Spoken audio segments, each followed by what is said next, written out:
Chevy, you know, say every day I dey pray for you. Oh, in my heart, oh, there's a permanent place for you. That's why my heart it dey beat like do do bang, do do bang. 'Cause now you I choose, oh, I don't fair me, I don't fair. I sing for you and I be like do do bang, do do bang. Baby, now you I go pick, oh, I don't fair me, I don't fair. Only for you it be like do do bang, oh. I sing for you, oh, my baby, oh, oh, oh. Do do bang, do do bang, oh.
Cause now you I choose, oh, I am family, I don't fair.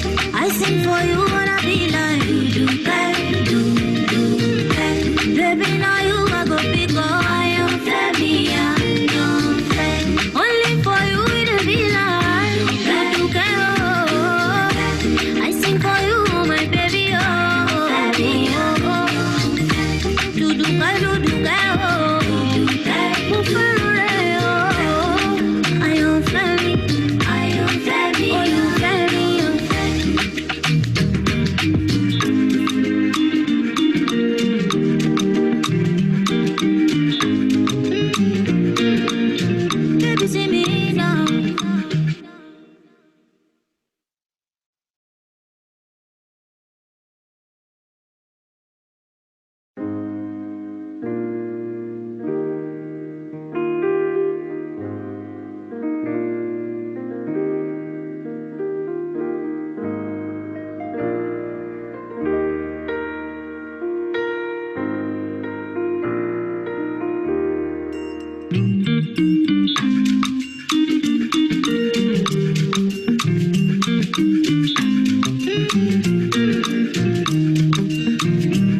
First, let me say to you, I cannot wait to see you.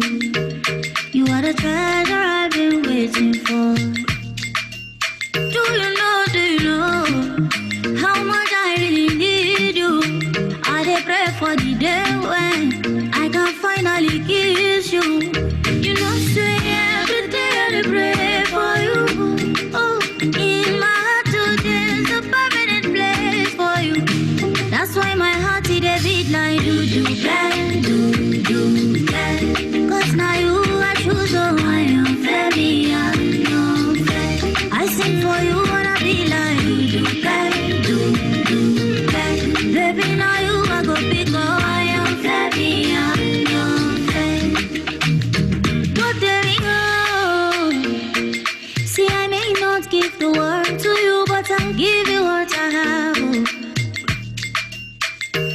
Oh, baby, oh, you are my Achilles, oh. Could you relieve me, oh? Shabby, you know, say every day I dey pray for you. Oh, in my heart, oh, there's a permanent place for you. That's why my heart it a beat like do. Cause now you I choose, oh, I am family, I don't fair. I sing for you, wanna be like you do. Baby, now you I go big, oh, I am family, I don't fair. Only for you it'll be like you do, oh. I sing for you, my baby, oh. Do, oh.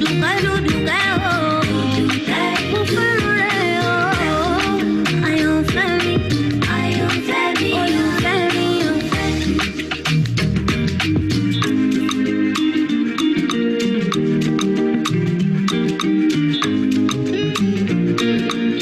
Baby, see me now.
Hi, good morning, everyone.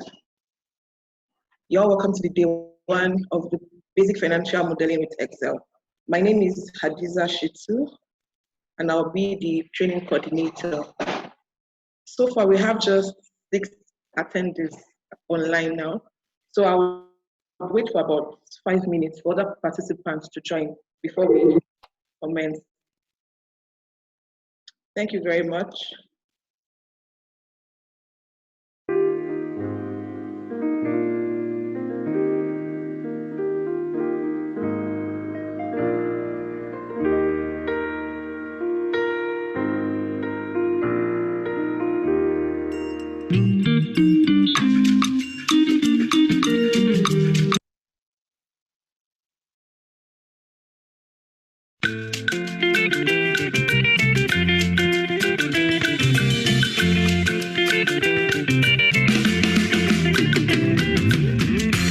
Lola Getty Wago, entrepreneur international. Bona so sleep, Lola they sleep. Chima no grill push up, he say na hangover. Now every day I got a shy. They say see me why you today complain.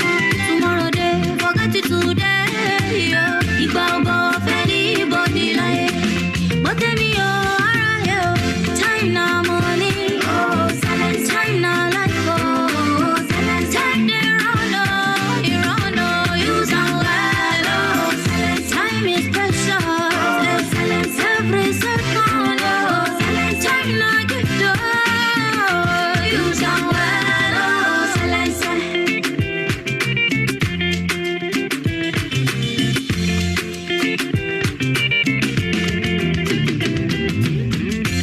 My Sherifa baby, only forever 21. Before she know better, she know do the thing when she want to do. Sherry alakorio, now so procrastination. Oh, they say see me why you today complain. Tomorrow they forget it today. Yo, Igba fairly body like anybody like. But tell me alright yo, time now money. Oh, silence time now life. Oh, silence time they run oh, you run oh, use and well. Oh, silence time is precious. Silence every second.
say to you, I cannot wait to see you. You are the treasure I've been waiting for. Do you know how much I really need you? I dey pray for the day when I can finally kiss you. You know, say every day I dey pray for you. Oh, in my heart today's a permanent place for you. That's why my heart it dey beat like do bang, do bang. Cause now you I choose, oh I am very, I am fair. I sing for you wanna be like do bang, do bang. Baby now you I go pick, oh I am very, I am fair. But there we go. See I may not give the world to you, but I'll give you what I have. Oh baby, oh, you are my angel, oh. Could you relieve me, oh? Shabby, you know, say every day I dey pray for you. Oh, in my heart, oh, there's a permanent place for you.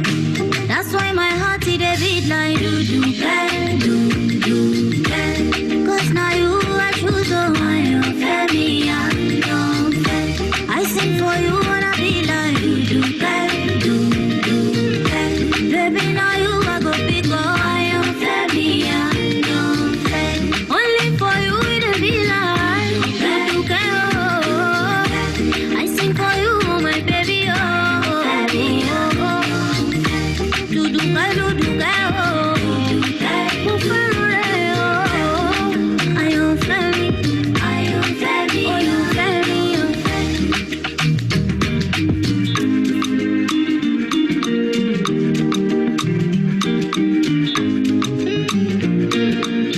Baby, see me now.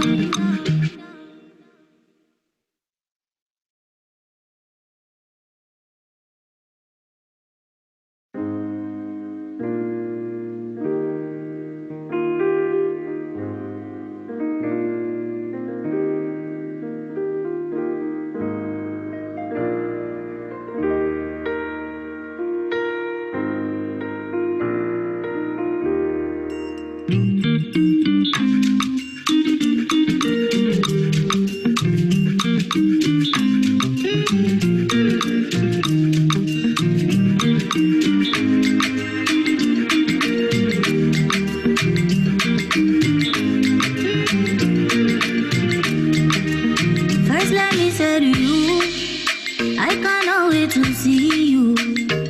You are the treasure I've been waiting for. Do you know how much I really need you? I dey pray for the day when I can finally kiss you. You know, say every day I dey pray for you. Oh, in my heart today's a permanent place for you. That's why my heart it dey beat like do bang, do bang. Cause now you I choose, oh I am very, I am fair. I sing for you wanna be like do bang, do bang.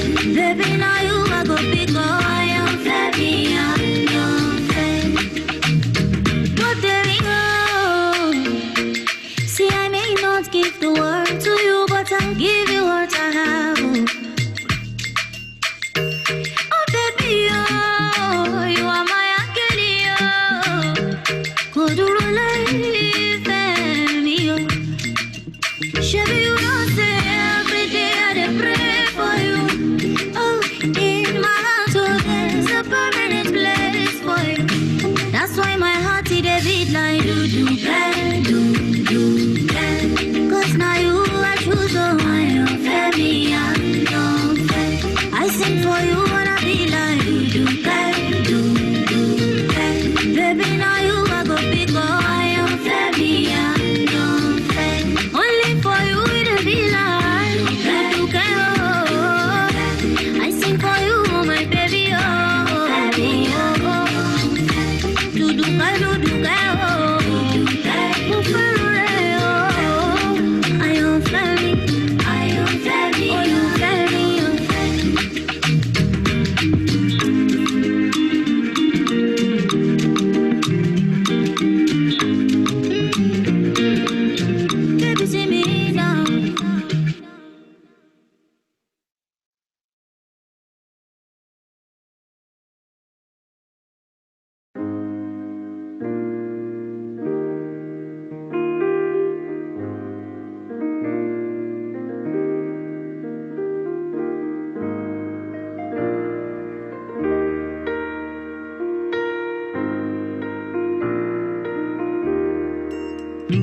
First,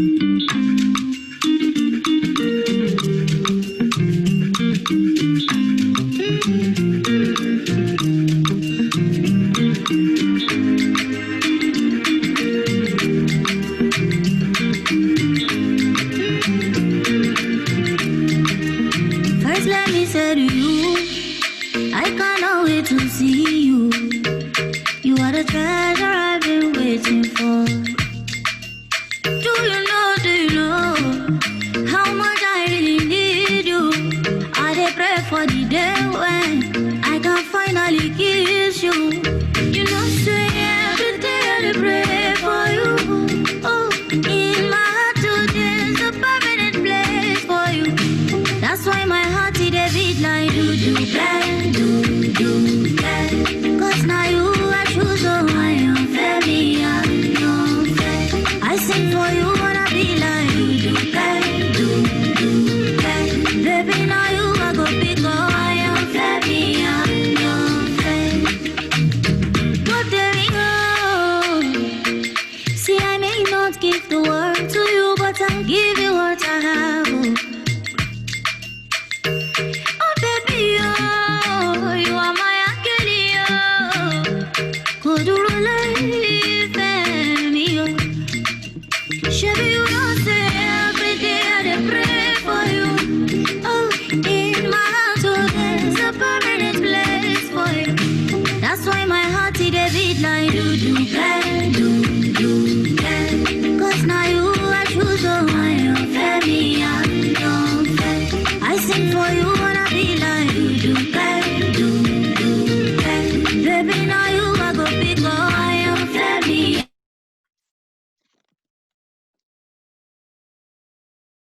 Good morning, everyone. My name is Hadiza Shitu. You're all welcome to day one of the Basic Financial Modeling course. As we all are aware, the training is supposed to extend to 3 days. Training is for 3 days rather. So I'll be your training coordinator for today. So I'd like to quickly run us through the agenda for today and what we'll be engaging ourselves with during the course of the training. So, okay, so for this program, the scoring will be, for this program, the scoring has been,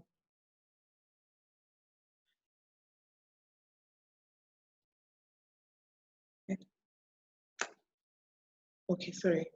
Okay, so for this program, we've sectioned the scoring into 3 aspects. First, we have the punctuality, then also we have the attendance, and we have the participation. So for each section of the scorecard, you're awarded a point for it. So for punctuality, the first 5 people that joins the class every day gets a point. So let's say Naomi is the first person to join, followed by Munir, Samia, Mayowa. They all get a point for coming first. So the first 5 people to join gets a point for coming early. Then for attendance, which is the second section, for every participant that is present gets a point for being present in the training. Then the third one, which is participation, for every observation, for every question, and for every contribution by every participant, you get awarded a point for that also. So at the end of the day, each participant gets a score from punctuality, attendance, and participation. So then also, to make the session, to make it interesting and impactful, we've put in place a game session or a game during your lunch break. Everyone will be put in different groups to participate in it. So we're supposed to have 18 attendants. So by tea break, I would have grouped everybody and I would disclose actually the group you fall in. So our tea break, I shared the agenda in the group. Please, if you're not on the group chat yet, I would advise you do that. So our tea break is supposed to be for 10:45, which will last for 15 minutes. Then while lunch is for 2 o'clock, which would last for 1 hour. So when we're back from our lunch, that is when we're going to have our energetic session, which is supposed to be for 15 minutes.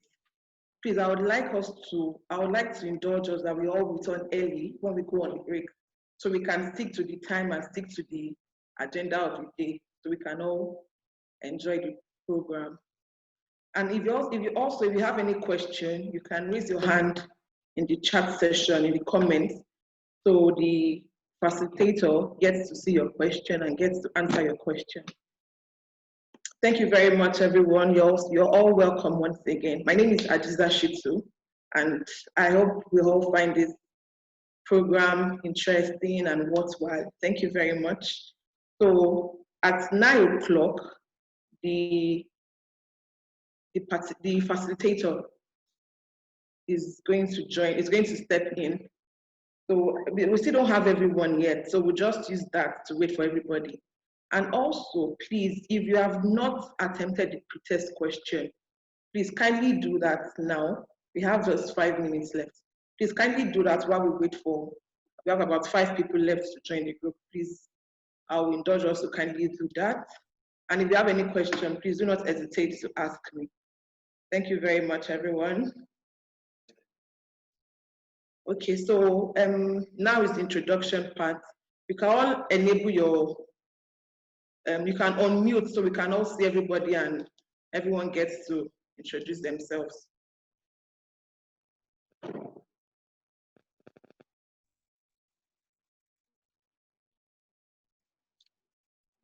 Sorry, I have a question. Okay, sir, good morning. Morning. I'm unable to access the pre-test question link. I don't know. It's saying it's going to open Monday morning. That's what is displayed. So you've not been able to attempt the test question yet? Yes. As I click on the link, the message displaying is that this pre-test will open in the morning on Monday. Have you tried it this morning?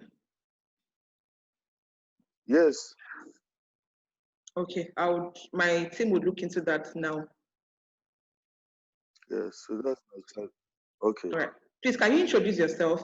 And please enable your video so we can all see your face. Okay. Good morning, sir. Yeah, morning. My name is Gotrin Kanji. I'm a project officer here in Plateau State Office. All right, yes. Thank you, sir. Nice having you. Yeah, thank you.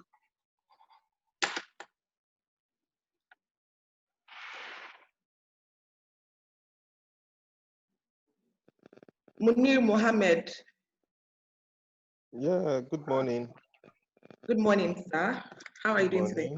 I'm doing fine, thank God. My name is Munir Mohammed. As you said, I'm a project officer with Ogun State Office. Okay, good morning. It's nice having you around. It's a pleasure to have you on. Adeze, are you there?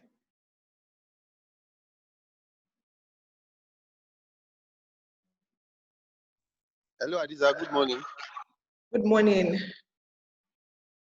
Yeah, I've opened the pre-test. They can now access it. Okay, so everyone, the pretest is now available. Kindly do that now.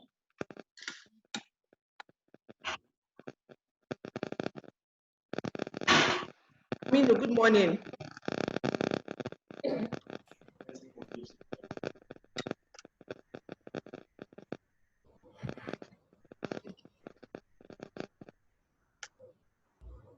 Adeze, are you there?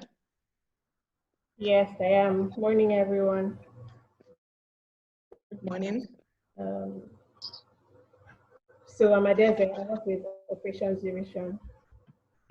Okay, nice having you, Adeze. Okay. Aminu, good morning. Good morning.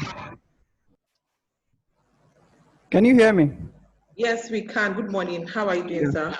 Fine, we thank God. My name is Tamini Masan. I'm calling from Kazana State Office. Okay, welcome.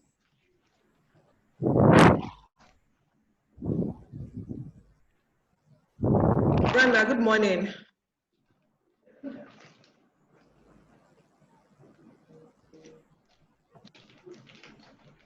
Ghana Margin, good morning. Good morning. Okay, good morning. Please introduce yourself.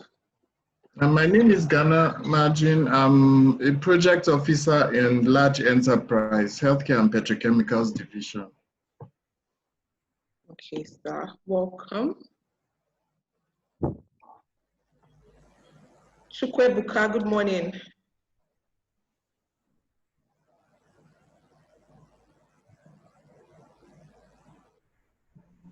Esther, good morning. Are you there? Yes, I am. Good morning. Good morning, ma. How are you doing today? Fine, thank you. All right. SP, Operations Division.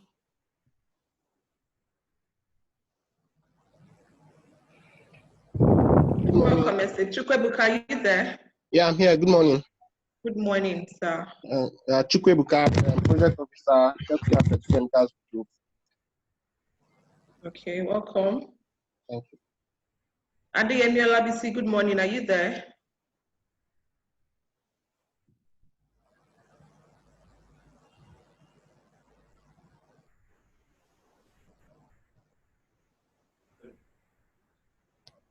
Can everyone unmute, please? I can't hear you.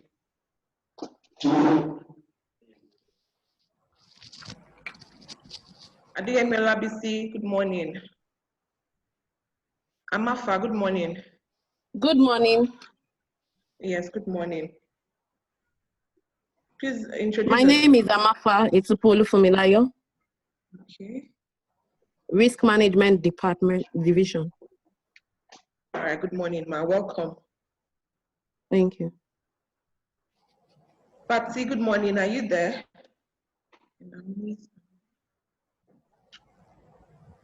Naomi, good morning. Good morning. All right, please introduce yourself to everyone. Okay, I'm Naomi Ibrahim, Operations Officer, Plateau State. Okay, good morning, Naomi. Welcome. Funke Medun, good morning.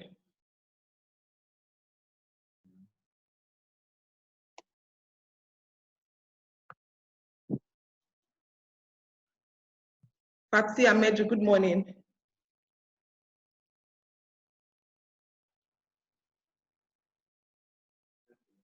Patsy, we can't hear you. Kindly unmute, please.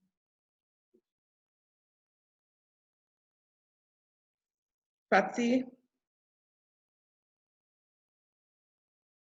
Mr. Gompil, good morning. Hello, good morning.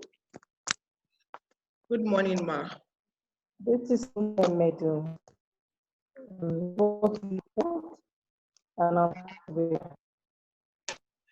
Sorry, we didn't get that, please.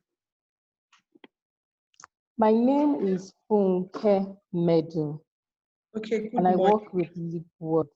I'm based in Lagos. Happy to be here. All right, it's nice seeing your face. Yeah, thank you. Nenford, good morning.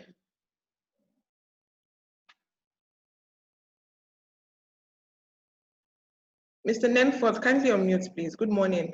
I just did that. Good morning. Yes, good morning, sir. Yeah, my name is Nenford Gompil from Shops Plus USAID Project Plateau State Monitoring and Evaluation Department. All right, it's nice having you, sir. Thank you. Mayowa, good morning.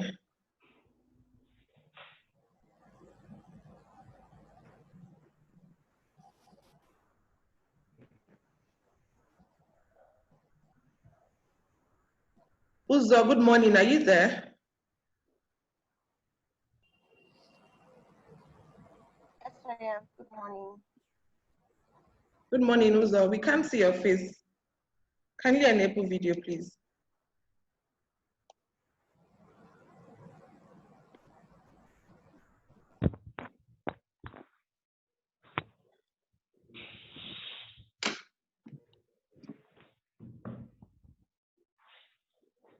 Samiat, good morning. Hello, good morning. Good morning. How are you doing today? I am Samia Shitu. Very well, thank you. Samia Shitu, I am project officer, Okay. Abuja, Nice. Micro Enterprise Directorate. All right, welcome, Samia. Thank you.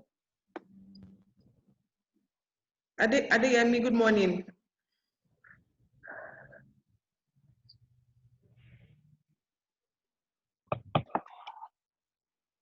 Good morning. Yes, good morning, Ma. How are you doing today? I'm fine. Good morning. Adeyemi Olabisi speaking.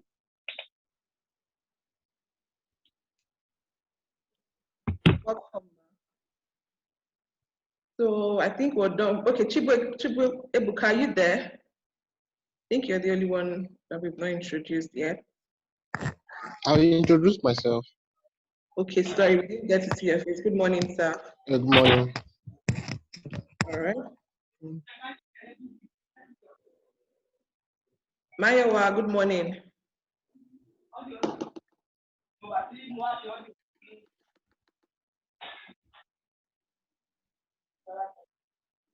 Okay, I think that's everyone. All right, so you're all welcome once again. My name is Adiza Shitu. So in case you need anything from me, you can chat me up in the WhatsApp group created. If you've not joined the WhatsApp group, please kindly do that while class is ongoing. All right, thank you very much, everyone. The class is going to commence now. I've shared the agenda for today in the group chat to see the flow of the activities for today. Thank you very much.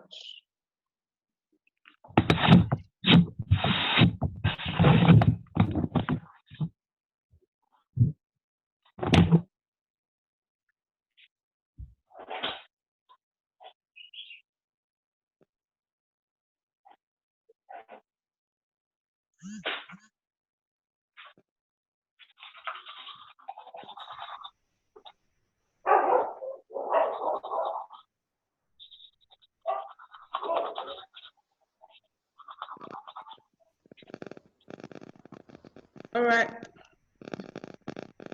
Okay, so sorry, I'm supposed to tell you guys this information. Once the class starts, you will no longer have the video option. You'll be able to see the facilitator rather alone. So then while we're going for tea break, everyone comes back, we get to see everyone's face again. Then after the tea break, you're moved back to the attendees where you don't get to see each other again. Then when the class is ongoing, you're able to see the facilitator. And for lunch, we see everybody again. Then after lunch, we go back again to seeing just the facilitator. I hope that's fine with everybody. Also, please, everybody has not attempted the pre-test question. It's important we all do that, please. And if you have not joined the WhatsApp group, please do that now, please.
First, let me say to you, I cannot wait to see you. You are the treasure I've been waiting for.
Good morning, everybody.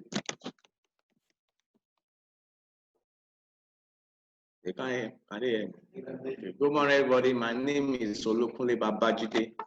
I be our facilitator for the day one of the financial modeling class. So we want to give us a footing on Excel because this is the tool that we use to model. Excel is not the only modeling tool that is out there in the market, but the most used and the most popular is Excel because it's readily available and it's user friendly.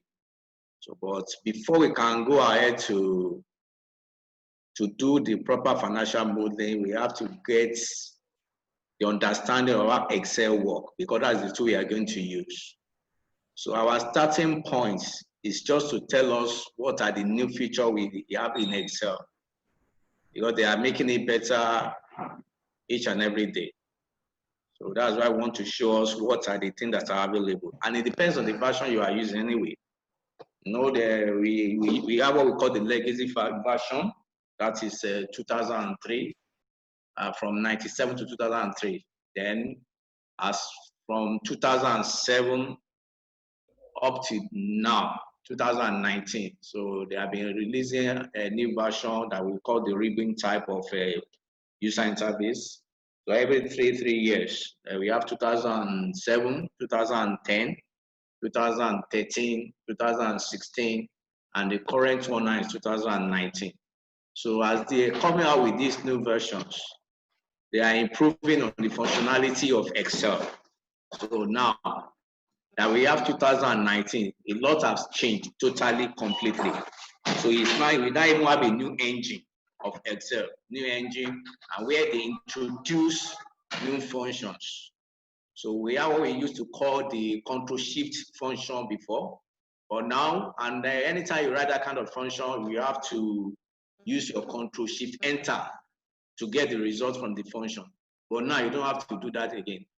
Now again, we have what we call the dynamic array functions, which are very, very powerful. They make things a lot easier now.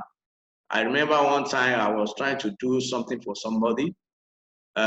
In the long run, I had to, because of the version they are using 2013 version. So I had to use code. I had to write macro to do it. Meanwhile, there's a new function in 2016, 2019 that we have done with that writing code with ease. So that's the power of Excel now.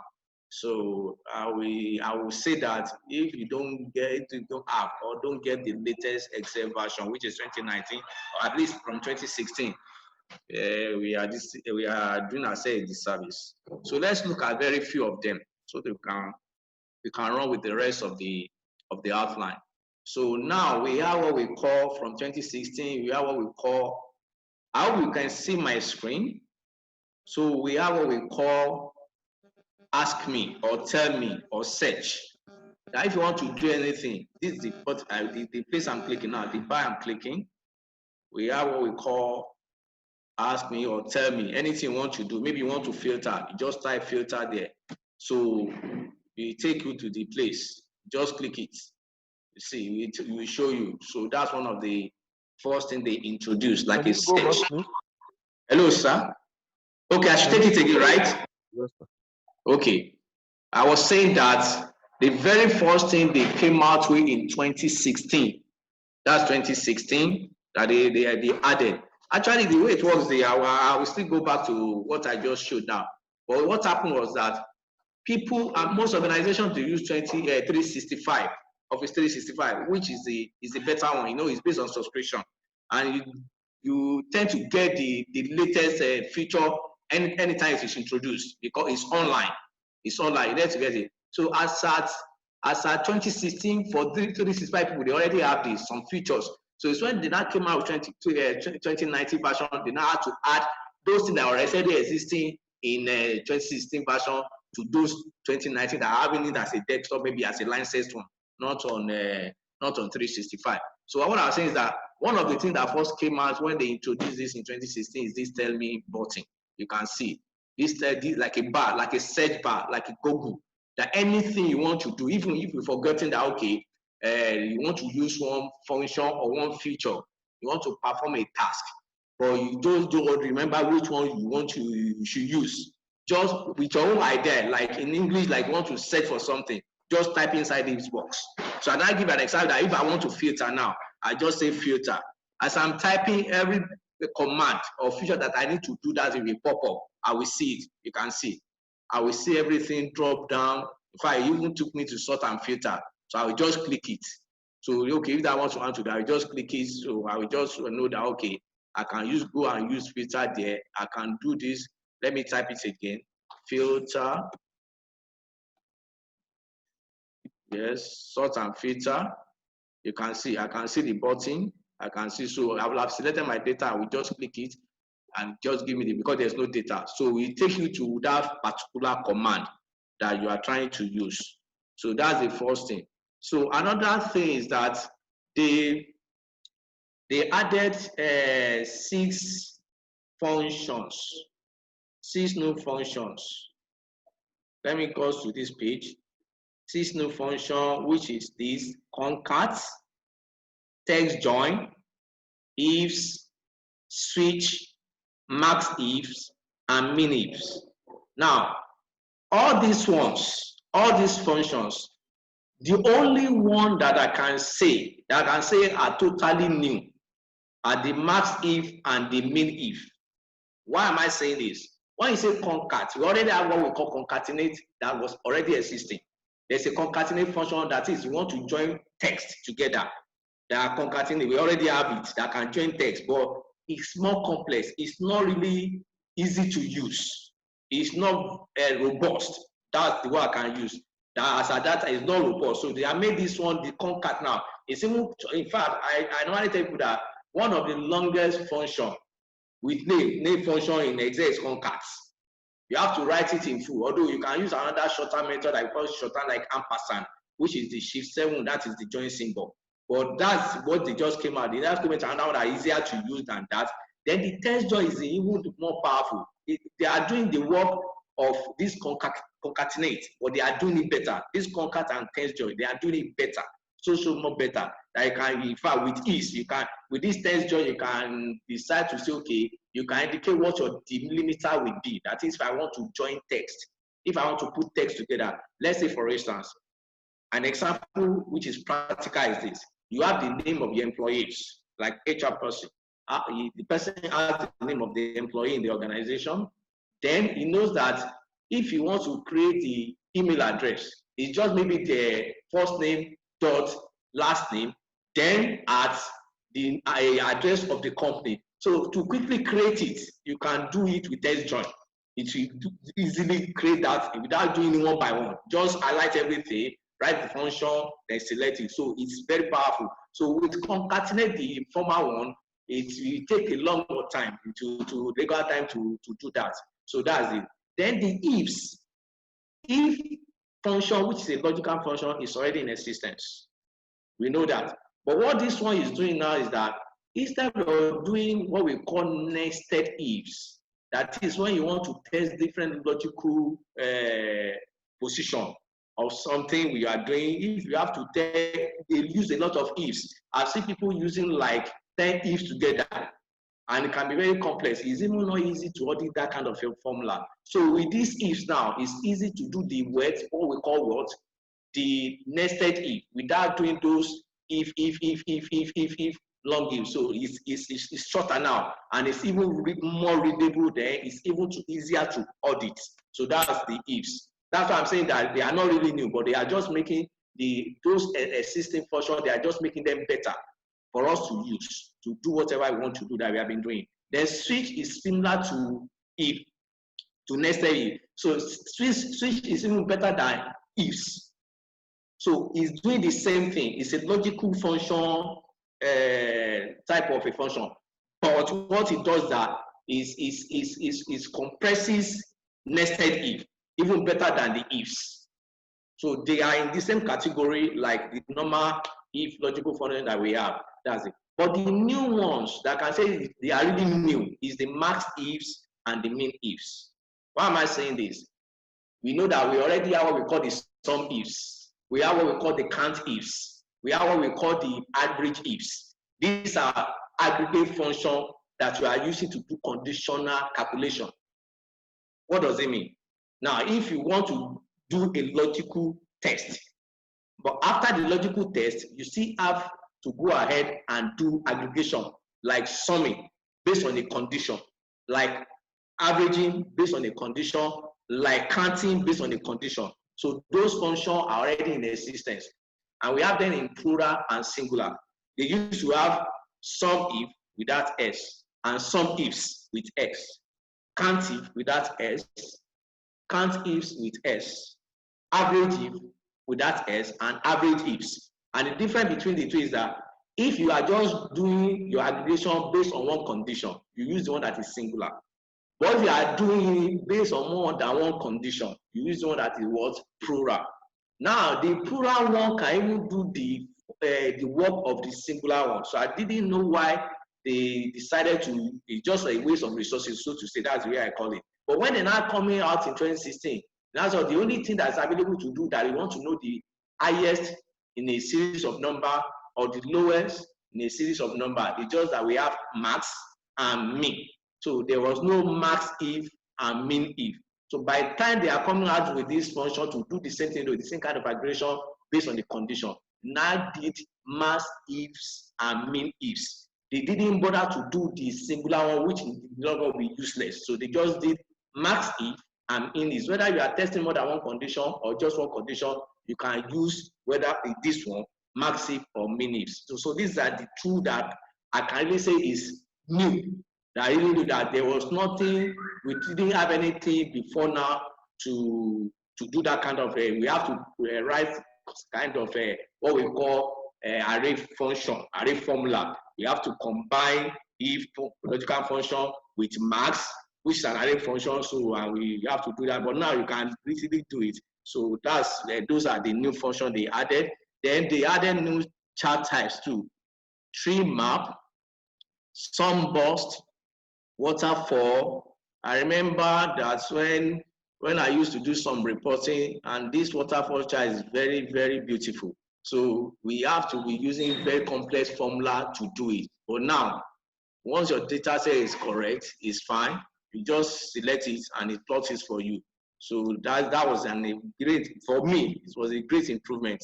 So we have the histogram, Pareto, box, and whisker. So we have also the three map and power map that you can now plot.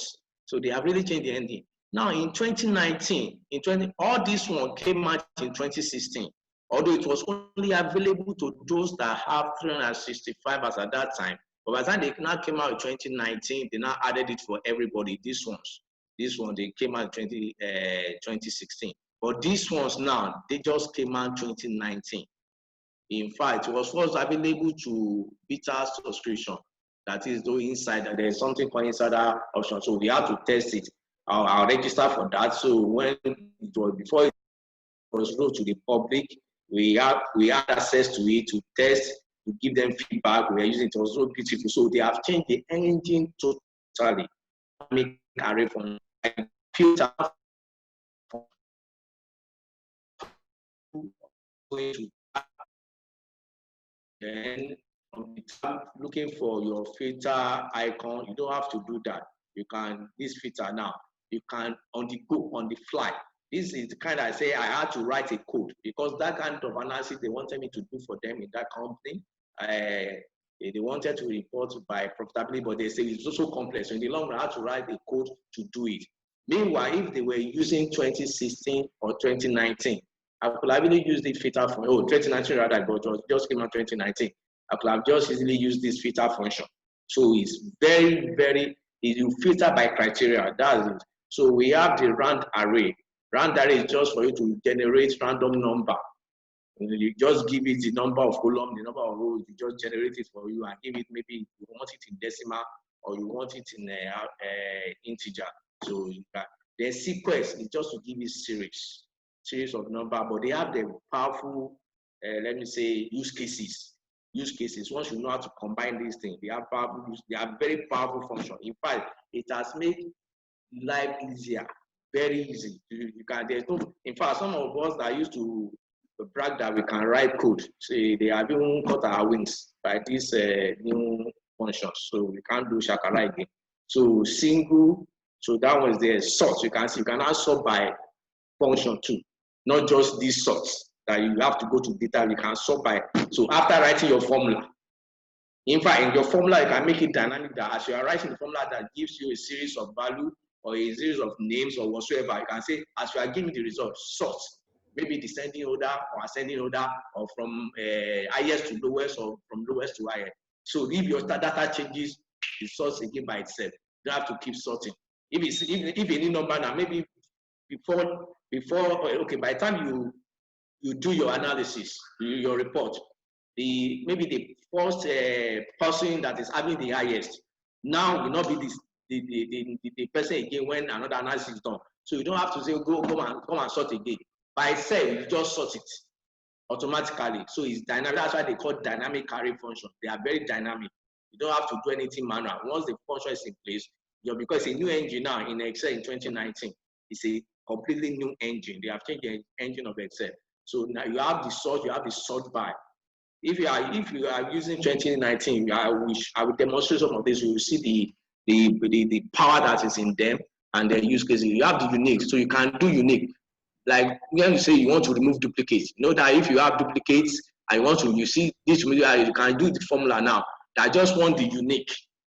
I don't want the duplicate value so that it will be reduced. Right? If you have duplicate customer list and you just need them just one, you can use the function to do it for you.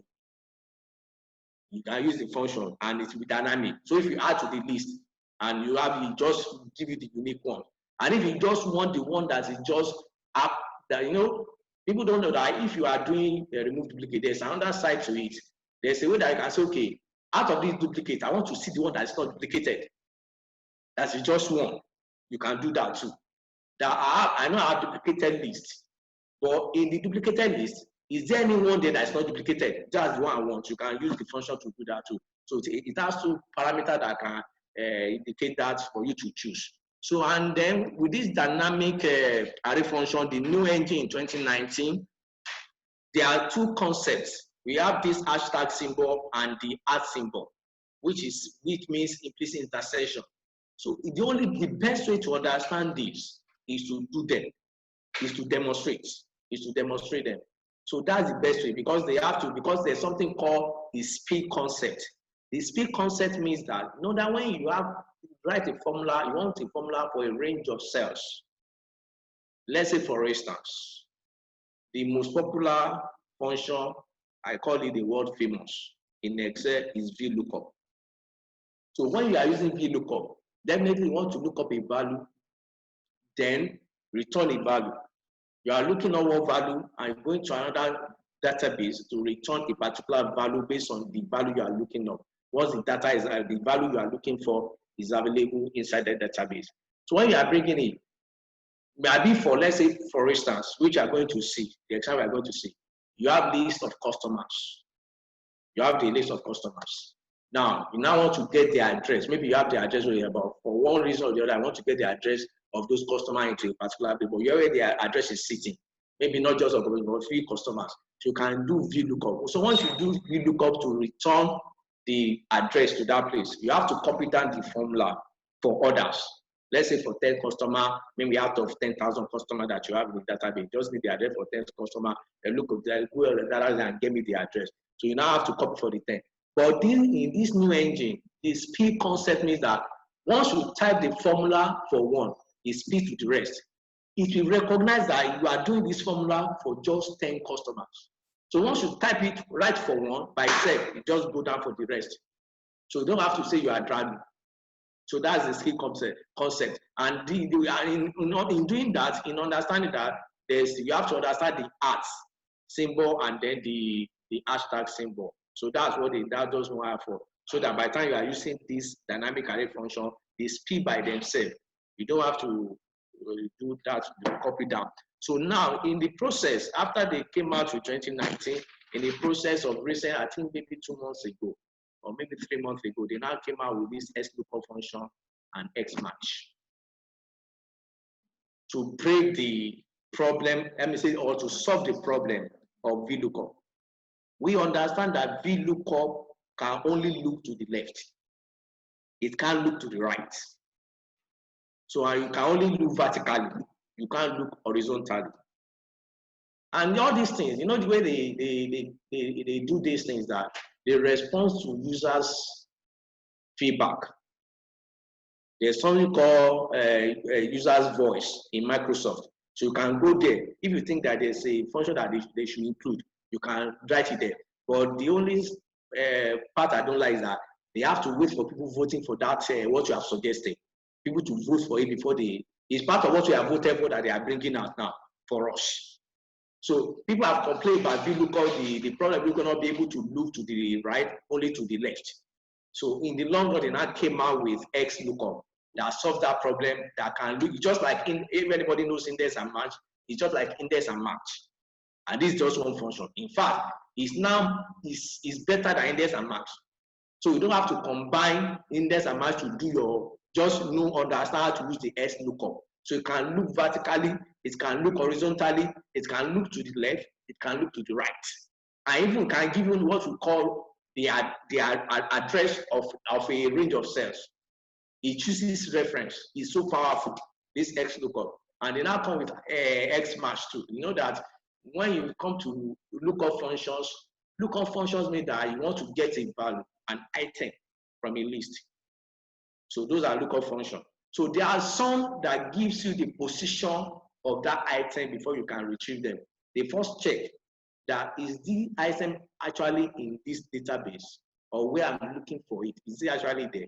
So if it is there, they will give you the relative position, which can be 1, maybe it's in position 1, position 2, or whatever, or position 5. If not there, they will return any, not available.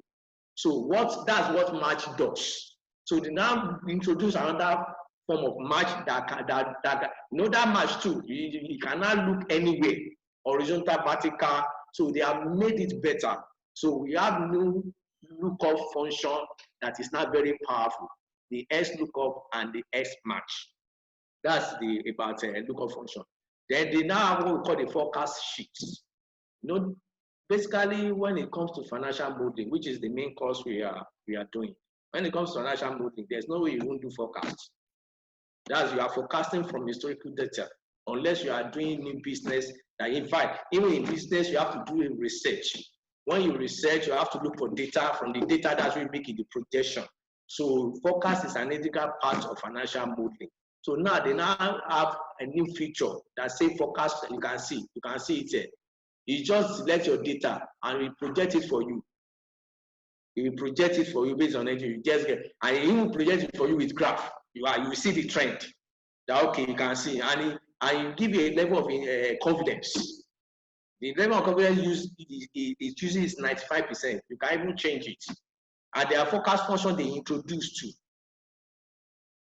Even that, but there's no point going for the function, stressing yourself. You can just use this button once you highlight your data and they give what you want. So those are let me say there are more, but the most important one that are very useful.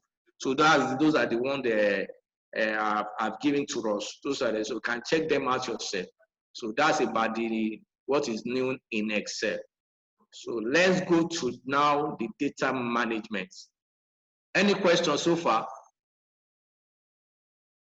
Any question? Hello, sir. Hello, ma'am. Any question? No questions, sir. Okay, we can continue. Thank you. Thank you for that response. Thank you. So let's now come to data management. When it comes to data management, it's very important we understand how Excel sees data. When you want to maximize the use of a tool, you have to read the manual and understand how that tool should be used. That's how you maximize it.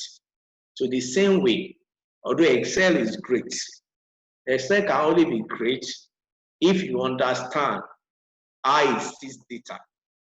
Because what even makes Excel great is that there's data it needs to manipulate with all those functionalities, with all those features, with all those functions that you have, because there's data inside it. So how does Excel see data? How does it see data rather? So there are two basic types of data in Excel. We have they break it down anyway, but if it's not text, it can only be number. If it's not number, it can only be text. You can't have beyond those two data type. Even generally in IT world, in tech world. So those are the.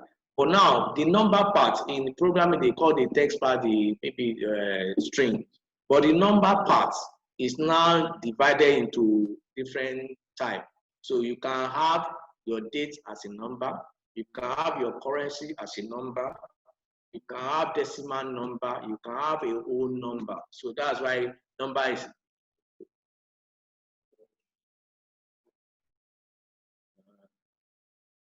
Somebody responded.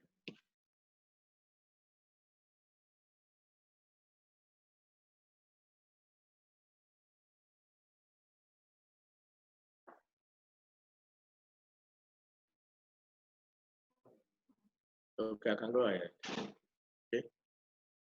I hope you can hear me, sir, as a mass. So we are talking about how Excel sees data, which is very, very important. So that we know how to set up our database for best use in our analysis or modeling. Now, I've said that basically we can say we have two data types. If it's not text, it can be numbers, and numbers can be in various form. Like it can be in dates. Dates is actually a serial number. So people don't know dates are actually numbers, because that's why you are able to do calculation with dates. That's why you can calculate your age from dates. That's why you can know the number of periods somebody is going to spend as leave from dates. That's okay. When are you going on leave? When are you coming back from leave? Okay, this number of days you are spending. That's how you know the time of a loan, because dates are actually, because those are driven by dates. Even your reporting are driven by dates. So dates are actually serial number. It's just the formatting that makes it show the way it's showing. It's just formatting. That's why you can change the formatting the way you like. Now, we have decimal numbers too as well, and we have an integer whole number that we call the whole number. So our number can be in different form, but text is just text. Once it's not number, it can be text. Like for instance, I normally ask you that, is your telephone number a number? They will just like that. You just said it now. You say telephone number, it's a number. So those are where confusion are. I get in, but telephone number, you can't say it's a number. Now, the reason I'm saying is that you want to understand how SS sees data.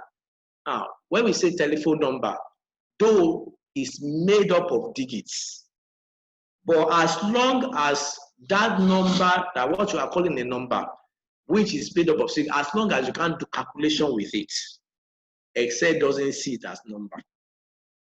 You can't bring people's telephone number now and say you want to add those numbers. It doesn't make sense. Though they are digits, but they are what we call, or what Excel we identify, or we should give Excel to know that these are just what we call unique identifiers. Because no two person has the same number, the same sheet account number, like account number now, our ID number that which is made of 10 digits.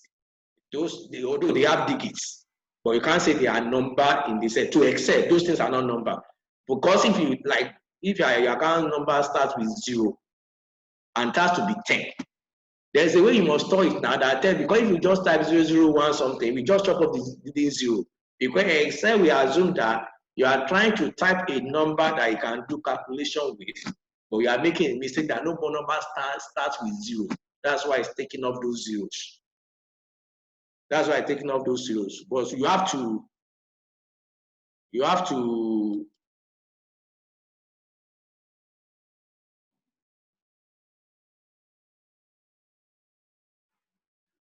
let Excel know that this thing that you are giving it to use, maybe in calculation, is not a number I can do calculation with. So there's a way you store it. You must store it as a text. So that's why you have to put single apostrophe if you want to type a number or series of digits that starts with 0, so that you store those things as what? As a text. So they say, well, I can't use this one in calculation. So we have to have those basic understanding. You understand? So now let's now look at an example of the database. Now, to understand this data management and setup, if I expand the columns of this data set, once it's a number, Excel automatically align the value to the right. So the default alignment of a number data type, the way Excel says that once a number, it brings this to the right. You can see that my date and my numeric, or let me say my currency value are to the right. They are aligned to the right. That's why you even know that dates are actually numbers. So they are aligned to the right. Then those ones that are non-numbers are aligned to the left. So those are the default alignment of your data. So if your data, if you get a data set, let's say you have a data set that you get from a client that you want to work on, to model or whatsoever you want to do with it. And you do this simple formatting by just writing the column size. And you see some number, they meant to be number, and they are coming to this place, to this side. Naturally, to the left. In fact, I'm trying to align left, not going. So you know there's a problem. There's a problem. So why we are saying that the default alignment is that, that's the way Excel wants it to be, and that's the way Excel sees it. Although you can do some formatting like say, okay, you can take the text and say, come to the right. I guess in it. And I always advise that people don't do that. So that's where you'll be able to even audit your data set. Because your report is as good as the data you use in doing that report. I tell people, that's just the truth. It's garbage in, garbage out. Your reports, no matter how beautiful your final report is, or let's say your final model is, if the data you use in doing it is incorrect, your final result is incorrect. That's just the truth. And one of the problems that can cause that is that when you take something that's not, that's a number and it's being stored, because when you are doing aggregation, you won't sum it up. Even if you sum it up at all, if you are not getting error, you can create error in the long run. So that's it. So that's the why you understand how Excel sees your data and the different type of data. But the basic one is that it's either number or text, and number can be in various form. And once it's inside Excel, by default, number should be to the right, and what text should be what? To the left. So that's how it works. So that's how you get to know that you have a proper data set. And now if you want to use data set in analysis, the best thing, I'm giving the rule. Now, another thing is that there are some features you might want to use in your data analysis in Excel, that if your data is not well set, properly set, you'll be able to maximize those features. What am I saying?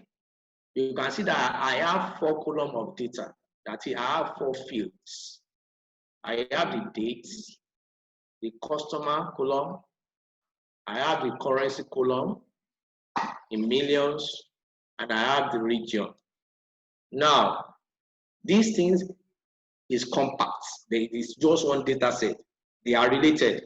So I have the what we call the field and the records. They follow one another. I can't afford to have something like this. So some Excel picture will not respond. It doesn't even make sense. So your data set, there must be no blanks. There must be no empty column like this, or empty row, or rows like this. Your data set must be compact. Must be compact. In fact, if you have to have empty cell, make sure you populate it with something for future analysis so that you won't put yourself into trouble. What am I saying is that even in database terminology generally, you cannot leave any field or any record blank. That's why, for instance, if you fill a form online, they will tell you that some fields are compulsory. That is, they are mandatory, that they put this asterisk there, red asterisk there. If you submit that particular form, it won't go through until they will take back that you have not filled this information is compulsory. So if now they now leave some field empty, that you can decide to fill in anything, or you can decide to leave it empty as well. What they now do is that as you are clicking submit, although it's being made optional, but as you are clicking submit, as the thing is going to their database, it's not going in empty. They are filling in something. It might just be no. So you can't leave a cell. Let me say database must have some value. I get it to make sense and for you to be able to work with it very well with confidence. So that's the way it works. So ensure that when you are setting up your data, whether it's a data set that you inherit or the one you are creating yourself, make sure that it is intact, it is compact, it has the field, all the records are filled down. And if the record is not available and the record it can be optional, definitely if a record, if a value for a record has to be there, it has to be made compulsory. But let's say in a situation where it can be optional, make sure that you see, that's why in those cases, they have what we call default value. So if you leave a field empty, which has been indicated as optional, by the time you are clicking submitting and it's going to their database, they have their own default value that is going to use to populate that page. Maybe they can say no or not available, but there's a default value. They can't just leave it empty. It doesn't work that place. It doesn't work that way rather. So that's it. That's the understanding of a data set, data management. Now for Excel, anytime you have a data set you want to use for analysis, for whatsoever it is, you have a data set. The best thing I advise people is that make your data kind of secured by turning it to what we call Excel table. What do you mean by Excel table? You can, some people say, oh, this is already an Excel table now. But this is an Excel list. This is called a list. In delegated version of Excel, they might refer to it as a list. So this is just a data set. Let's put it that way. It's not yet a table. Let me delete this column. It's not yet a table. So we see the advantage of making our Excel data set a table as we go on. Now, how do we convert to a table? That's why I write table and naming and table. So how do we do Excel table? Very simple. We come to insert. You can see table. You can do it from insert. You can even do it under data tab.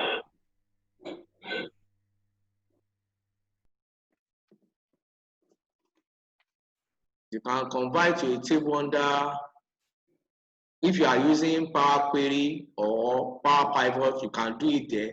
Then you see under home, you can do it format as table. Those are the 3 ways. Then you can also use the keyboard shortcut. So the keyboard shortcut, there are 2. You can use Control T or Control L to convert to a table. So now let's go there. Then let's click. You don't have to highlight it. You don't have to highlight. There's no need highlighting. That's why we must ensure that our data set is properly set without empty rows or empty columns. That's why we must ensure that you don't have to, anything you want to do with your data set, once it is compact, once it obeys the data rule, data setup rule, you don't have to just click anywhere. Then you come to insert. Under insert, you see table. You see, once you click, you can see. You say create table. Where is the data for your table? By itself, it recognizes the range. Then it checks my table as headers because it is well set up. There's no way you have a data set without headers. They must have headers. Those are what we call labels, or we call field in database terminology. So you must have it because that's what indicates what can go into that particular record.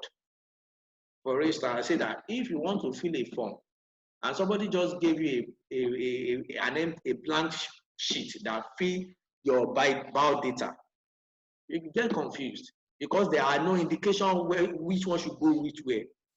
But they will have indicated that, okay, first name, last name, middle name, they will have indicated your date of birth. So those things they have indicated are called fields. So you know where to write where. The same thing for data sets. This data must have field so that you know what goes into where. So definitely when you see date, you know that the only thing that you can type here or you can input here is dates. When you see customer, it's the customer name.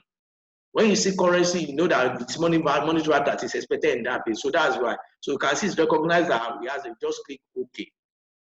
Once you click OK, your data set changes. No, you have now turned this list or data set into what we call Excel table. This is no longer ordinary data set. The form has changed drastically, and it has a lot of advantages. A lot. which we see in the process. You can see by itself, it adds this filter icon and formatting. You can change the formatting.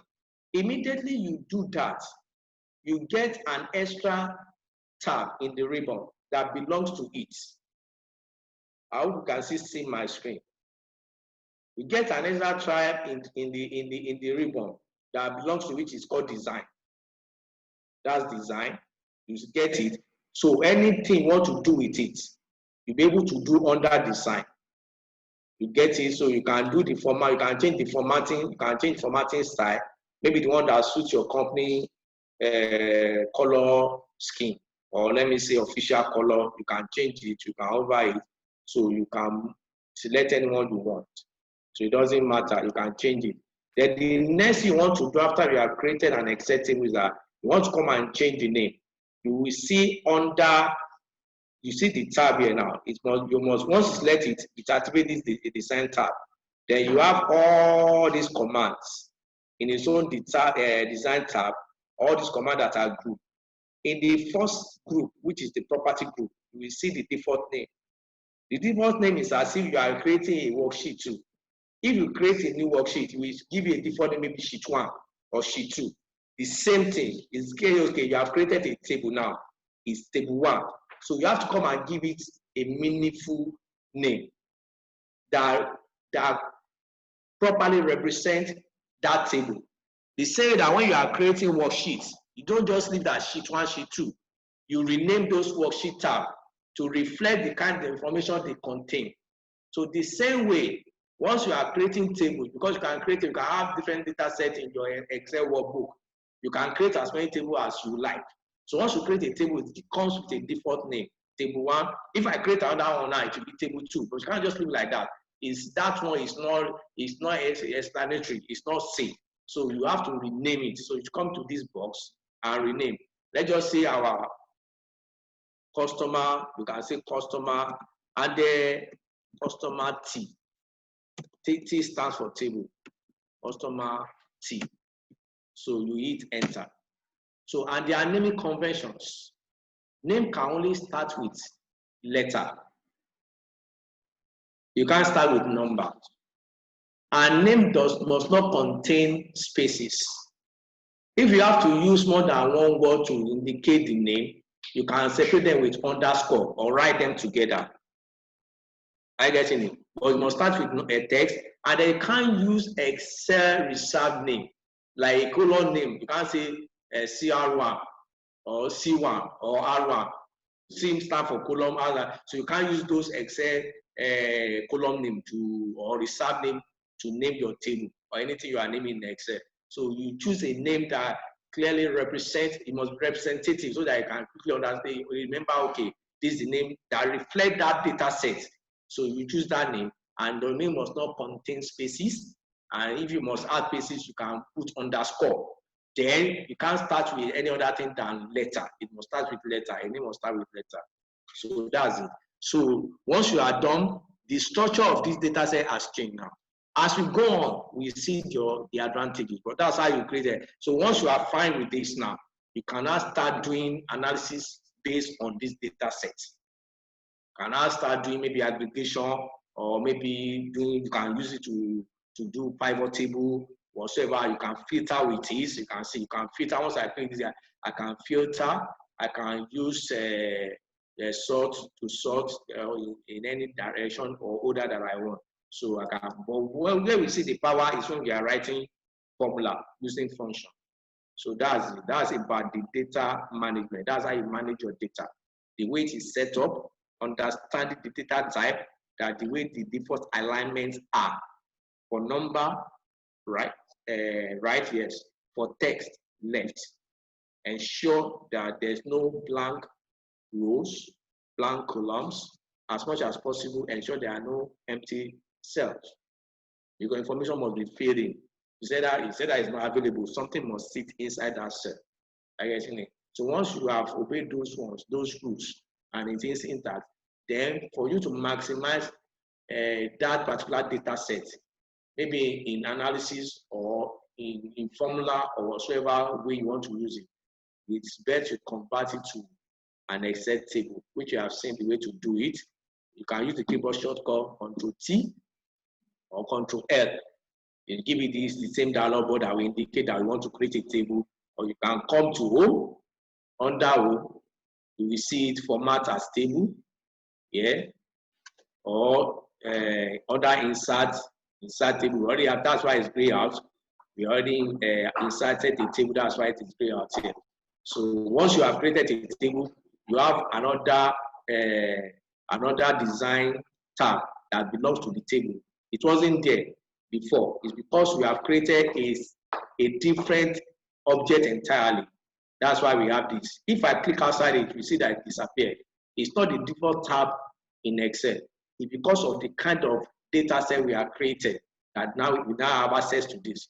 And what this means is that this is where we have the command to use in table. You can see we can convert back to a range if we are tired of it. We can remove duplicate. We can summarize pivot table. We can insert slicer even just to manage it, to make it more user friendly and faster. We can do calculation, and it does calculation by itself. So it has various features. Let's even look at the slicer tab. If I click the slicer now, and now say, okay, I want to do slicing and dicing by region. I check the region. I click OK. I have this carrier now. So with ease, without doing so much thing, if I want to just see my data set, let me say I want to drill down by region. I want just to see the central. I just click central. So these are the information for just the central. These are just the information for the central. So that I can quickly, if I just want this, maybe I want to send it to a colleague or my superior. I can just copy it, paste somewhere and send. So if I want to see with by west, this west, east, I get in it. So, and if I want to unfilter, if I want to see two, I click the first one. Once I click, so I press my control key. I'll click the next one. That is central and west. So this is information, so this is central and west. So I can do a lot. So once I'm done, I'll filter. And if you no longer need this card filter, slicer, I select it, I hit the delete key, it's gone. So we have a lot. Apart from, we have not seen the formula part, just the one that we can, so you can do a lot with it. With this, it has changed entirely. It's no longer ordinary data set. You have transformed it in a way that is more useful, user friendly now, more useful to do a lot of things. So that's about data management. Any question? Any question on that, ma, sir? Okay, let's continue. Let's now go to lookup functions. There's no way in an Excel training, no matter well, once it's beyond the basic, so to say, once beyond basic, that you won't mention lookup function, especially VLOOKUP.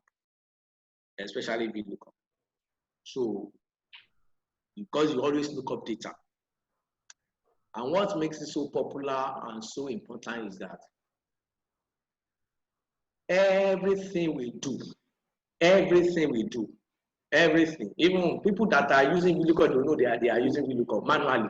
We look up something, we always look for something. We must look for something and get something, always. So that's what makes it so popular.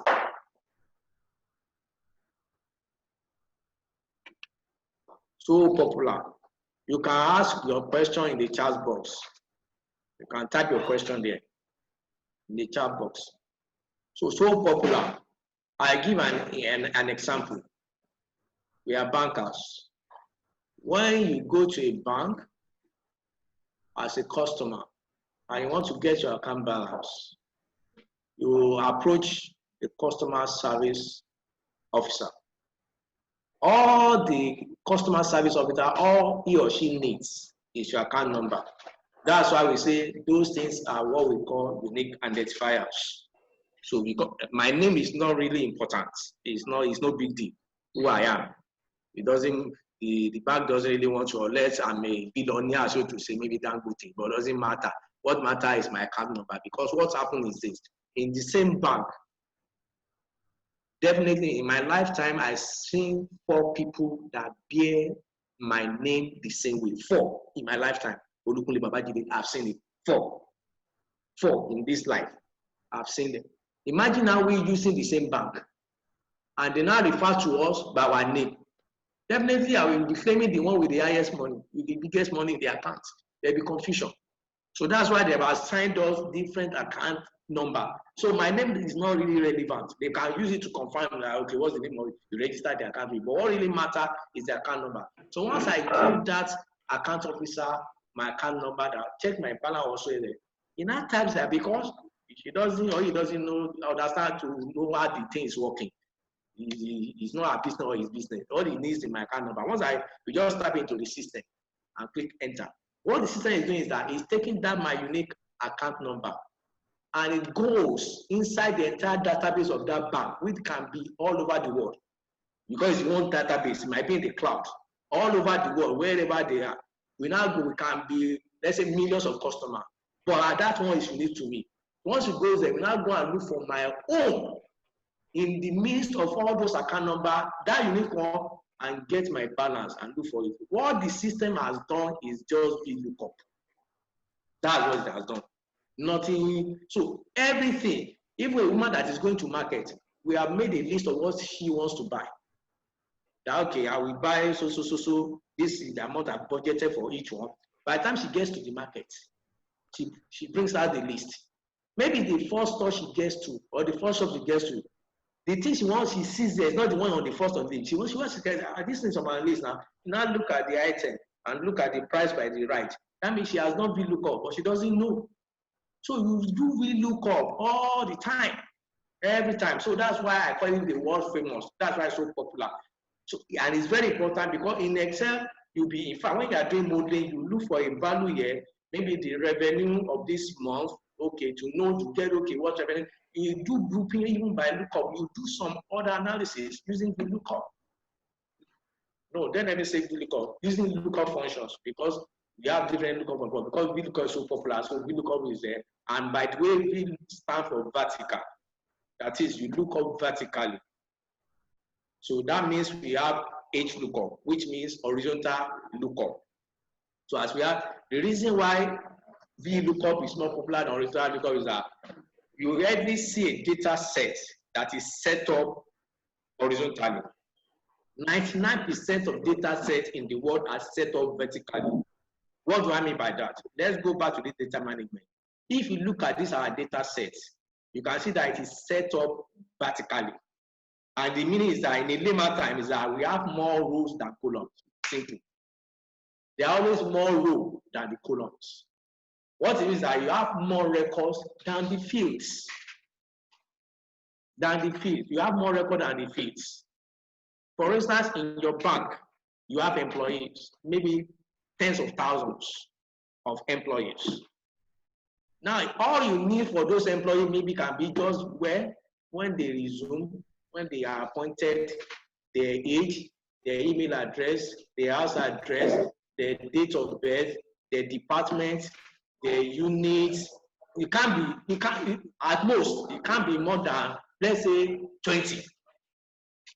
The field, the headers that you need for those. But you have 10,000s of record of them, of your employee. I get it. So databases are always best set up vertically. That's what makes VLOOKUP popular.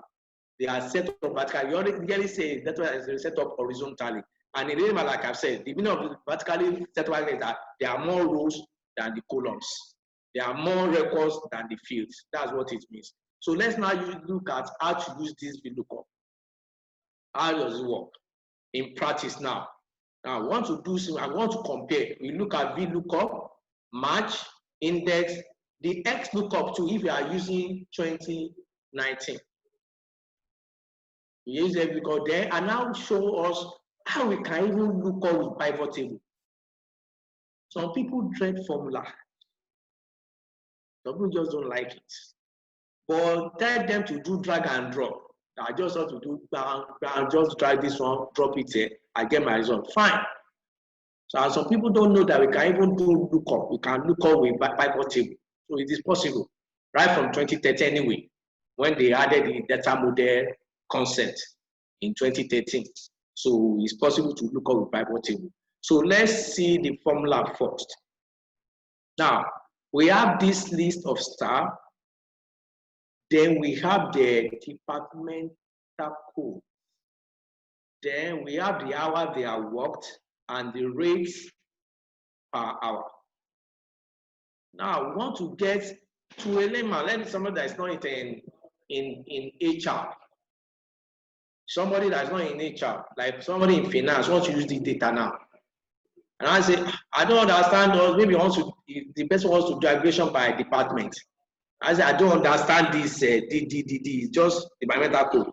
What's the name? What's the meaning of those things? Give me the man. I say, I will not send the person in HR now send you the code with the equivalent name of the department that belongs to that relate to that code. So you have it here. So the way you get it, if you don't understand VLOOKUP, what you can do, thank God this is not much. What you can just do is you look at this one, D1001 is grabbing. You come back here and you type graphic. Now, you see solve the problem, but it's not efficient. It's not effective. And that's one of the advantages of using Excel. It makes you work effectively and efficiently, better than doing things manually. So once you understand how to make use of those features function, you are good to go. You will enjoy what you are doing. So what we want to do is that we want to get the name of the departments for each of these environmental codes. Now, for what we have learned in data management, and to see, now let's first do this one. Let's first do the VLOOKUP. Let's first do the VLOOKUP this way. Now we run into a problem here because now VLOOKUP can look up vertically. So if I try, just follow, if I try to do it equals to VLOOKUP. So because it's drop down auto complete, as I'm typing the name of the function, I will have the list of those functions that start with that name. As I continue to tap, it will drill down and reduce it to that exact function. I can now press my tab key to bring it up. So I now have the VLOOKUP function. And now let me quickly explain the syntax of a function, or what makes up a function, or a part to a function, or body of a function, so that we understand. Understanding is key, so that even with a function that you have not used before, you can use it with ease. Now, for every function, there is a name. By the way, let's even start by differentiating what is the difference between a function and a formula. Some will say formula, some will say function. But let's even look at, they call it formula tab. They didn't say function tab. Even Excel themselves, they call it formula tab, not function tab. So what's the difference between formula and functions? Or what is the difference between a formula and a function? I put it very simple. A formula is an expression that returns a value. There must always be an expression. What do you mean by that? Let's say you want to get the sum of this, of all this hour worked. You can write a formula. Just say equals to, the way you tell Excel you want to write a formula is that you start with equals to sign. If you don't start with equals to sign, Excel will assume that you are just typing a text. You are just typing ordinary thing. So the way you change the mode of Excel to calculator is that you start with equal to. So you type equals to, you say this plus this plus this, like that. We go on till we get to the last employee, and we now click enter. So what we have done is that we have written a formula. And what by expression here is that expression is this addition we are doing. E5 plus E6 plus E7. This is an expression. And in the long run, we want a value from that, a result. We now click enter, and that gives us 142.90. So that's a formula. A formula is an expression that returns a value. That's the meaning of formula. Are you getting it? So what's a function now? A function, I put it very simple. I like to make things very simple. I'm not trying to impress anybody, just for my understanding. I like to put it simple. A formula is just a function, rather, it's just a named formula. That is a formula that has been given a name. The same expression that I want to do, that I want to add everything, they are not giving me something else that can do the same thing, but they are not giving a name. They call it son. So to work faster. So it's still doing the same formula or the same expression, but now been given a name to make it faster and more robust. So I can just do alt equals, enter, very fast. And what I've used a name formula which is called sum. So function is just a named formula. A formula is an expression that returns a value. My function too will return a value, but it isn't doing the same thing as the formula that I would have written, but not being given a name. So to let me know what exactly that function, what formula that function can do. So that's just different. So formula is just an expression that returns a value, and a function is a named formula, a formula that has been given a name, which makes more formula writing easier, robust, and less prone to error. Because if I can miss my step, imagine I want to sum our work for 1,000 employees. Will I be doing this? It will be crazy. In fact, anybody that gives that kind of job to do, I will say the person is wicked. How do you want me to be adding? So I have to update 1,000 times. That's what it means. So that's the advantage of function over formula. But you actually use function in writing formula. So when you are using function, you are writing formula, but you are writing it with a named formula that makes it easier for you to get it accomplished. So that's just different. So as we are going on now, we want to use VLOOKUP equals to VLOOKUP. So every function must have a name. So the name of this one is VLOOKUP. We have the opening bracket. After the name, remember that we will start with equals to. That's very important. If I just type VLOOKUP, it's as good as I'm typing, it's not even giving me the autocomplete. It's as good as I'm typing text. So for every time I want to write a formula, I must start with equal sign. I cannot type the name of the function. So then I have the opening bracket. Now I will now look at what, for every function, they must require something to work correctly, to work perfectly, to give you the desired value or result. So those things that function requires are called parameters. Now that now brings us to the difference between a parameter and an argument. People say they are no, they are not interchangeable. They are different entirely. Some people use that, okay, they are not the same thing. They are different. They are very, very different. Now, a parameter is like a variable for an argument. What does that mean? A parameter is those things that the function needs to give you the desired result or value. In this example now, we have this VLOOKUP function that we want to use. It's not telling us that for you to use me successfully to give me the desired result, to look up the right thing, I need you to give me the lookup value, which is the number one parameter here. Then give me the table array, which is number 2. And those parameters are separated by comma. Give me the column index now, which is number 3. Then give me the range lookup, which is number 4. That before I can give you correctly what you ask me to go and look for, you have to supply all this information. These are parameters. Now, when I actually give it those values, they now become what? Arguments. Parameter tells you what the function needs to function. Argument now gives those that function the things to work with to now return a value. So I call a parameter like a slot or a variable reserve for an argument to put in. So that's the difference. Now, if you don't give anything to this now, it can't continue. But it's telling us that these are things I must know what I need in advance to do a job for you. So that was it. Our lookup value, we say our lookup value is this one because this one want to look up. We want to get the equivalent department that's using this particular departmental code. We want to know the exact department. This departmental code, as a layman, as me that's not in nature, is confusing to me. I want to know which department is it. Just say D10. I don't know. It's not making sense to me. What department is D1001?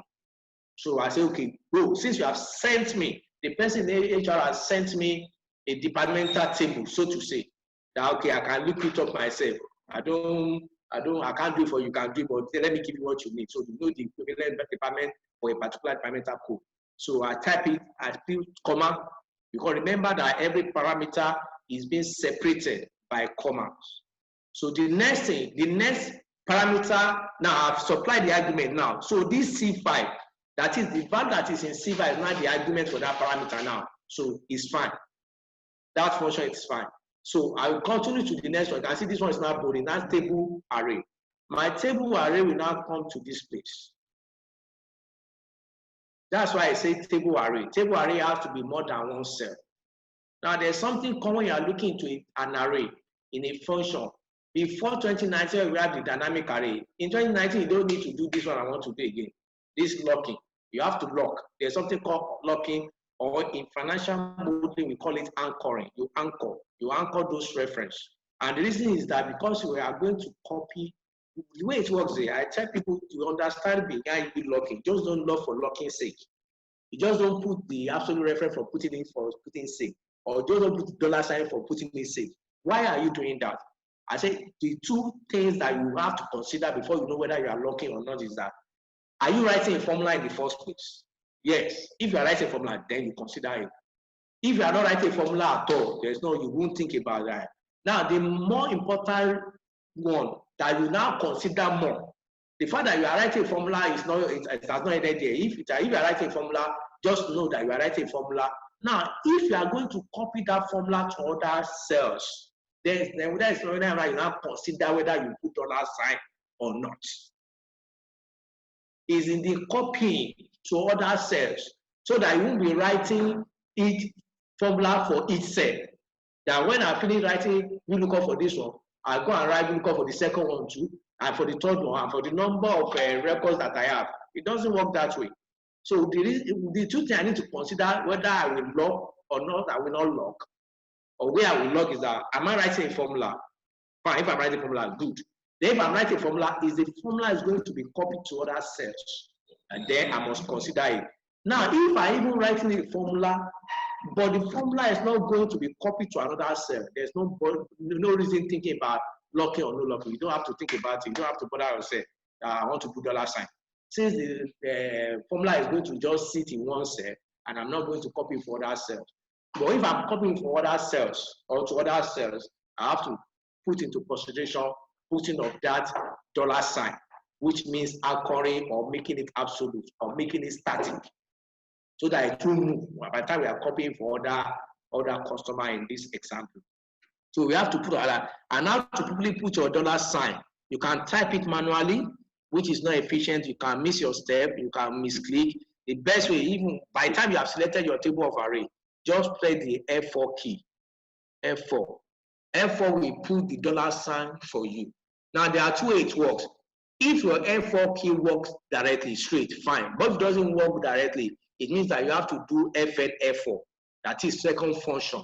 You have to do your second function before you press your F4 together. You have to do them together, and not sequentially. You have to actually press them together. So if your F4 doesn't work straight to put the dollar sign for you, then you have to press your F8 and F4. That means your second function that you work. So that's the way it works. So having done that, the next thing, put comma. Remember that every parameter, so we have supplied the argument for the table array parameter. We have supplied the argument for the lookup parameter. You can see now. So that's what means, that is the difference between a parameter and an argument. So the first parameter was lookup, and we have given it the parameter, the argument, which is C5, what is in C5. Then the second parameter was table array, and we have given it the range, because array means range, more than one cell. Anywhere you see array or range in an Excel function, it is expecting more than one cell. That's what it means. Anytime, anywhere, in any function in Excel that you see in the parameter that is asking for either array or range, it means that it's expecting more than one cell. That's what it means. So don't say you want to select one cell. No, it says more than one cell. But when you don't mention that, it's when you are saying like maybe value or serial number or text value or whatsoever, that means just one cell. But anytime you see range or array or you now see values, which you are going to see in case of in the example of forecast. When you now see values, that means, let's say financial forecast, that means it's expecting value. It's expecting value in that range of value, range of sales in that one too. So that's the way it works. That's the way it works. So now we have done. So then we need the column index norm. The column index norm, that because of our table of array, which is like your database where we are looking for that particular staff ID, that's my departmental code that we are looking for. So we have, it's not just the departmental code that is there. We have both the departmental code and the department that belongs to that code in that particular data setup, in that database. So which of the column one are we interested in? We're actually interested in looking for department. And this is where we run into the problem. You can see why Excel cannot look to the left. Now, what we are getting, what we want to retrieve is these departments.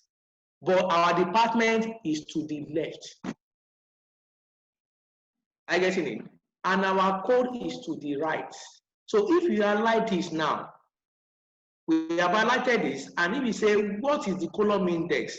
If we say 1 is the column index, let's see what's going to happen. And we say comma, because why? We have just 2 columns. Or which of the columns do we want to get value from? That's what the column index is saying. In this table of array that we have selected, our table of array is made up of 2 columns. It can be more than 2 columns. It can be 3, 4, 5, based on the database. But in this context now, we just have 2, the departmental name and the departmental code, because we are interested in the departmental name. Now, we now say which one we want to get value from. And our departmental name, which is the one we want to get, is in column 1. That's why we are typing 1. Good. In that sense now, the last one, the last part of the parameter is the range lookup. Range lookup can either be approximate match, which is true, or exact match. It's saying that what type of lookup are you doing? Because we can only do 2 types of lookup, exact match or approximate match. And the most popular one, that even to the point that people that can use lookup very well don't know the use of the other one, that they don't even know that there's a use case for it, is the approximate, that they don't know that the popular one is the exact match. Because most times we are looking for the exact value. Like in the case of the account number of a customer in a bank, or in the case of your telephone number, or in the case of accounting code of a customer of an account type in a financial statement. So it's unique to a particular maybe asset. In the case of we have chart of account, every account has the code in a company. So it relates, it depends. So most time when we are doing that, we are looking for unique identifier, which must be exactly that one. So it's the most popular. That's what we call the exact or false range lookup. Then the first one, which is approximate, is not so popular with some people. So they don't know there is a use case. There's a use case. And when you are using approximate match, definitely it must be a number. Remember, our data type can either be number or text. Our number are in various forms, but text is text. So when you are looking for, it's as though when you are doing exact match, you are looking for text. That's why we say account number is not a number, it's a unique identifier. So to Excel is a text, which will be exact match. Telephone number is the same thing. Account code is the same thing. In this context too, the departmental code is the same thing. It's unique to a particular department. So it's an exact match we are going to use. But I just want to explain the difference between approximate match and the exact match. You have already, it must be exactly from the word, exactly. But for approximate, when it comes down, anytime what you approximate, what you are looking for, the database, the return value, the column must be of number. And what you are looking at must be number 2.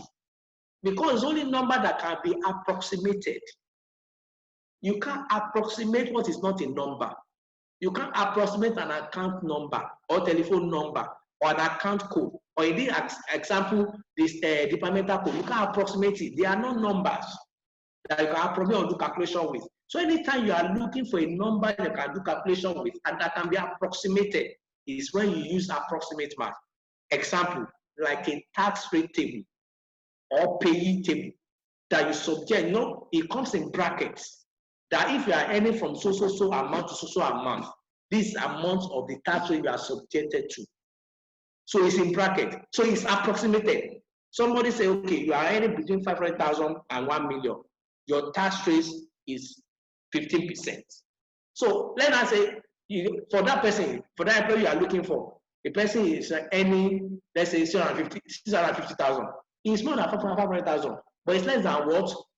1 million as well. So how does it reconcile it? That's where the approximation comes in. That's why it's able to get it.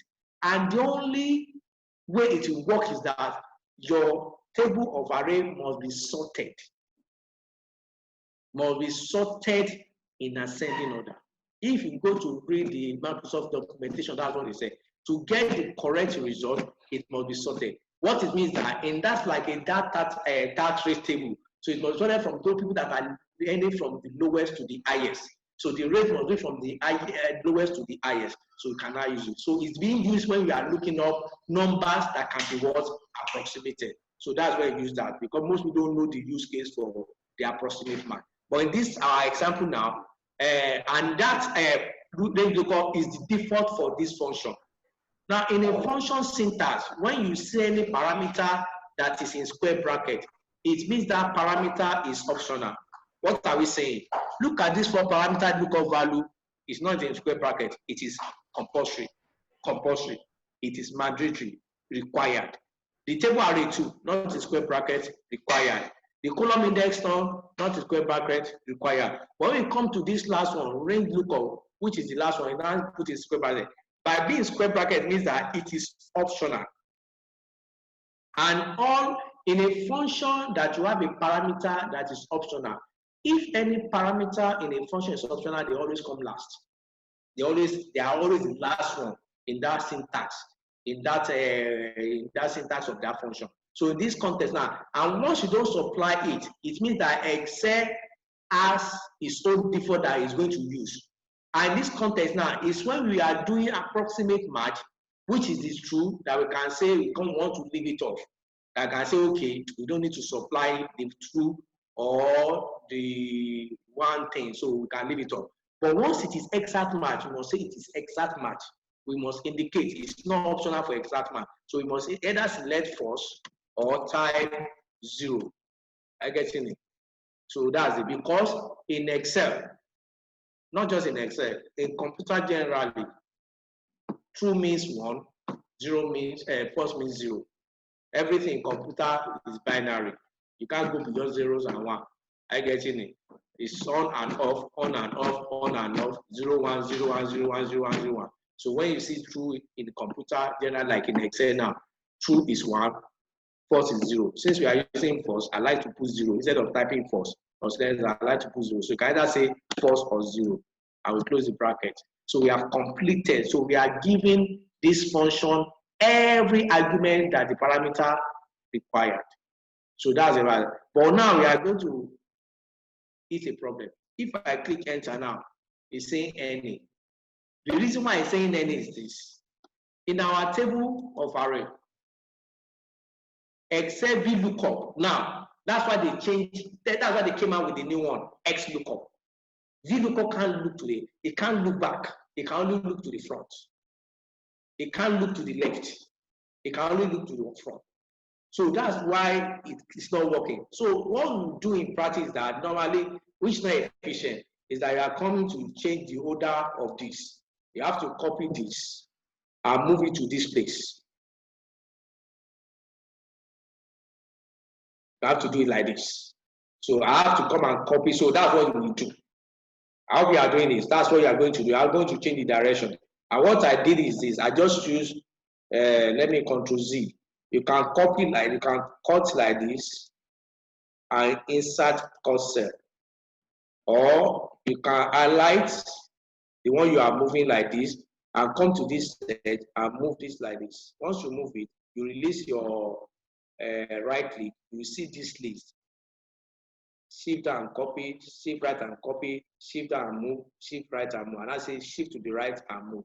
So that's why I changed it, the position. So that's how you do that. You either cut or copy. So if you go back to check our function now, we are still having this error because we cut and copy. So we are going to redo it.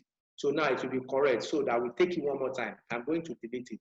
I hope we have all changed the direction of our table now. That's what is done in practice. Once it's not in line with what the way, because as at that time, even up to now, VLOOKUP can't look to the back or to the left. It's only that's why it's called vertical lookup. It can only look to the front. Vertical lookup. Vertically or lookup, not to the back. So that's it. So we have to change the orientation of our lookup table in this context. So I hope we have changed it. Just move or cut and cut the, like, let me do it again. Control Z. Control Z. Now, what I did is that I highlight this. I say cut. That is, I'm moving entirely from this place. I'm moving from this previous position, and I come to this. I highlight this and I say insert. So I've changed the orientation now. So now we can now do our VLOOKUP again and take it one more time, and should now be correct. So now, before we now go on, let's now use the concept. We have seen how we are going from this place to this place, coming to this place. Let's now use our concept of data management, this table, and turn this our lookup table to Excel table. So we go to home. Let's use this one, format as table, and let's select anyone you like here. Let me select this one. So I have the same thing. Or if you like, you can press Ctrl T. You can see. Or if you like, you can press Ctrl L. The same thing. Any method you like.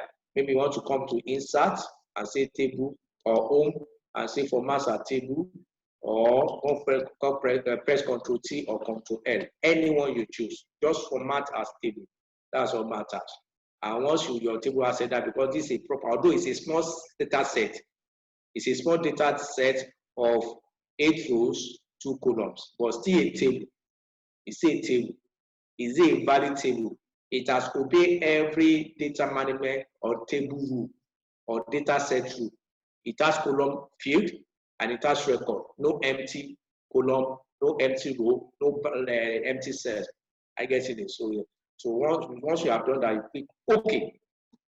So now we have turned it. Let's just change it to department. Let's say DP. That's department team. So it's always good to always name your table. The same way that when you create an Excel worksheet, you're going to rename it. Just open a new workbook, you are going to rename it. The same way, they are just like that. All those things are called objects. They are objects in computer. They are objects.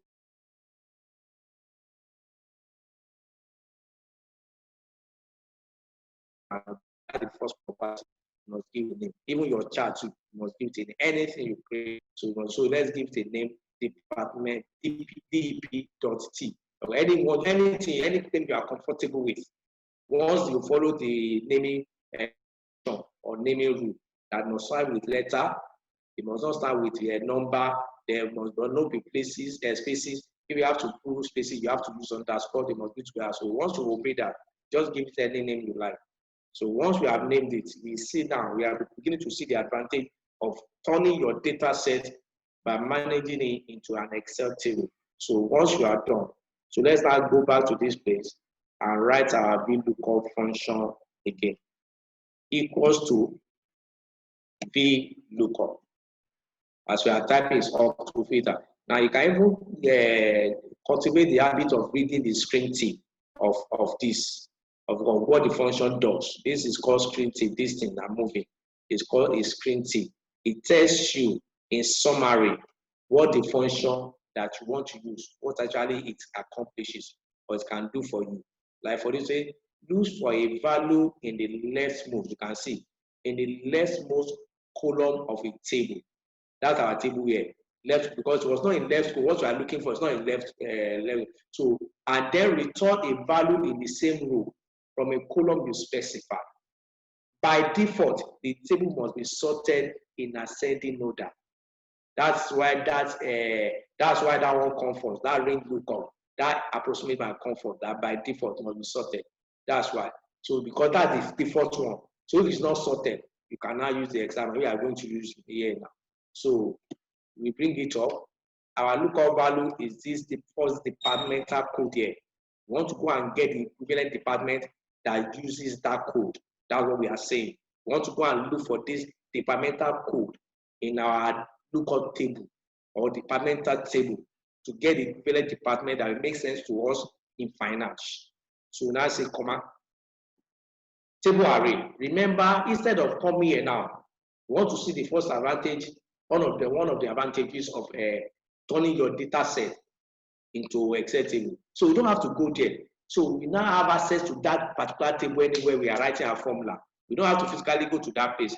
All I need to do is just to type that name, DEP. You can see immediately it pop-ups. And you have this sign that's showing like a table. That's a sign for a table, like a box with a tick header to indicate it's a table. So I can now select it. DEPT, you can see it's referencing the entire. No matter the level of data set, you can create it as an Excel table and give it a name. So you can see it's even shorter and easy. You don't have to go there physically. So that's one of the advantages of this, turning your Excel data set into an Excel table. I get it. So comma. So this time around, our column index num, where we want to return value from, we just have 2 columns in that table, 2 columns. And when we are interested in returning value from is the column 2. We just type 2 here. So, comma. Now, what we are doing is exact match. I've explained the difference between the exact match and approximate match and where they are applicable and the use cases. So now, the one we are interested in, because it must be that department and the code for that department is unique. So we have to do exact match or type 0. Then we close our brackets. So we have completed the function. We have given all the parameters, the argument they require. So for the first one is lookup value, which is now a C5 cell in this way. The second one is table of array, which is in our lookup table worksheet, which we have given a name to by using Excel table, which we call the DEP.T. T stands for table, departmental table. Then the next one required is that what's the column we want to get value from. By the time we are looking for this departmental code, where is the column we want to return the value from? In that particular table that we are looking into, our value we want to return is from column 2. That's why I'm typing 2. Then I want to do exact match because it's a unique, it's a text. You can't approximate a departmental code because it's unique to a particular department. So it must be exactly that code that I should go and look for in case of my account number or so, what have you. So once I'm done and I say enter, you can see immediately give me what? Graphics. So I can now come to this place. You can see you can drag. Some people like to drag.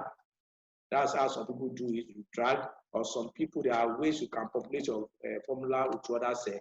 Some people will copy and come here and paste Control V, or some people will do this. Right? Come to this edge. With this, when you have this black cross arrow, you can double click, you send it down. Or some other people, there are ways you can do it. Some other people will do it like this. Highlight everything in advance and press Control D. So there are ways. Those are the way you can populate other cells. But the one I recommend and I use, because it might be longer than this, is just to come to this set and say double click and then it fills down. You can see without getting to this place, we have gotten the equivalent department for all those departmental codes. Getting it. So that's how we use VLOOKUP. That's how powerful and useful it is. So you can drop your questions in the chat box. So that's how to do. Now let's now go for match. That's number 1.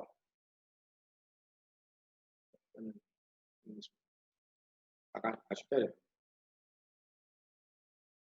Okay. We have more 10 minutes before tea break. So they say I should let you know. So let's do the match. So we can get your question from the chat, but any question you need to ask. So let's go. That's how to use VLOOKUP. So let's go to a match. Now, the reason why we are looking at match before index is that there is no index without match. Match by itself is useful, but index is powerless without match.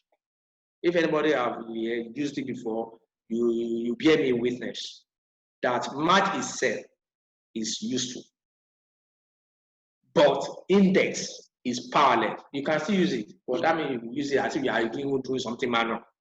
So it won't look like even you are using formula in the long run. Even to do it manual, it won't be better than using index without match. I guess it. There is no index without match. As powerful as index is, there is no index without match.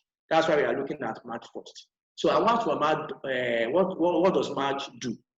It does the same thing like VLOOKUP, but in its own context, it does not give you the value. It tells you the relative position of that lookup value you are looking for. That in this list, this way it can be found. And the use case, the most popular use case of match is that you want to compare maybe two data sets. You want to know whether something is available in this. Maybe you have two lists. Maybe you have two lists of employees or customers. That okay, from there, okay, you want to know the new and the old customer. That okay, before now you were having 10,000 customers, and now you can see that customer has increased to, let's say, 10,500. I want to see the new 500. You have those two lists. You now want to see the new. You have the old one. You have the new one. So you can quickly use the match to see.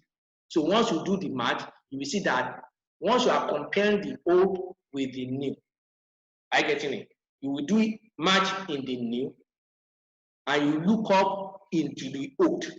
So by the time you are populating a formula, it will give a series of numbers. The number is given is that the position of those customers in that array, in that list. So anyway, you now see any, those any means the new ones, that they are not available in the old ones. So now filter, you cannot filter by the NA to know the new customer. You can see it's very, very useful. So basically, when you want to compare two lists or two databases, without, it's not that we are looking for them. It's not that you want to know their name. It's not that you want to know anything about them. Just want to know that, okay, is this customer or this employee, is it new? You just want to know. You just see any. Once you see any that is not available, I mean, it is not available in the list you are looking into, which is the old one.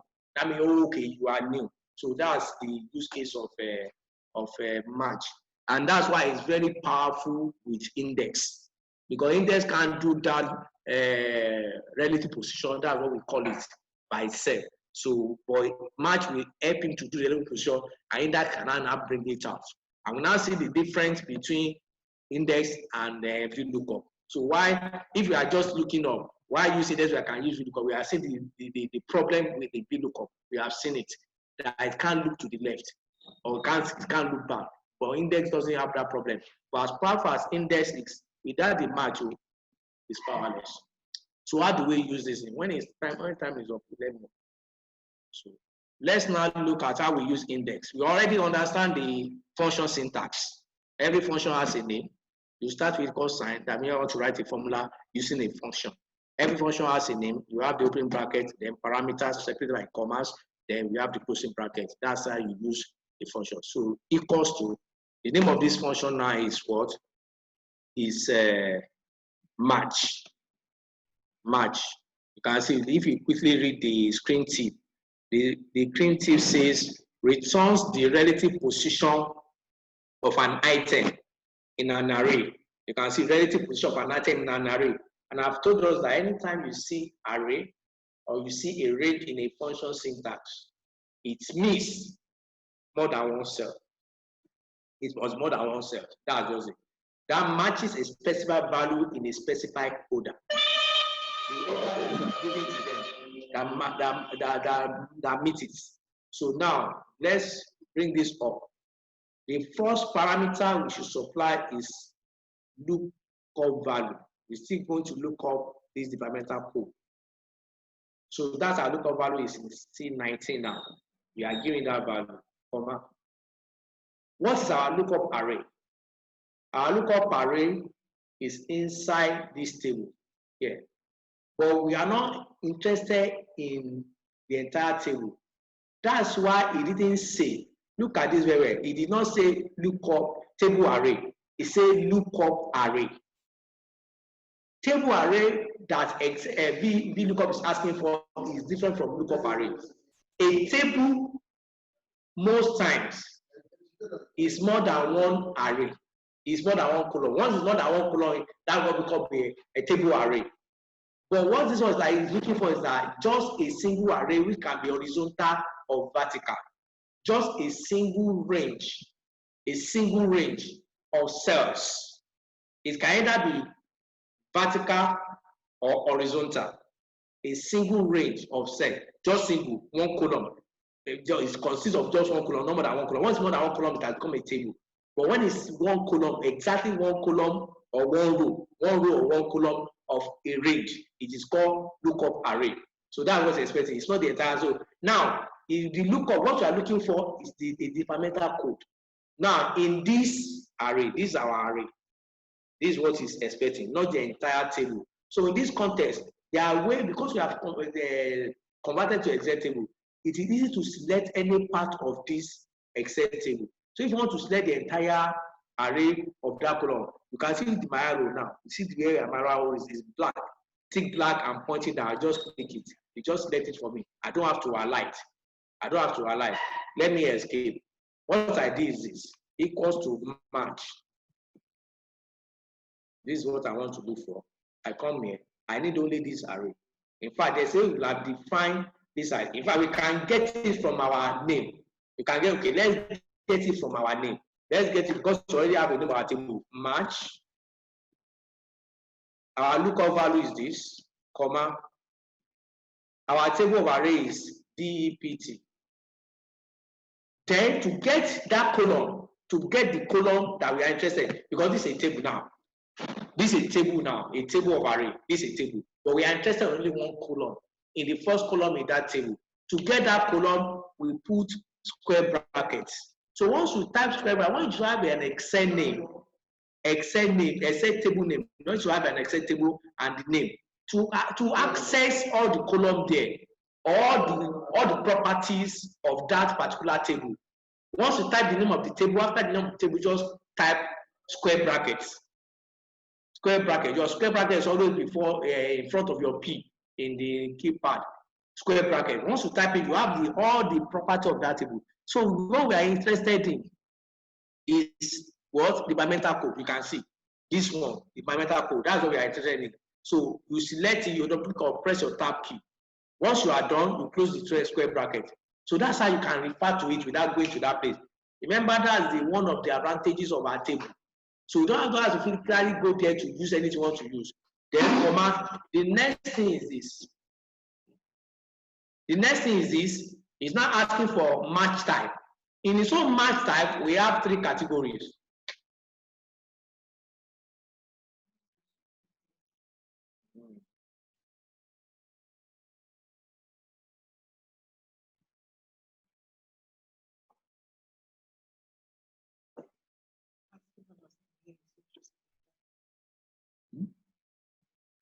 Okay, can you hear me?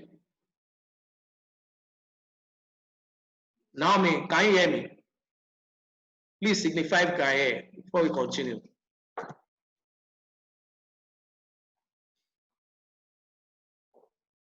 Hello, Naomi. Can you hear now?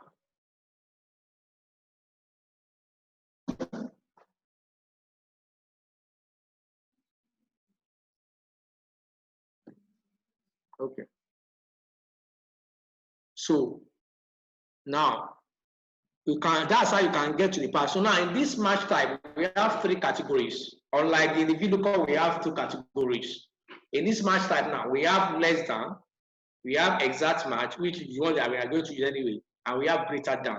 The difference between less than and greater than is that, like in that VLOOKUP, that approximately means that if you want to use that, is for numbers and your array has to, table of array has to be sorted in ascending order. In this one, it's saying that if you are matching a number which can be approximated, if your table is sorted in ascending order, you use less than. But if your table is sorted in descending order, you use greater than. That's what you. But that one has to do if your array if your array is sorted in ascending order, you use less than.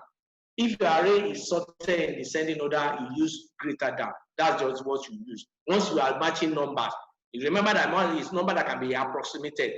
Text can be, or let me see, can be approximated. So, but what we are interested in here is that we are doing exact math, which is claiming as 0 and again. Okay.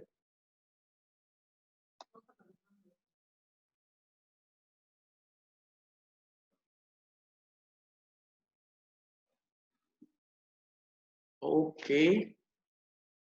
So did you name it exactly like this? DEP.T. So let me take it again and follow me. Let me take it again. Let me take it again. So maybe you missed a step. Let me take it again. Equals to March. Hello. Hello. Hello. So okay. Did you name it exactly DEP.T?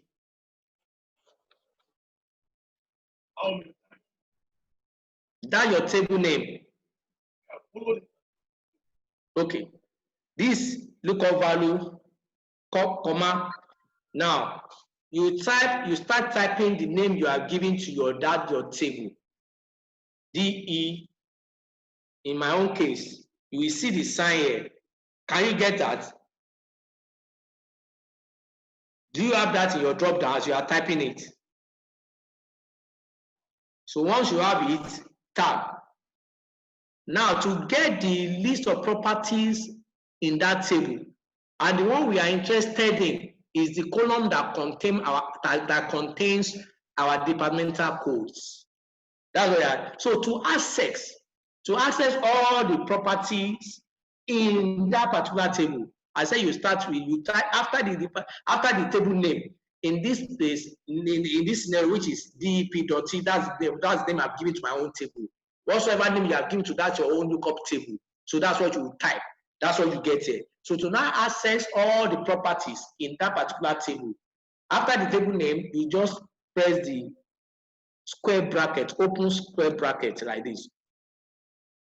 Open square bracket. And I say it's in front of P. Letter P keypad is in front of it, or wherever it is on your keypad.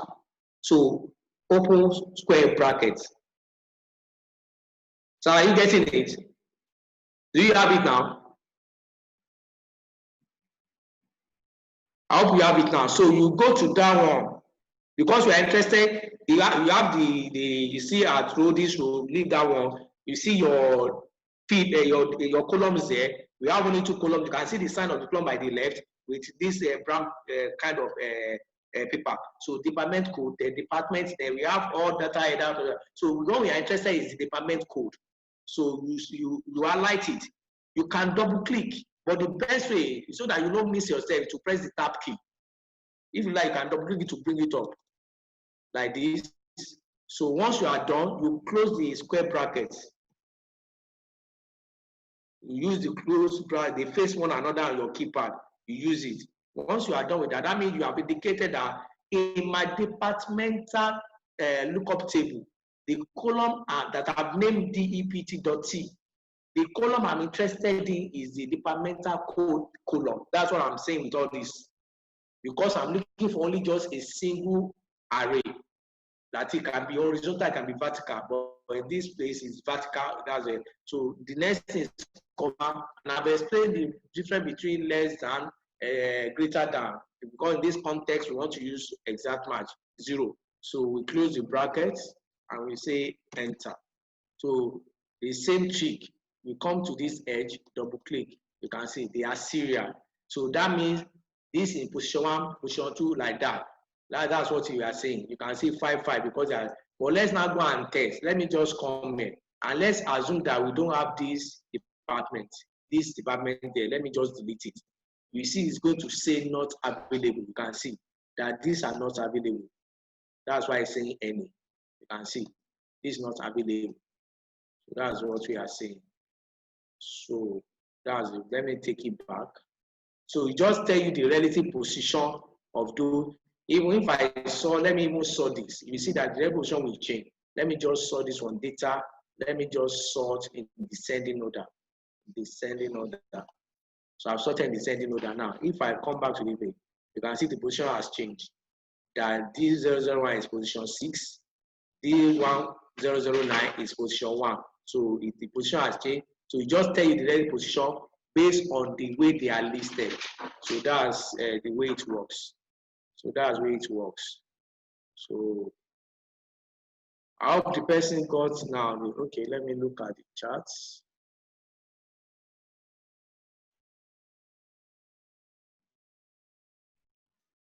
Hello, Nami, can you hear now?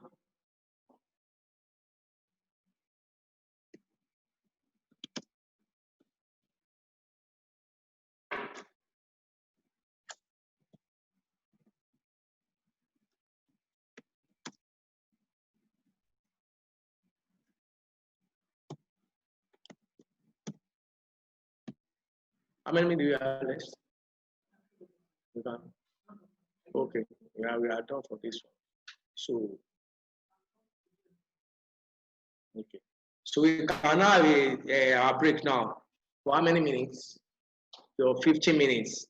So we back in 11:10. According to this time here, it's 10:55. So we be back 11:10. Thank you, everyone.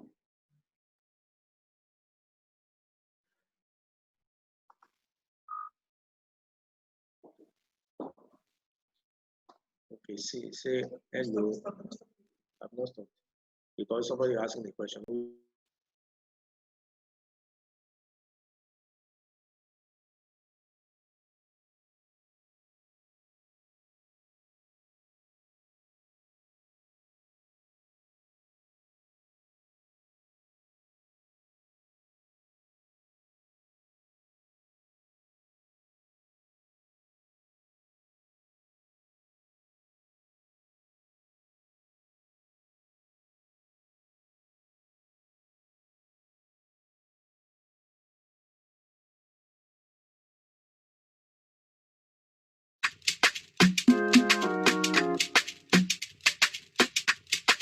Right about now,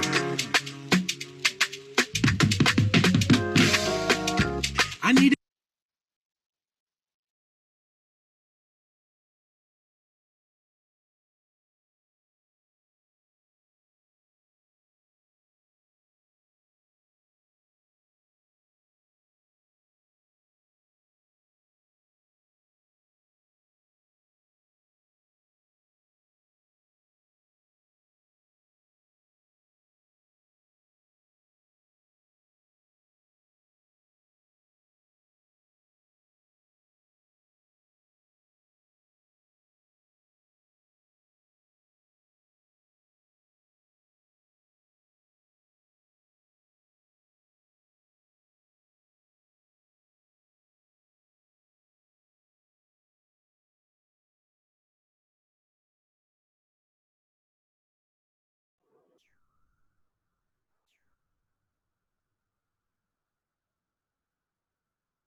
Hello, Naomi.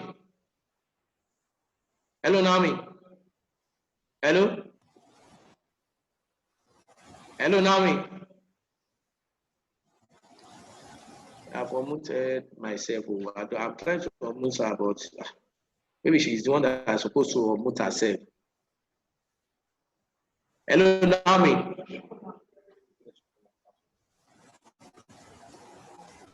I don't have a number. How will I call her?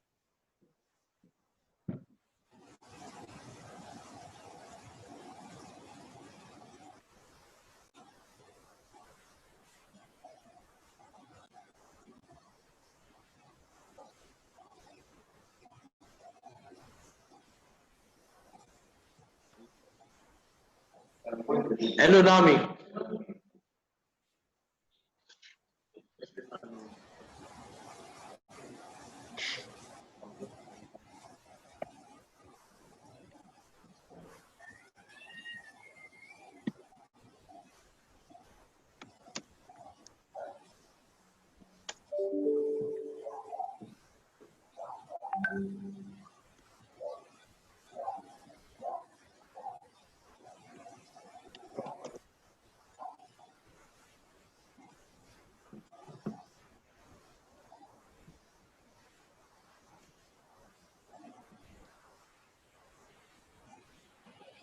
Hello. Hello. Hello. Hello, is that Naomi? This is Amafao. Oh, Amafa. I'm trying to reach Naomi, please. Okay. Sorry about that. Please, can I get her phone number, please? Okay, let me get. Okay, we are calling already. Thank you. All right.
Okay, welcome back, everyone. Naomi, we've tried to reach you, but your number is saying switched off. So, but we'll try again before we resume from the break. So right now we're on tea break. So when we resume back from the tea break, I would have allocated every participant to a group. That group one are SA, Olabisi Rachel, Uzoka, Fatia Medru, and Kamji. I'll come again. Number one for group one is SA, then Olabisi Rachel, Uzo, Fati, and Kamji. You all are under group one. Then for group two, we have Adeze, Samiat Shitu, Munir Mohammed, Anas Ahmed, Ghana for group two.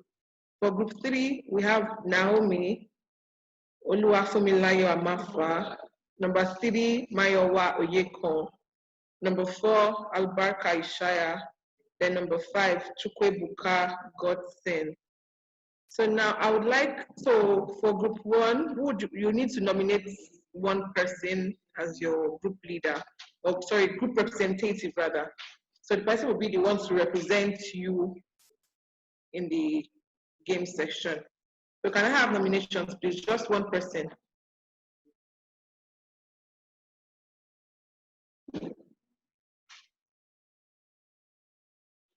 SA, Olabisi, Uzo, Kamji. Okay, so for group one, we have Kamji as the group representative. Thank you. So for group two, who are you nominating? Adeze, Samiat, Munir Mohammed, Anas, Ghana. Samiat. All right, Samiat for group two. Then group three, who do we have for you?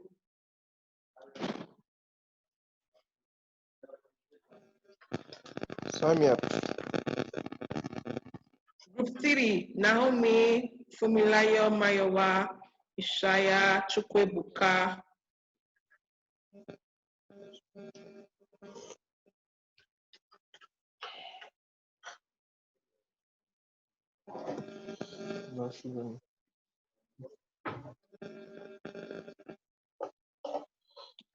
Group 3.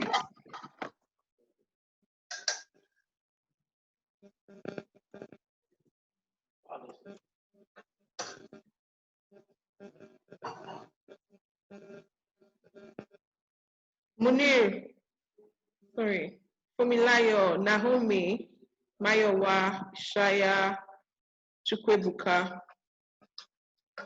Who is your representative?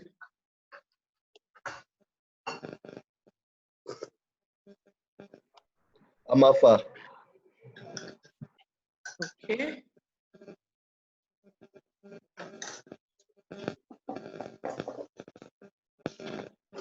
I want to believe I captured everybody's name. Sama. Albaka. Group 3, are we going for Fumilayo or are we going for Ishaya? Albaka. Is he online? Albaka, are you there?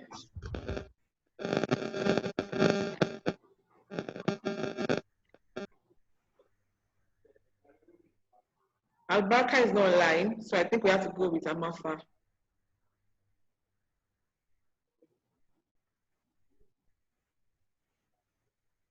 Okay, so let me just give us the lowdown of how Albaka. Albaka is not online.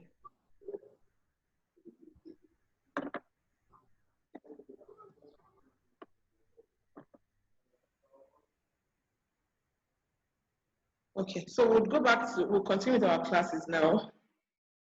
Okay, Nemfort, I can see your message. I would reply you. Cynthia, I can see your message also. Rachel, I've corrected your name. Olabisi Rachel Adeyemi. Okay, I've corrected that. Uzo, I've corrected your name as well. All right, thank you guys. You guys have been amazing so far. Thank you so much.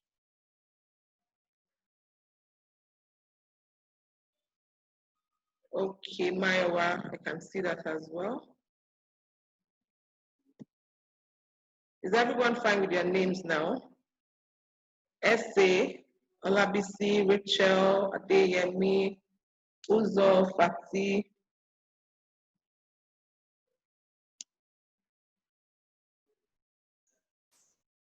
Yes, but I typed a question. I don't understand something. I need them to take it again.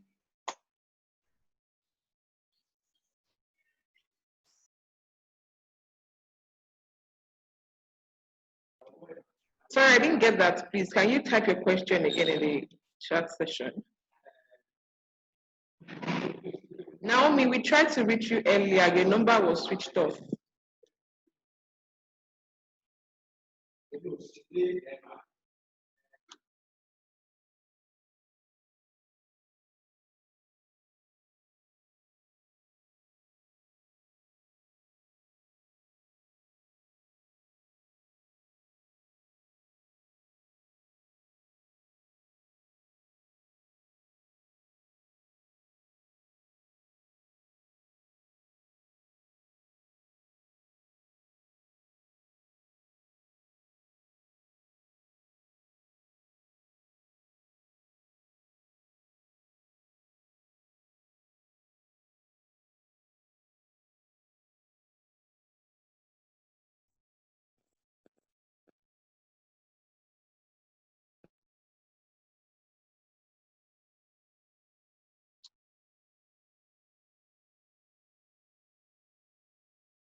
Hello, everybody. Welcome back. So let's quickly do a recap of what we have done before we went for tea break. And somebody asked a question to do a quick recap of the name of the lookup table. We started with the things that are new in Excel that you can read up here. Anyway, they are all here. Those things that are new in Excel. Basically, they are functions. Basically, they are functions and few chart types. Now, the management of our data sets, we talked about it. The rule of database, how data should be set up, those things, rules that we must keep, ensuring that our database gives us what we want when we want to use them in data analysis or calculations. And we know that we said that there are two basic types of data type. Is either your data is number or is text. Getting it? And numbers cannot be in various forms. So like example, dates are actually numbers, but they are just in another form because of the formatting. And you can have your number as decimal or as whole number or as formatted as currency. Again, when you want to show that, okay, this value you are talking about is a monetary value, one, then you want to show the currency in which it's being denominated, whether it's in dollar or naira or USD. So you can indicate that. So, but it's still number. It's still number. So it can either be number or text. And the way executives know whether you are dealing with number or text is that numbers by default aligns to right. You can see as I expanded the column width, you can see the number aligned to the right. If I expanded that of D2, you see that we align to the right. I get it. So the same thing for text aligned to left. Those are what we call the default alignment. And when you say the default alignment, it means that you can decide to change the alignment, the default one. And like, for example, you can come and select this particular customer name, Verizon, and say, I don't want you to be on the left, come to the right, which you can do. But I advise that to make most of your data depth, make sure that you keep the default alignment. Make sure you keep the default alignment. So that's about data set. And you can't afford to have empty rows or empty columns, then empty cell as well.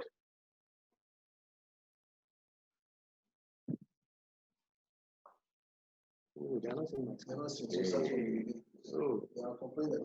oh, sorry. Wait for that. I didn't know that they share my screen. Okay, sorry for that. Apologies for that, everyone. I didn't know that we're not seeing my screen. I didn't know I didn't share. So let's go. Let me just take it back let me do the recap again from what we have done so far before we went for tea break. So we talked about things that are new in Excel. We talked about them, and majorly they are functions, new functions. And in 2019, we talked that they have changed the engine of Excel system. The way it works now is different. So we talked about, you can see the list of those things, major things that are new in Excel from 2016. Because the way it works, that the major change even started in 2016, but it was only available to those that are using 365 with 365. But by the time they now roll out the 2019 version for 365, they now brought everything to 2016 desktop or licensed one. But there are things that are very new in 2019. Hello?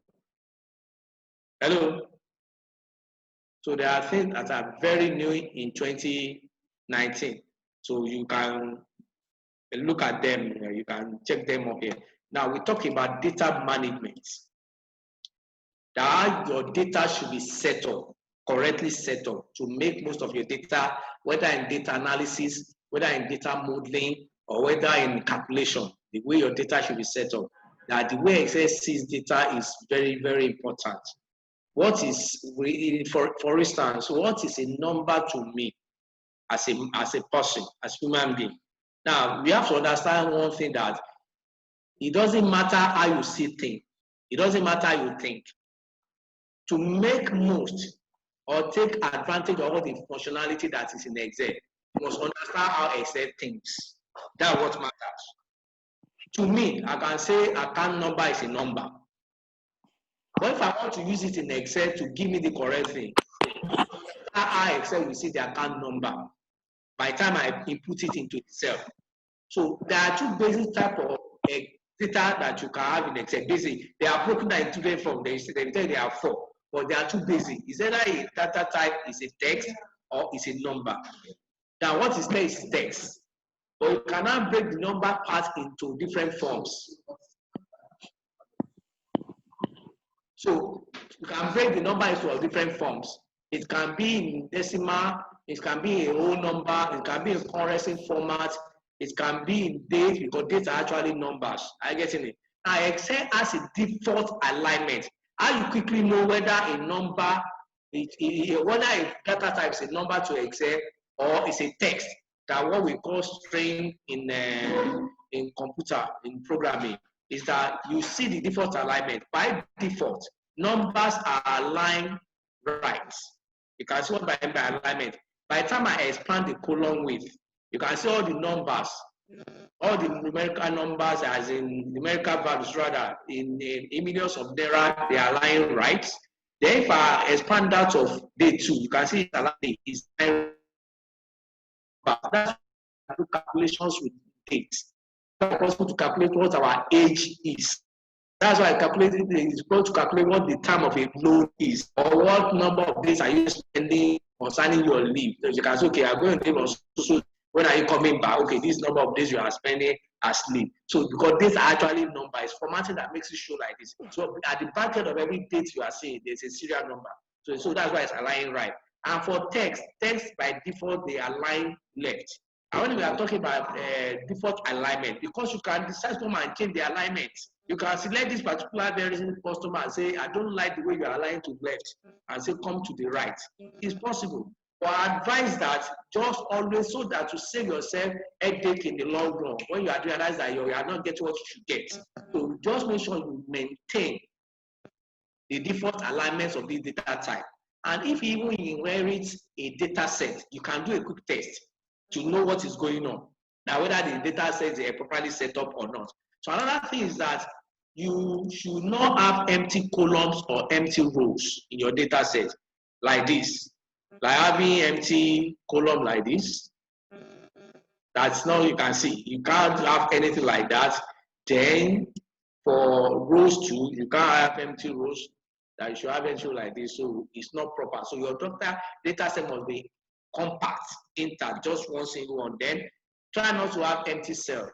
And the reason why we are saying is that that's how you maximize the use. Because every analysis you want to do, or modeling, or calculation to do, is the input to them is a data set. And your results that you get is as good as data you use in doing those calculations or analysis or modeling. So it's garbage in, garbage out. Once the source is correct, the output will always be correct. You can rely on the output. In fact, the output can be to you might be correct, but because of the underlying problem in the data set, you are making decisions based on the wrong results. So you have to ensure that's the starting point. That's why they came up with all this Power Query, Power Pivot, because the nature of the data we get sometimes are not structured. So to be able to structure them so that we can get the best out of them when we use them for decision making. So that's when you structure it. So you use Power Query to so data, because the source is important. The source of every analysis, modeling, calculation what to do is very, very important. So that's why you must understand how Excel sees data, how data should be set up, how to manage it. So we now came to the area where I say, okay, to make best, because what we used to have is called Excel list. And there's a way you can, what it gives integrity to your data set when you convert your data list or data set to what we call the Excel table. To Excel table. And how do we do that? This one have already been converted to Excel table. But let me make a copy of it and show an example of what we have done. So let me just make a copy of this table. I want to select it. Let me select everything. So I copy this. Let me paste here as value. So I've stripped it of the table formatting. You can see now immediately, even what I was saying, you can see if you look at this date column now, see the way it's appearing. See the way you can is they are like ordinary numbers. That even tells us that these are actually numbers. That's why it's a serial number. That's why we can do calculation with it. It's the formatting that makes it appear the way it is here. So the actual number. So how do we do the transaction? I copy and paste value. So every is strip it of all the formatting. In fact, that's another trick you can use. If you inherit a data set and you are not sure about the format or what that can create problem, just take that data set, copy it, and paste as value. So it is stripped of any wrong formatting or wrong alignment they have done. You just give it the correct thing it should be, the default alignment, the default data type it just give you. Are you getting it? So in this one, you can see from here my currency data type, that is number, has comma. This one doesn't have comma. I guess in it. So, but it's monetary term. Yeah, I'm showing that okay, something is in currency is it's monetary value. So this one too, it has stripped off all the formatting. So I actually have to format it back to show as date. So how do I do that? I select everything. I press my shift and control when I select the first one. I press the arrow down key, then to select everything at a go. That's why instead of highlighting, because I don't know how many rows I have. So that's how I quickly jump from the first one to the last one. Having done that, I go to my formatting. You can see under the home tab, this place, under the home tab, in the number group. This is number group, home tab, number group. Under the number group, you see this box, general. So everything is in general format now. Then I click this drop down arrow.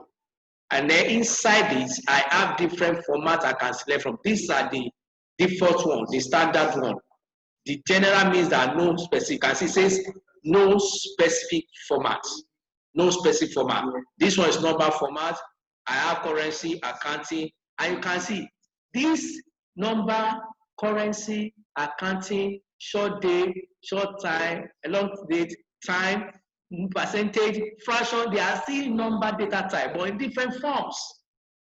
In different forms. Until you get to text. Even scientific is very fraction. So until you get to text, that's the only one. That's like it can either be only be either number or text. But now number can take different forms, like we have seen here. But the one we are interested in is this short date. And now select it. You can see it has been converted to short dates. So I formatted as this now. It's not making sense. But I like this format of date that will show my month as text. In abbreviation, I like it. And how do I do that? There's a keyboard shortcut. Or I can do it by going to more in the same number group. In the same number group, when you see in any tab, these are tabs. What happened to tab is that all the commands that we use in Excel to do whatever I want to do, they are all grouped inside a tab. They are all put inside a tab based on what they do. So for easy access. For instance, the one that is very easy is that if I want to use formula, I'll come to formula tab. If I want to do data analysis, I'll come to data tab. So I will see all the command there. If I want to do any other basic things that have to do with text, formatting, I come to home tab, which is the default. So all those commands are also grouped in the tab. So you have the clipboard group, you have the font group, you have the alignment group, you have the number group, the style group like that. Now in those groups, anywhere you see this, we'll call it launching box icon. When you see this launching icon, that is, there's more to that group. That is, there's more command, or there are more commands to that group than you can see on the surface. If you want to see more, you just click this launch icon. Dialog box launch icon. Once you see, you can see format set. So now have a lot inside. You even have join to those one in the box. They stop at text, but we now have special. We now have custom. So you can still go to date and say you don't want the ordinary format. You can select any of the formats here that you want inside the. But I still don't see the format that looks like this one we're using before. So I come to custom. Under custom, I can now format it. I can come to any one. Then I can even wipe this one away. And I say I want this format. DD stand for date, dash. Then MM stand for month. If I type another M, I get month as text, 3-letter word.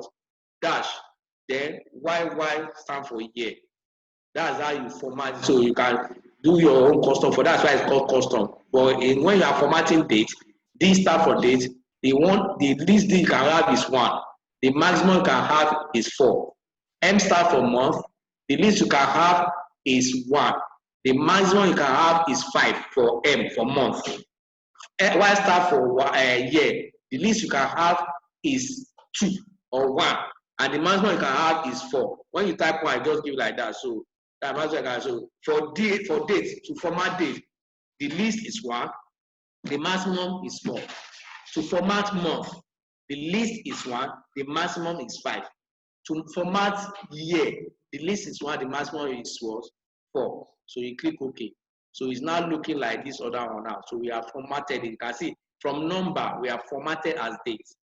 And this one too, just have to put comma separator, or you can even put naira sign. But let's just put comma separator and just come to this box again, this number box group in our home tab ribbon. So we just click this comma separator. That's all. So we are formatted so that it's easy, it's readable. We know that we are talking in terms of currency, and we have quickly see them as the significance of them. What I mean is that we see them whether it's in hundreds of thousands or just thousands or millions. It's easily readable, unlike the way it was showing before. So that's we have changed it now, everything now. So now to now convert to a table, to make it appear like this, I said that there are 4 ways we can do that. Two of the 4 ways is using keyboard shortcuts. Control T or Control L, either of the 2. But you can do the conversion to table to insert under inside. You can see in table, or under home and say format as table, whichever one you want. The advantage of this one over that one on the inside that you can pre-select the formatting you want. When you come to format as table, you can preset the formatting you want, maybe based on the company, the color of your company, that is official color of the company to reflect it. You can pre-select that what you want. But for this insert, it just give you the default style of the table. So if I click this table now, you can see it selects everything. Because why?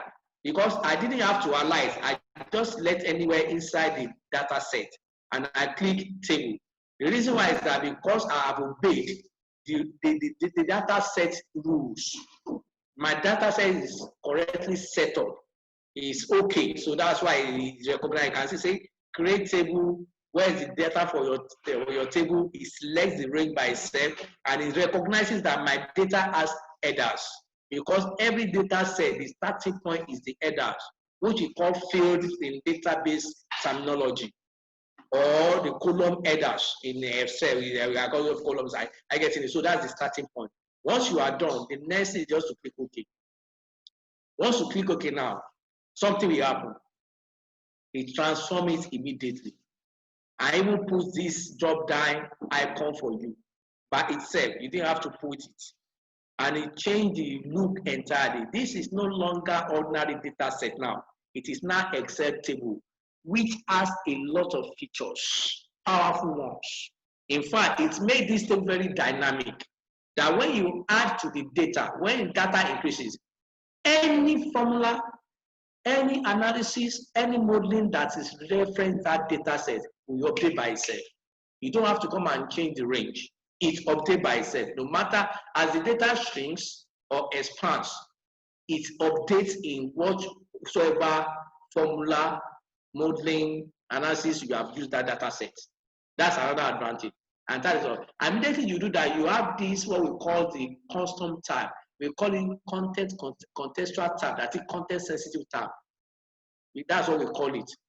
Content sensitive tab, that because you have created something that is different, because it's not the default, it's not part of the standard tab. If I select outside it, you can see it disappears.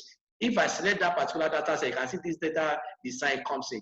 And that's where you have all the properties and all the functionality you can use, because you have changed the structure of the original data set to an Excel table. So data is different property and functionality that I can use with it. But the very first thing you want to do, because you can have more than one Excel table in your workbook, because you already have any one existing.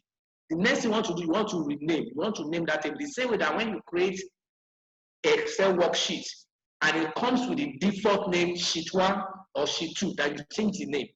Or when you create a new workbook and it comes with the default name book 1 or book 2, you change the name. The same way when you create anything, we call, these things, we call them objects. Objects in Excel or in computer generally. So the first thing you want to change for an object is the name property. They come with properties, so you want to change because they come with before you are creating new one. So, but you want to use for a specific purpose. So you give it a name that reflects that purpose. So the first thing you want to do with this name is drop and change. Where do we change the name? You can see properties under properties. You change the name. You just let it now. You say table 3 because it's recognized that we have created 2 tables already. 2 tables already or existing. We have 2 tables already. That's why this one is given the table 3 name. The same way you already have maybe 2 worksheets created and you start another one. It now say book 3, worksheet 3 or sheet 3. So the same way. So let's give it another name. Let's just say DEPT full stop. So I've given it a name. And we mentioned about naming convention, naming rules. There are rules to naming in Excel, not just in Excel, in computer generally. When you are naming an object, it can't start with a number. It cannot start with a number. It must start with a text. Or you start with underscore. You must start with a text, then anything can follow. And name cannot have spaces. You can't have spaces. If you want to use like 2 words to give, if you want to use 2 words in your name, you can separate them with underscore. If you just want to say something like space, you can separate them with underscore. But 2 names cannot have spaces. The another thing is that you can't use, let me say, keywords as name. That is reserved keyword in an application in an Excel, like using C1. C1 to an Excel is :1 or R1. R1 means 1. I guess you can't use that. So you have to use a unique name, and it makes sense to use names that reflect the purpose of that table or data set. I get it. So I just say let's use the one that say department table, or which will have to make it says the boy is okay DPT. So whatever you name it, just make your name, give me a name that's descriptive. So that's how to create a table. That's how we create a table. So, and now we have a lot of advantage. I quickly show us one that you can even slice by this now. All you need to do, because you have different functionalities that is attached to this, you can come to this design tab. Under design tab, under the tool group, you select inside slicer. So let's say you want to slice and dice by region. You check region. Maybe it can be by customer. Let's say even by customer this time around. The other time I show by region, and I click OK. I have this beautiful box icon that is called slicer. Now from here I can filter with it. If I just want to see the record for AIG customer, I just click AIG. So that's all AIG. So that's AIG. So that information that is contained in AIG. If I want to send to my superior or to my colleague, I just copy it and paste somewhere and send. If for somebody else, I just unfilter. I can unfilter them because I've used this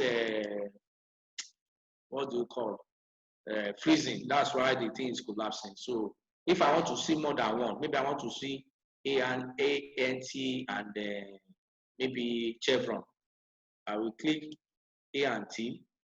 Then I have to remove this. Okay, let me scroll up. I think I can see scroll up and see it. Okay, let me remove this freezing. So let me unfilter this.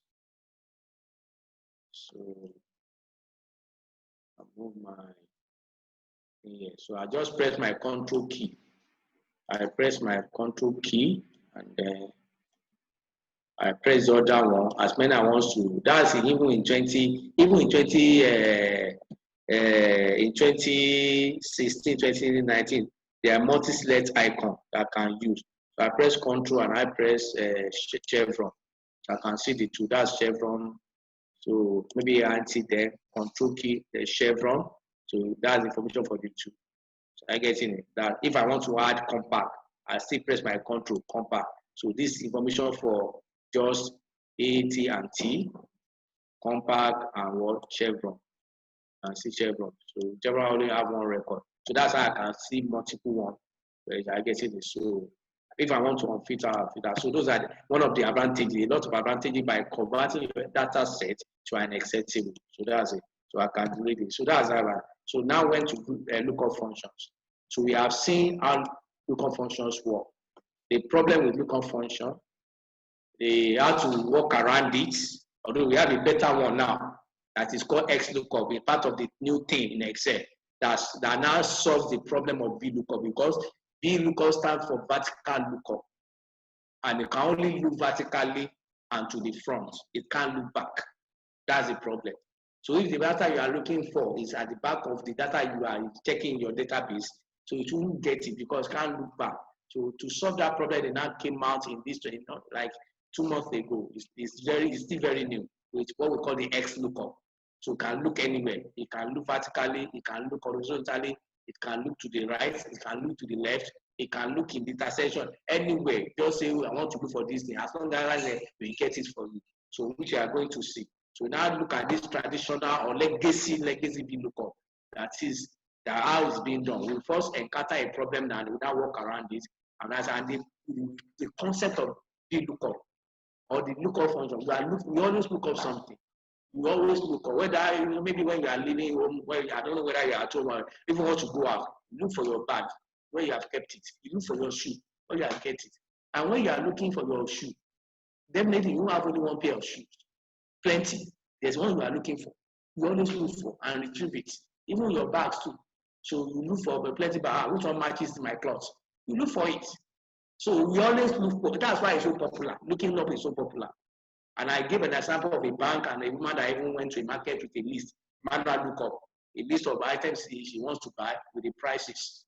The man, you all don't look up. You just don't know. You look up. In your phone, you look up. You look up the name, the phone number you want to call. Or the name of it, you look up, you search, you look up things. So that's what makes VLOOKUP so popular until now that they have solved the problem. I get in or looking. So we saw an example. Now we now stop that. Now somebody wanted to know how to name this. Is the same naming concept because we are looking now this function. Let me quickly run through again. Let me just recap on the function. Then to relate it with this one now, you can see this one before we started the VLOOKUP, we add this lookup table. Now the scenario is this, which is something that is practical. Our Excel is used on a day-to-day basis to solve our problem. Is that okay? Let's say I'm in a finance team. Then I want to do some analysis on our employee based on the hour they work and the rates being charged. And the information can only come from HR. And by the time HR send me the information, she just send me, or he just send me employee or with this department. Maybe I'm the one that even created this department. That I just have the codes, but I want to see what actual department it is. This code is you HR that you can know it often.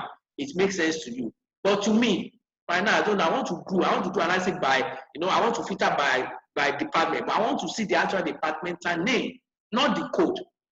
The HR guy just sent me the table. That okay, for every code, this is the departmental name. Just that was sent to me, which is this one. That was sent to me.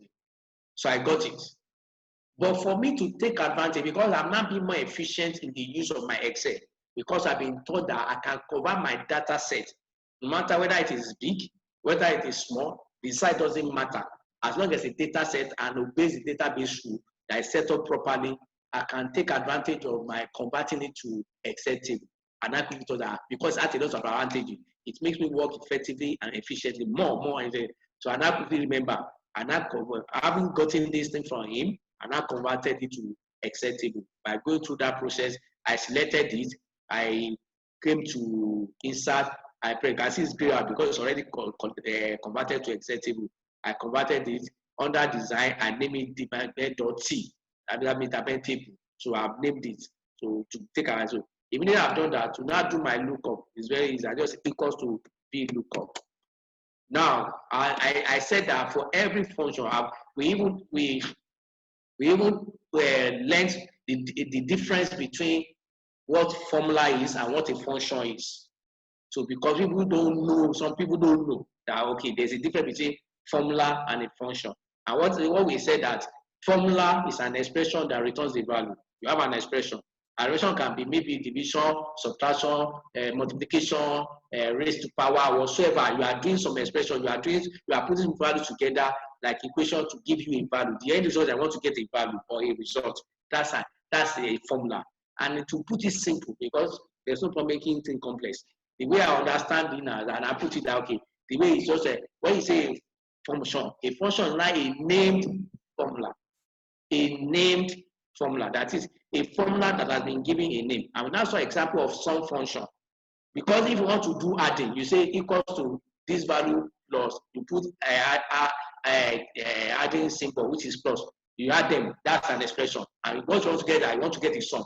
So they now created a function for us that can do the same formula, and they call it sum. So for every formula you want to do in Excel, there's a function for it. As at now, there are close to 500 functions that I know in Excel. Not that I can use, that I know that is available. And most of them are customized. What might be customized are some of them are meant for maybe people in the engineering session, or maybe financial session. So they are like that's even the way they are grouped it. A statistical function. So most of them they are specialized. So but we have plenty. So they believe that there's nothing you want to do that won't be a function for it. But if they are not being function, to do those things is very rigorous. You can even make mistake. It can be even frustrating. Imagine there's no sum function. I want to sum the salary of 10,000 employees. That means I have to click 10,000 times, selecting them one by one. Anybody that gives me that kind of job, I will say it's very, very wicked. I can go into prayer for him. So, but now I can really just say auto equals. Bam. Just seconds, I get everything. So that's the purpose of function. And we talked about the syntax of a function. Every function must have a name. Remember, we have defined function as a named formula. So every function must have a name. After the name, then by the way, to start a function or a formula, you must start with equals sign. That's how you tell Excel that you are doing a formula. That's why we started with equals sign. Then we get the name of the function in this place, which is what VLOOKUP. So we have the opening brackets. Then inside the opening bracket, we have what we call the parameters. And that brought to us another thing to differentiate between what a parameter is and what an argument is. Because some people use it interchangeably. It's not, they are not the same thing. They mean different things. You have to understand it. So that in the long run, when you encounter a challenge, you know that, okay, this was it. That's why you can read formula. Like I tell people that when you are writing a formula, you can read that formula as if you are reading English. That's how you understand the formula. That's why you can inherit let me say, a model. For instance, a financial model, whatsoever model, you can inherit that, you still understand it, what the person is doing or what the person has done. You can no matter how complex it, because it can be read as you are reading English. So for every function, there's a part to it. The starting point is that a function must have a name. It has opening bracket. Inside the open bracket, we have the parameters that are separated by a comma. The parameter means that those things that the function needs to give you what you want to do correctly, to deliver to you, those things the functions need. The function need to give you what you require, that it desired result. Those are the parameters. In the case of VLOOKUP we are looking at, it has 4 parameters. And the parameters are lookup value, that's the first one, followed by table array, the second one, column index norm, the third one, and the range lookup, the fourth one. I would say that anytime you see any parameter in square bracket, it means that it is optional. That means you can leave it off. You are not compulsory. There's no compulsion that you should give a value for it, because Excel has its own default value it's going to use. And every function that must have an optional parameter, they always come last. All the optional parameter always come last. Are you getting it? So now, what's the difference between, then you have the closing bracket, that's the end of the function. That we are going. So now, the way you understand the difference between a parameter and a function is that, now for this thing is not giving me anything. It just telling me that these are the things I require to give you what you want. But when I actually now give it the actual value that it requires. In this case of, let's say, lookup value, when I give it actual value, whether I type a literal value there, maybe I type my name, Olukunle, and I want to for my name a series of name. When I type Olukunle, that's a value now. That's my argument. Or I select a cell that has value, that's not an argument. So it has like the parameter has now turned into argument. So a parameter is just like a slot or a variable where you can store an argument to be used by function to give you the desired result. So that's just different. So in this case now, let's look at this. Now select this one as our lookup value. Because the whole essence is I want to get what department is this departmental code is. What department is it? I don't know. I'm not in HR. So I want to know because what that one matters, what I can read really to is the actual department. That's what I can show, and I can give because he has given me that departmental table. So lookup table. So this is my lookup value now. The next thing is comma. Then it goes to my table array, and I said that anytime you see in a function syntax, array mentioned or range mentioned, know that it requires more than one cell. Anytime, anywhere, you see in a function syntax that they mention array or range, it requires more than one cells. So in this context now, our table array is that data set that have been sent to us from HR that we have named departmental or DT. That's it. So now first see the advantage of naming your table data set. Now we don't have to physically come to this place because we already named it. So the name is residing in the Excel workbook memory. We can reference this anywhere. We call it that there's something we say that it has what we call global scope. Global scope means that anywhere I am in this workbook, without physically referencing that thing, I can reference it from memory. And I get any from me, I can get any from it. I can do any calculation without referencing it physically. That's what I've been having global scope. That's one of the things your Excel table has when you convert a data set to Excel table. So the next table of array is my that departmental lookup table that I have named. And I will start with the name by DEP. You can see I have two. I have one that the one just created to show an example how you created a table, which is the second one. But the first one I'm interested in is the first one that is DEP.T. So I will select it. That's my entire table. I didn't have to come to this place, to this lookup table worksheet or tab. You can see I can easily reference it. That's one of the advantages. A lot of advantages, but that's one of the ones. Then comma, then column index number. It means column index number. For every lookup we want to do, there will be a column in which you want to get a value from in that table or in that data set.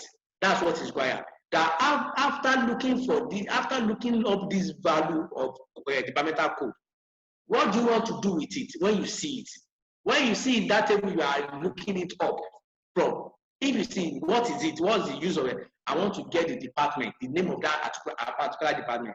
And the name of our department is in column 2 because our table of array is made up of 2 columns. It can be more than 2 columns. It can be 3, it can be 4, as many as you have, it can be more than 2 columns. So for this one, we just have 2 columns in that data table, the Excel table, and we have 2 columns. And the one we are interested in that contains the department that we need is column 2. So we type 2. Then put comma. Then about the range lookup, which I said that when you see any parameter in square brackets, it is optional. The optional part of it, this one is the approximate match. And we will explain about the difference between approximate match and the exact match. But in this context, in this example, the one we require is exact match, which is false, or you can type 0. Because not only in Excel, in computer generally, we only do calculation, let's say computer calculates 0 in zeros and ones. It's means that we calculate in base 10, it calculates in base 2, which is zeros and 1. And that means that everything is true or false for computer. So that's why true is 1 and false is 0. It's either it is on or off, just like your switch. It's either you put your light on, you put it off, or fan, you put it on, you put it off. That's how computer sitting. That's how all these things are programmed. So true is 1, false is 0. And since we are doing exact match, I like to put 0. You can type 4, simple like, but because I'm a lazy person, so 0 is fine for me. I just put 0. That's exact match, and I close the bracket. So everything I have put inside this function, which is VLOOKUP, is not an argument. I have turned those parameters to actual argument that the function can work with. That's why we are saying there's a difference between parameter and argument. Parameter means what the function needs. Argument is actual value I now give to that function to work with. So I can now click enter. Without going to this place, I can do everything here. So the next thing is that I will copy. The rule is that now, especially in financial modeling, they will tell you, there are rules. There are best practices. There are, let me say, there are the things you follow. They will tell you that no matter what, when you are writing a formula, your formula must be, you can't write different type of formula in a row. Your formula must be good as when you write it once, you must write formula once and copy to another place you are copying to. It must be good enough.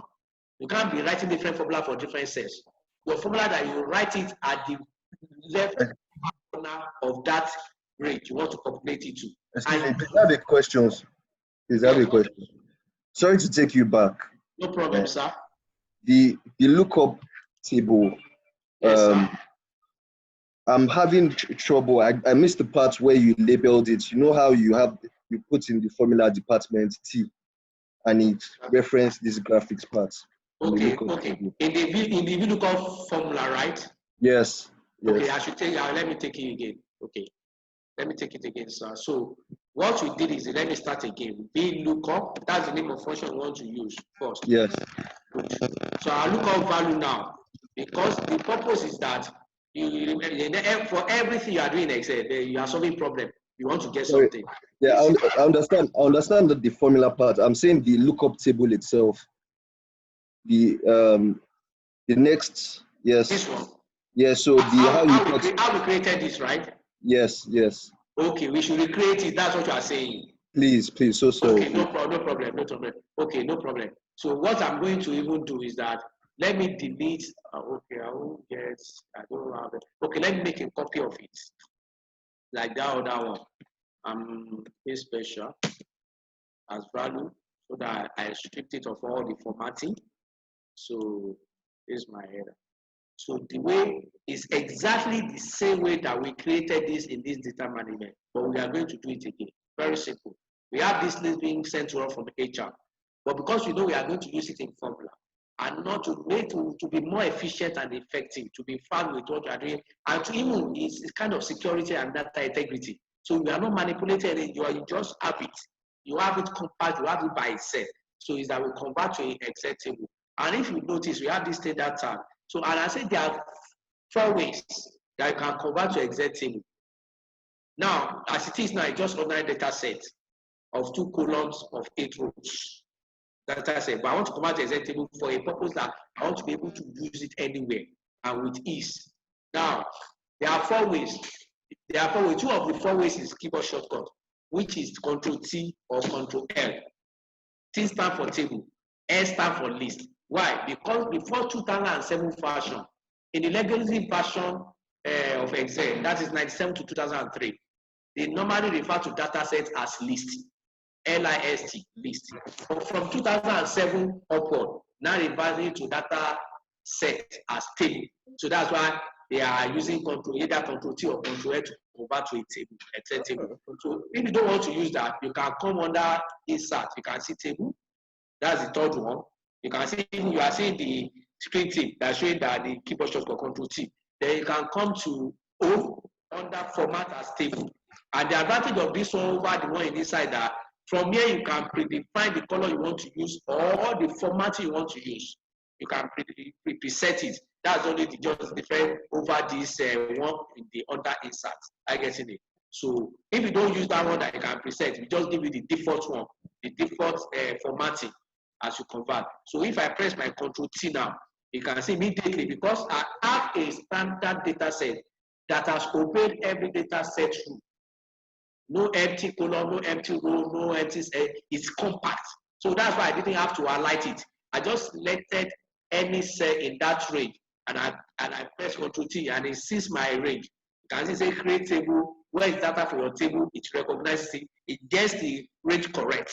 Then it's checking by itself that I can see that your table has headers, which is very important. I guess in it. So I just click what? Okay. Fine. You can see give me the default one. But I can now come to this table style and change maybe the format and select what maybe I like this one or this one. I can change it anyway. I can change it maybe based on our company color or anything. So I can change it. So I've said that now. I've come out, and I said the next thing you want to do.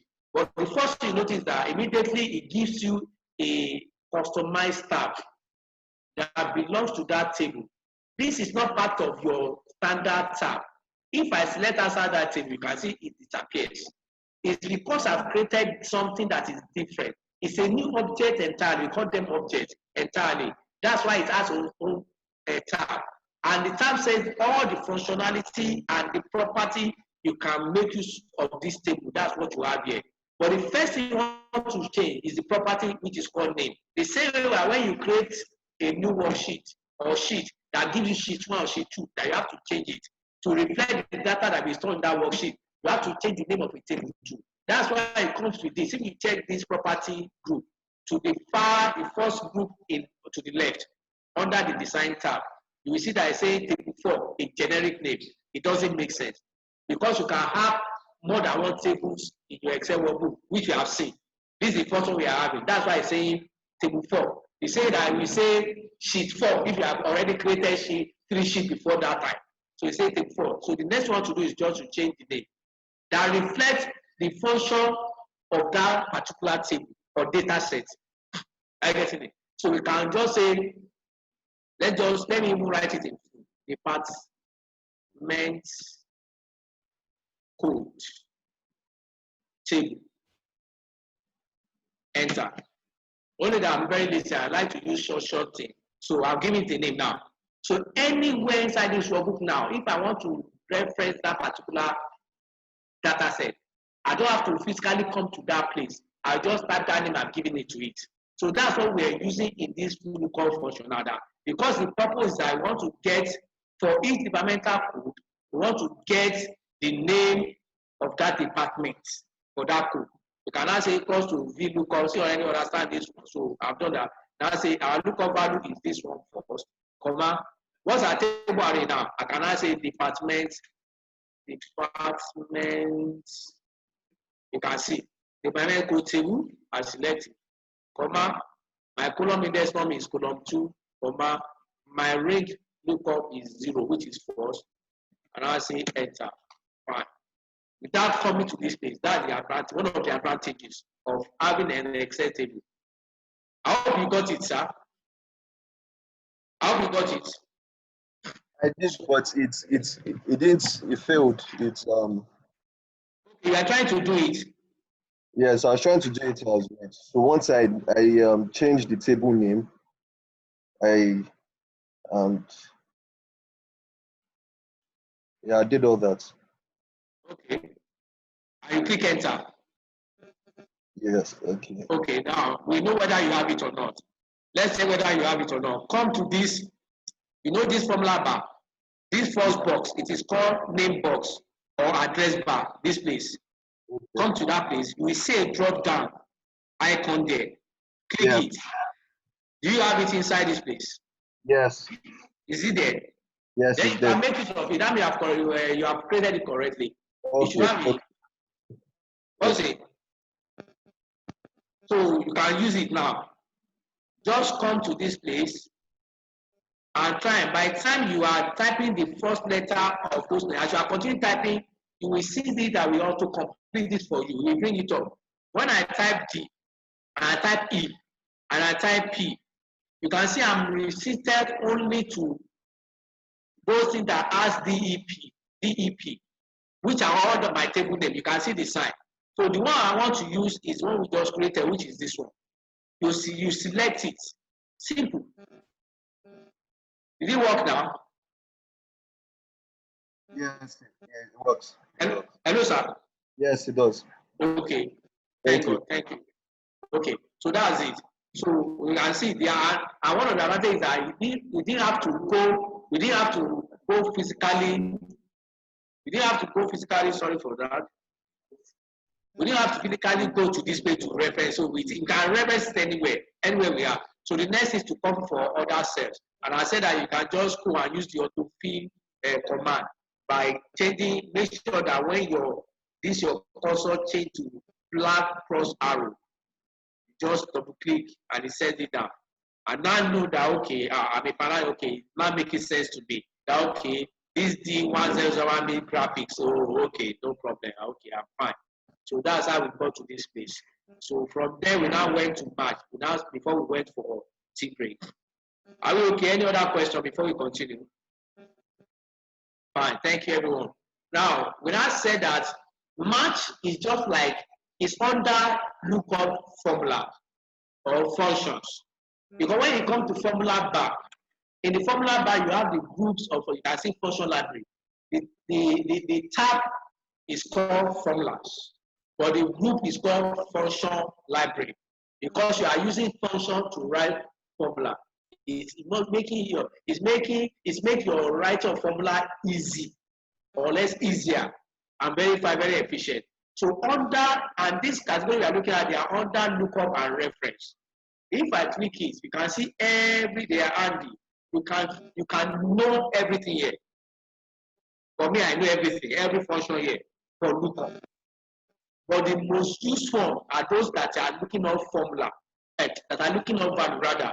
You can see the lookup is the last one we just did. So and the one we want to look at now, where we stop is match. So they all look up something. They all look up value in a place. They are looking for all value from a place and in a place. So that's what they do. So from match, what match does that, it's just like VLOOKUP. But what it does is that it does not give you the actual value you are looking for. It will just tell you that the value is there by giving you the relative position of that value. It's going to tell you that this value you are looking for, I can find it where you are looking for it. But it won't bring you the actual value out. It won't bring it out. We just say that it is there, just to know that it's there. And I think one of the use cases is that in a case you want to compare two data sets. For instance, you want to compare your customer base. Now, you knew that before you had 500 customers. Now, somebody has said that we now having 700 customers. So now want to identify those that are new. You have these two lists. They just send it to you. You have the old one, which is 500. Now sending one to you that maybe somebody is charged or maybe customers are maybe marketing or sales. They now send that new one to you that these are new customer base. That's the right as it is. Now want to get the one that are actually new, that are not the old one. You can use Match to do that. You just want to test to find out, okay, this one. So what you do is that once you place them, you now take from you now look up all the new ones and look them up in the old list. So by the time you look them on the old list, anyone that it finds there, it will give you a value, a number that you get. The number is giving a relative position. So by the time it's getting to the one that are new, you just be showing NA. So it's from the result that you know that, okay, when you see NA, it means they are now new. That means they are not available in the old list. So they are the new one. So you cannot just filter by that NA to know the new one that have just come in. Those new 200. That's one of the cases. That's it. So it's just to compare. Just like it's not giving you the value, it's giving you. And one reason why we are looking at it was that by itself it is useful. And again, without it, the index function we are going to look at next is nothing. Without the as powerful as index function is, without the match function, it is useless. It is absolutely useless. So index is not powerful if match is not there. That's why we are looking at it for. But match by itself is useful by itself. But it now gives let me say credibility to index because they go back. There's no way they mention index. If they mention index and they are not mention match, it's not complete. Index is not complete. So we saw the way to use match. And we can take it again using our new table we just did. So we now say equals to match. That's the name of the function. And we can see the parameters. It has only 3 parameters. And the last one, you can see all the S optional parameter will come last. VLOOKUP has 4. The last one is optional. This one has 3. The last one is optional, which is match type. So, but 2 are compulsory or required, as the Microsoft documentation will say required. If you say required, and when they come to the one that is optional, you say optional. When you read the Microsoft documentation. So now we want to look up this particular environmental code, whether it is over 10. That's the first thing we are giving it. Now we have filled this parameter with the value, and the value which is there now is C9, C19 rather. We put the comma because every parameter is separated by comma. Now the next thing is a lookup array as against table array in VLOOKUP. So and we now explain the difference. Table array, lookup array. But one thing we must understand that, like I've said, that once you see array or a range, it means more than one cell. That means you are referencing more than one cell. That's what it's taking. Once you see array or range. So for this one, you are referencing more than one cell. But the difference is that between table array and lookup array is that your table can be more than one columns. So when you have a range that is more than one column, is a table. Once you have a data set that you have more than one column, is a table. It has become a table. It's no longer just an array, but has become a table array. But for just array, without the table, it's just one column or one row. It's just a range of cells that's either in column, that is vertical or horizontal. That is whether it is column or row, but just one. Not 2, not 3, 1. It's an array, more than one cells, but it's just single, whether it's vertically single or horizontally single. That is just one. That's what we are saying array, lookup array, not table array. That's just the secret. So, and our lookup array is where we can see our departmental code in that lookup table, that is departmental table. So the same thing, you can just use our name. You don't have to go there physically. You can just say department, the new name just created, department code table. Sorry, that's one of the errors you get when you are not typing correctly in name error. That is, the name you are typing is not correct. That's what it's saying. So let me select this again, comma, then department. So I just let this second one. That's what I'm interested in. Now, but I'm not using the table. You can see this name reference a table. And our table is made up of 2 columns. But I require just only 1 column. Remember that we have said that when it's lookup array, not table array, it's just a singular of array, a single array. Not more than one maybe column or row. It's just either 1 row array or 1 column array. 1 row array or 1 column array. It just has to be 1. But in this name we have selected, we have 2 columns there. So how do we reference the only column, 1 column that we require? Now to reference every property of a table, once you have a table name you have defined like you have turned down, to reference every property, to see the property and reference anyone, immediately after the table name, you press your open square bracket, which is the keypad in front of the P on your keypad, open square bracket. Open square bracket. You can see my formula bar. Open square bracket. Once you press it, it will give you the list of all the properties. Don't bother about this first one, might be confusing that at this row because there's something called calculated column concept. So just at the art, you can remember the art at when I will show you something new. So that's let's leave that. Now, what we are interested, you can see department.dpt.code, which is the column for the our departmental code. The department has shown the name of our department and every other thing, every other property. But the 2 we are interested in this one, but the one we are going to use is the code, the one. That's the how you can reference a column in a table without referencing that table. So once we select this, I press my tab key. I will close the square bracket. So what I've done now is that in that my department code table, which I have defined, I have referenced a single column. which is now my lookup array, which will be singular. It can be a row, it can be a column, but it should be singular. That range must be singular. But out of those two columns, I'm interested in the one that is departmental code. So, and I've referenced it by using that concept of square bracket to know the one. So once I'm done, I press comma. Now for the match type, we already know exact match, which we are going to use here. So let me explain let me explain again the less than and the greater than. What those two are doing is that anytime you are matching what we have said that you can only have two data types. Two data types, it's either number or text. And anytime you are looking up, the one we are looking up now is not number. That's why we have been using exact match. It's not number. It can't do calculation with this code, with this what you are looking at. No. When you are looking up a number, and because the number can be approximated, it can be approximated. That's why in that lookup we have approximate match. It's one number that can be approximated. Like my name is not a number, you can't approximate my name. Like account number, I can't approximate it must be 10 digits. I can't approximate it. It's just being called a number because it's made of digits. They are unique identifier.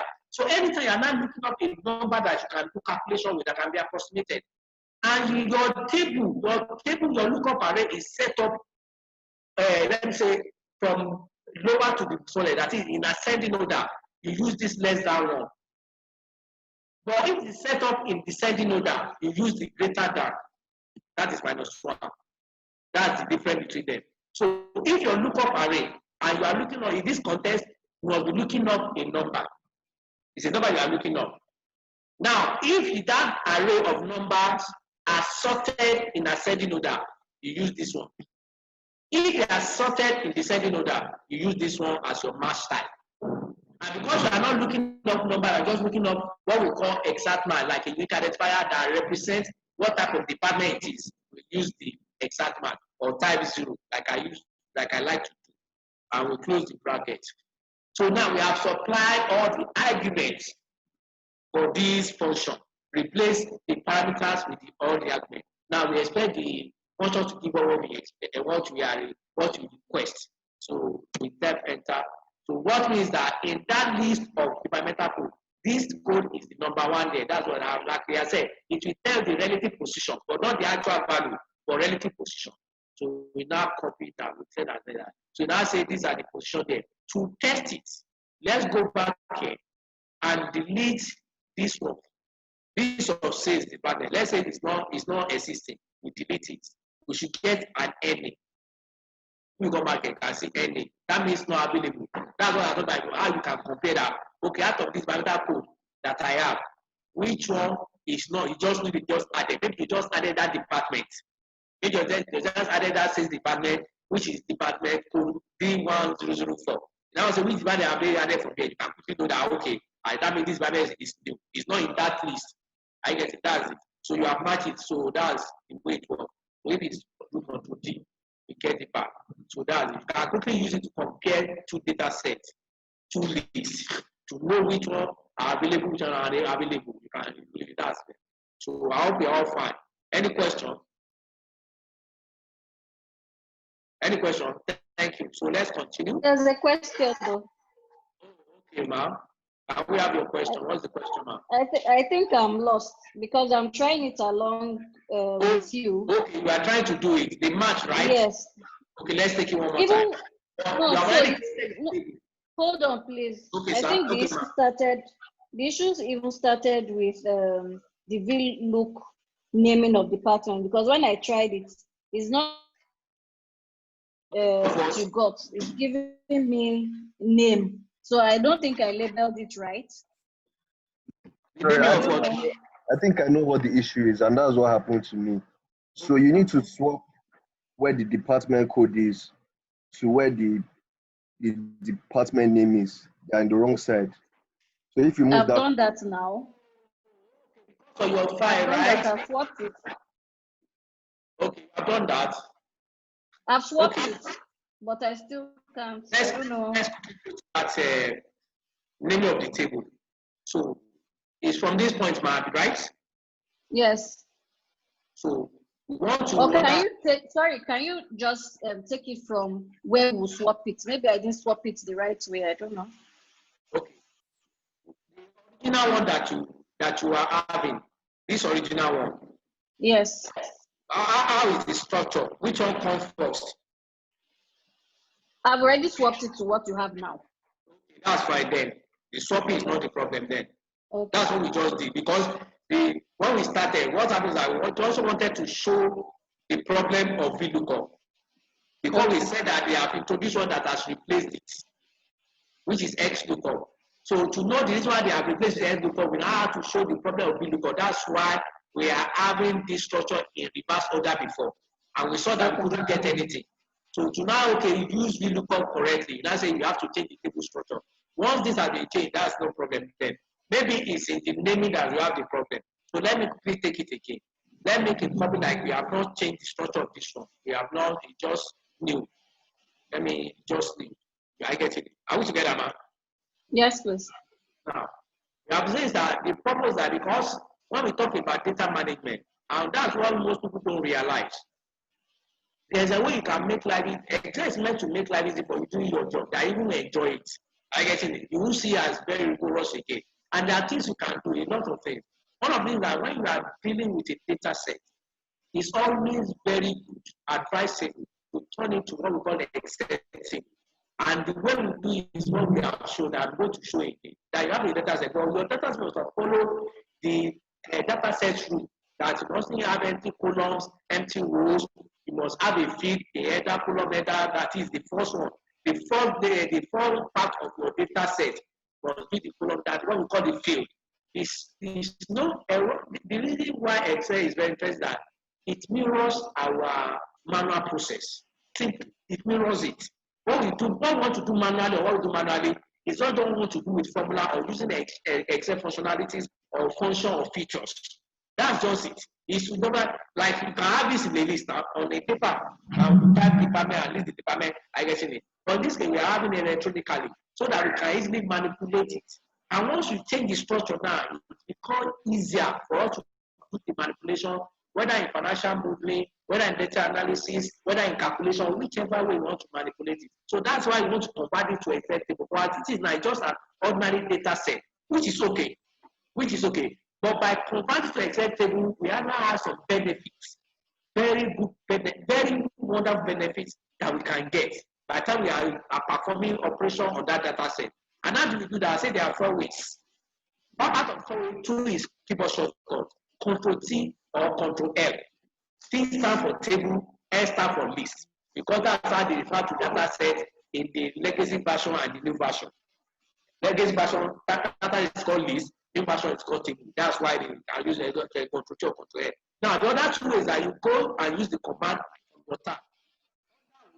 You can see it under style. You can see format as table. And the advantage of this one is that you can preset the formatting you want. By the time you are selecting, we are selecting it now. You can see immediately it's highlighted. I can use Control or go to Go. So immediately it gets everything right because I have a sensible, let me say, data set that is well set up. So all I need to just click OK.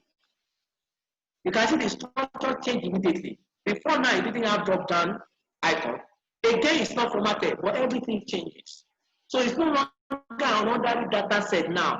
It's now what we call Excel table. Excel table with different functionality now, advantages, benefits. So actually the next thing you want to do, which is a good practice, is that because you have created a table which will call object, you have to rename it. So from this point, you must get it right. Another thing you notice that immediately it gives me a new tab that belongs to that particular Excel table, which is an object. This is not part of the standard tab that I have in my ribbon.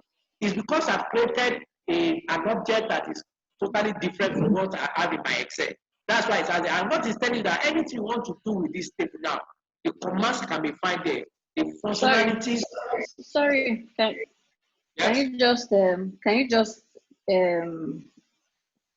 take it back a bit? Okay. Now you understand we created this table, right? Yes, I need you to do it again because when I did it, it gave me a different heading. So you added the column 1, column 2. No. Wait. Okay. So I'm not sure I'm Let me. highlighting it right. I will do it again, but just pay attention. Now, do you have this original data? Yes, I do. This original one. Wait. Yeah. This original one that you have now. How many columns is it? It has 2 columns. 2 columns. And you have A and B. Yes. I just want to be sure that you are not having any empty column inside. Because when you say No. column, so you have Exactly it now. the same thing. Now, yes. Now, select everything. From the original one, right? Because I need to convert it to a table or not. I took it out because it wasn't giving me the right. Don't worry, just copy. That table now, just copy, just select it. Select it. Okay. Eh? Okay. Yeah. Control C. Copy. Have you copied it? Yes. Now, come to E1. Select E1. Have you selected E1? Yes. Right click Yes, and paste value. and paste as value. Yeah. Have you done that? Yes. Now, select inside it. Anywhere. Just select anywhere inside it. Have you done that? Okay. Come to Insert tab. All right. You will see this table icon. Have you seen it? Yes, I have. Click it. Yes. Do you have the dialog box? Do you have the dialog box? Yes, I do. Then is this space checked? Oh, okay. I think that's where I made a mistake. Yeah, check it. Have you checked it? Just a minute. Yeah, click OK. Okay. Are you having as mine? Yes, I do. We have come to this far left. The first group in far left. You will see table name here. It might be maybe table 1 video. What's your own saying? What table is it saying? Table 17. Tables are. Wow, we have created a lot of tables. 17 from 1. That's wonderful. Okay, select it, highlight it. Have you highlighted it? Yes.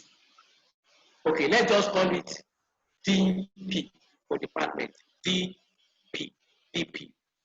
As I've done. Okay. Have you done that? Yes, I have. Applicant. So the name of this table now is what? DP. Let's now go back to this place now. Are you together? Yes, we are. I just want School to run you through it before we continue the other thing. Now, let's come to where we want to look up the department. Sorry, others, let's quickly take your colleague through. So now say equal VLOOKUP, right?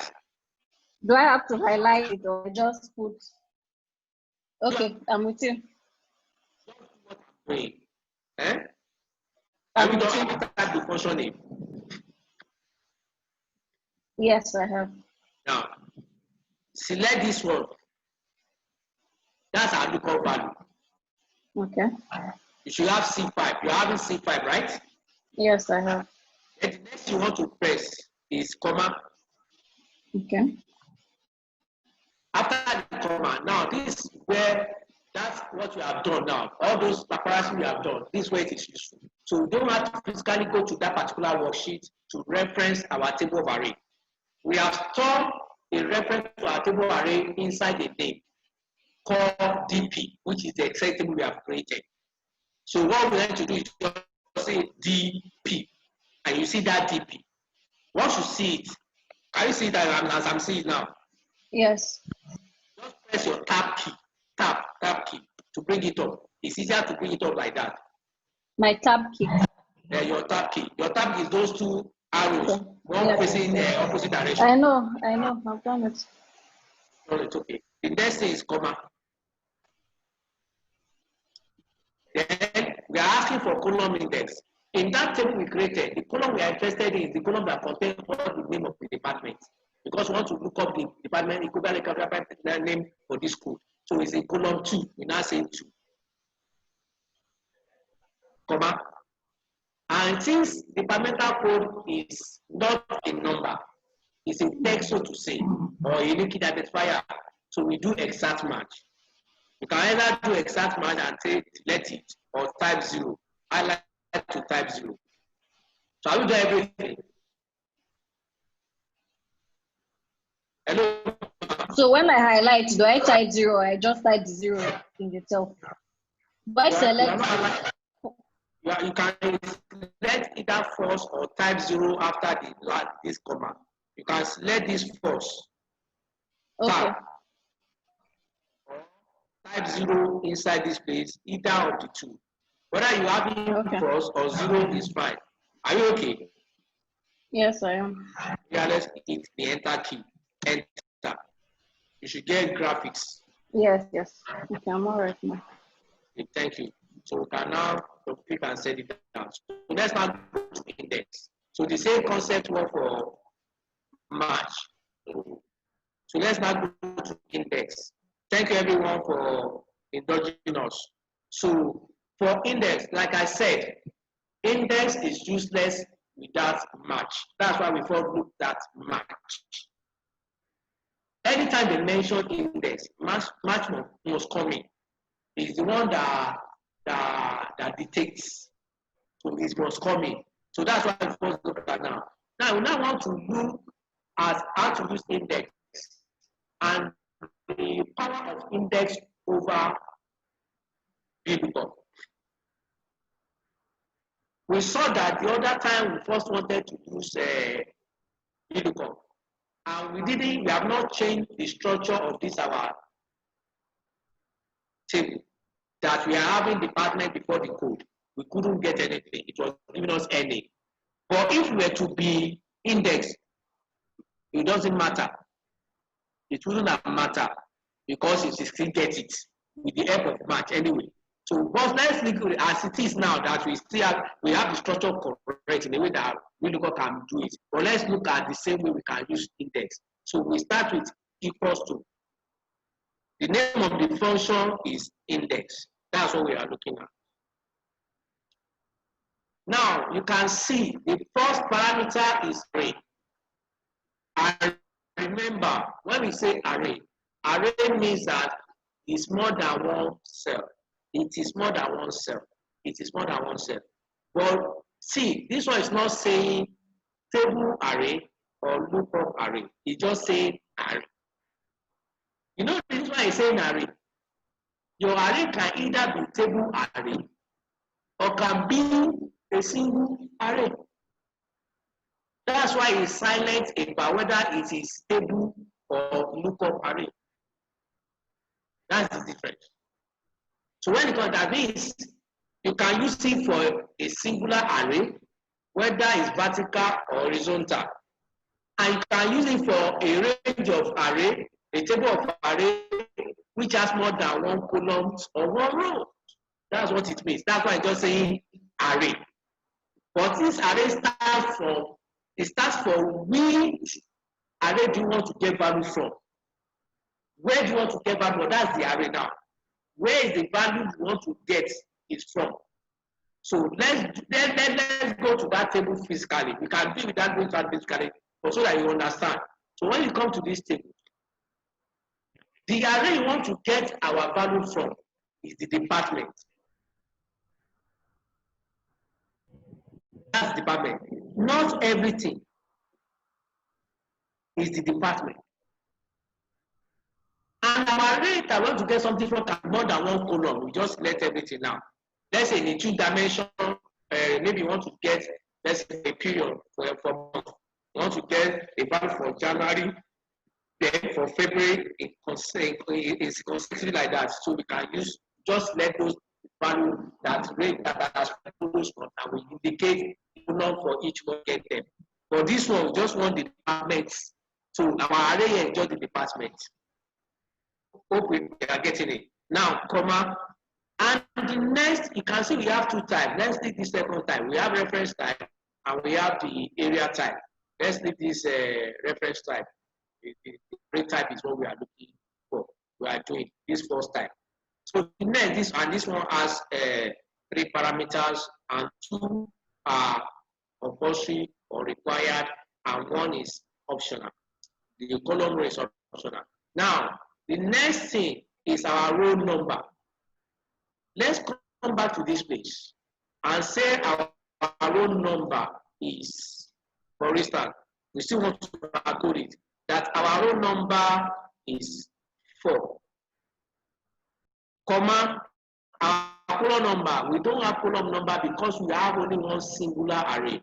It's only made up of one column. So there's nothing like column number, we just the row number. In that, because that was singular array, which is one column, has plenty row. That's why we are indicating the row numbers.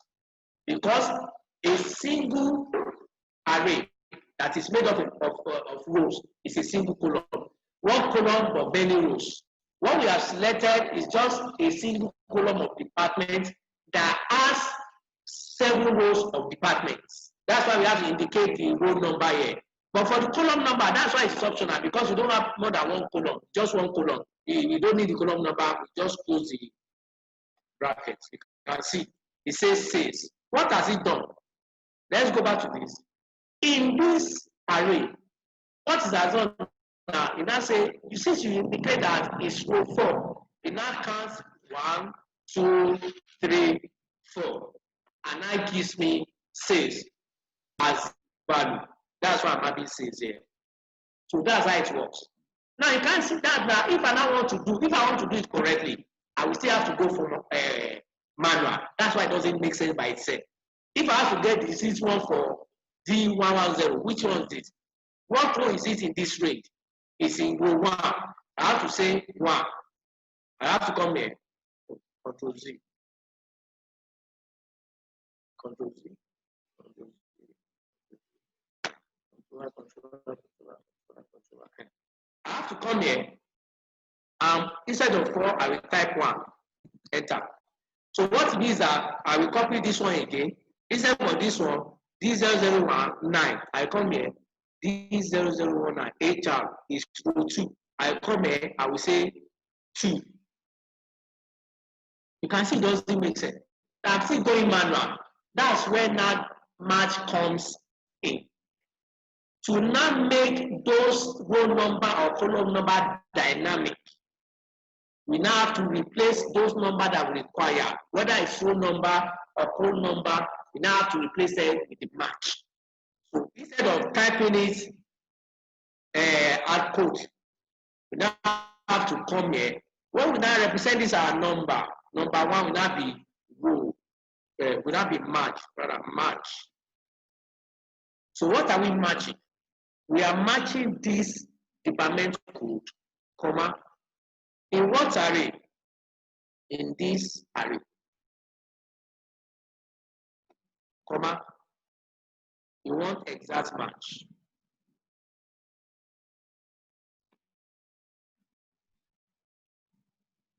You cannot click enter. You want exact match. Okay, we close the bracket on match. That represents our row.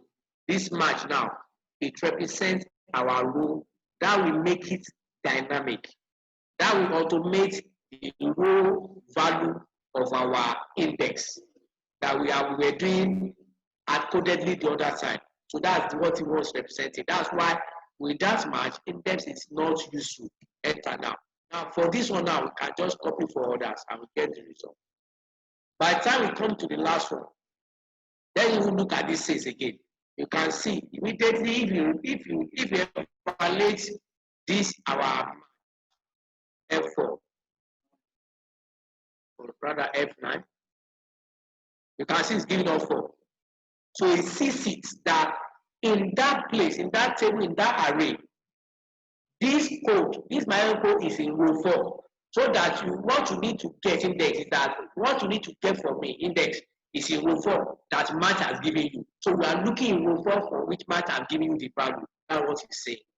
So that's how we use index. And the reason why is that even when we change the orientation of this our table, it will still work. Because we are just indicating the array for the index, and we are indicating by the help of match the row for that array to select from. So that's why it's better than VLOOKUP. until X lookup came in. So that's how to use index. Now for X lookup, which one is this? For X lookup, we come back to it. We come back to it because we have to use the new function in Excel. It's very, very new. It's not in this one. Hi, sorry. Can you please take me back? I'm sorry, I have to take everyone back. But I missed the formula for index and the formula for match. I just need to see the formulas. That's one. And then two, whenever I try to type in the function like, match or index or VLOOKUP, I don't get the drop box that indicates the name of my table. Okay. Did you create that table? Oh, yes, I did. Okay. The way we confirm, let's first confirm that you correctly created the table. Let's first confirm. Now, I did actually. When I type in the table manually, yes, it goes in, everything is fine. But I just wonder why it doesn't come out as part of the drop-down function like yours does. No, it should. It should, right? What version are you using? So mine is 2011. Okay, that's Mac, right? Yes.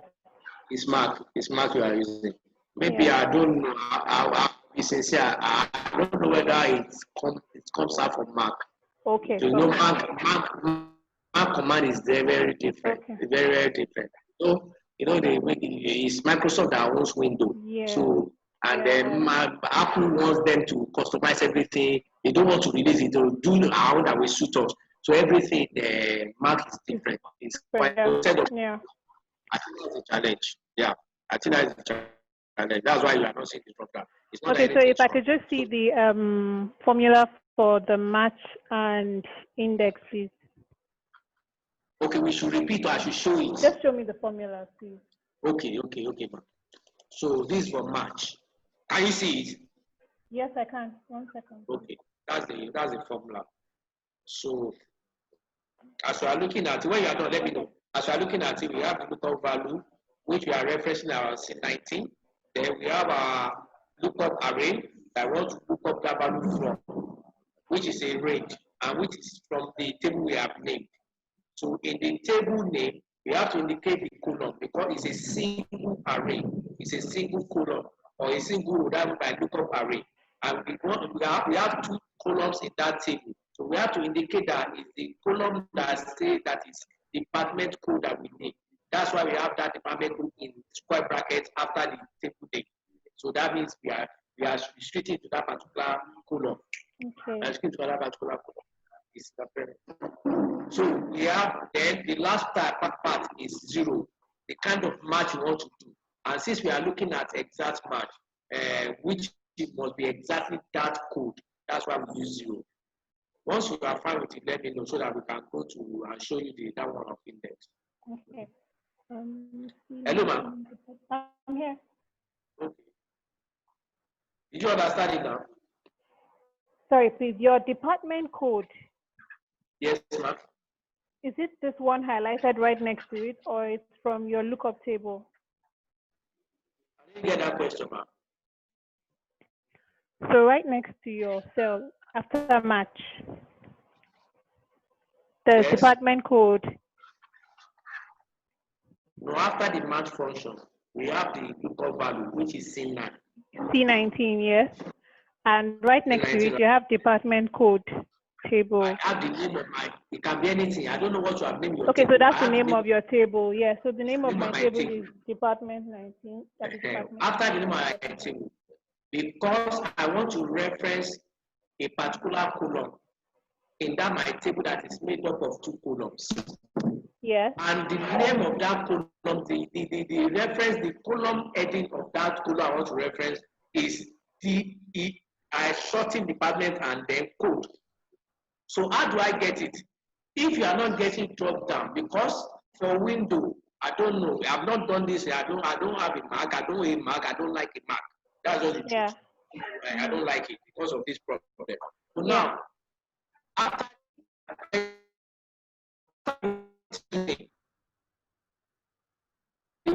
can reference of that table is immediately after the table name, you press the square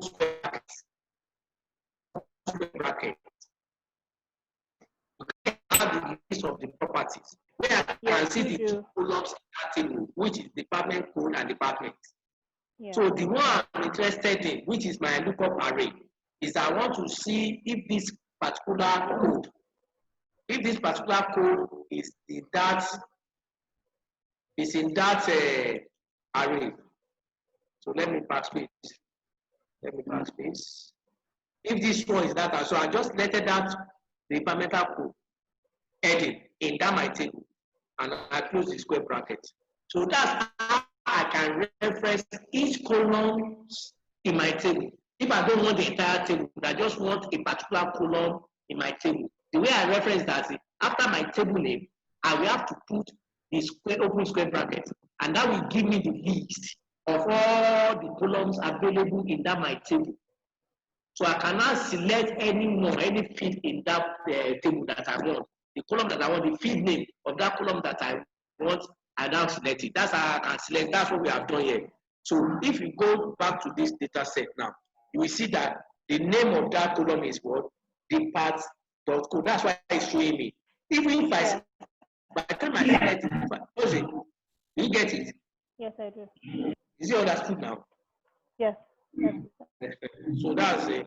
Are we fine now? Yes, we are. So can we go to index, or are we fine with index? No, we can go to index now. Okay, now yeah, this is index now. So index. For this one, what we have done is this. Do you have the same formula like this? Hello, ma'am. No, I don't. We should do this index all over again. Is that what you are saying? Yes, please. Okay.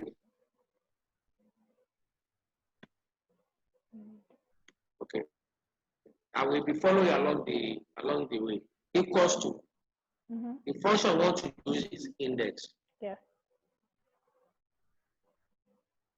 And we are using this function because we have two types.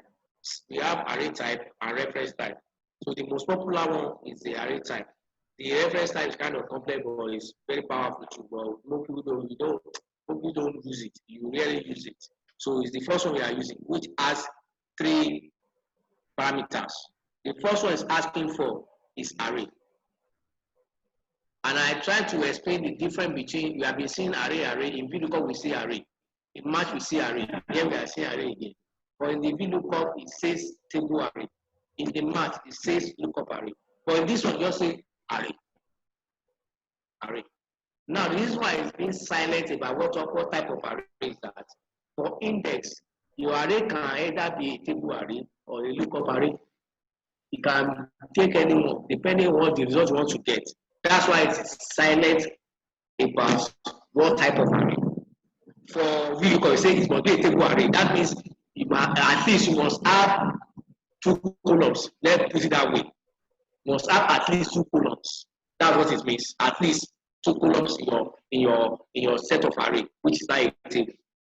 But for lookup array, he said that what is required is just a single array, which can either be an array of column or an array of row. Just one. It can be row or column. That's one. So that's why I say lookup array. But when it comes to index, now just say array.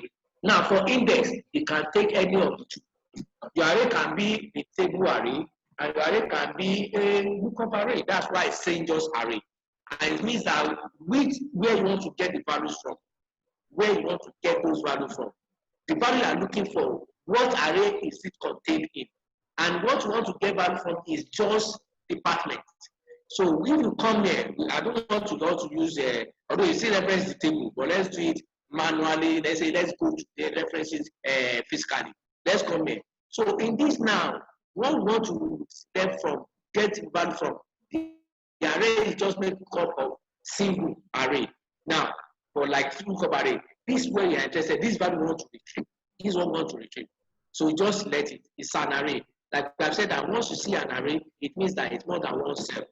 Once you see an array or a range, it's more than one cell. But it's not always true for a cell, because a cell it can call it a range. But that's another thing entirely, technically. Are you getting me? But generally, in a function, once you see an array or a range, is more than one cell. So when they're asking for array, and it's silent about the type, whether it's table array or lookup array, it means that your array can be in table format or can be in the what lookup format. But this one we're having is in lookup format, and that array must be where you want to get the value from, the value you are looking for, where you are getting from. Is that one fine? Yes. Are you fine? Yes, I am. Okay. Now the next thing, comma. I always, as you are just cultivate the habit that by the time you are writing, be taking notes. What you do day to day, that's why we can, when you do something, there's power in deliberate practice. So some of them are stuck into our brain. But when you are starting out, just be looking at, we are supplying this for parameter, it now comma, then we now move to the second one, which is now row number, and that's the one that is highlighted. That's the next thing I think. At least that's the next thing I think. I can pick this one up. Now say row number. And I say to understand what is by the row number, that the particular one I'm looking for, what row it is. The particular department I'm looking for, what row. And I say let's just put value. Because that row number stands for row number. Now in this array, what row? Because in Excel generally, everything is made up of rows and columns. Everything is made of that cell. It's made up of row and column. For every value you are looking for, there must be an intersection of rows and columns before you can get the value. Before you can get any value, it must have a column and row address.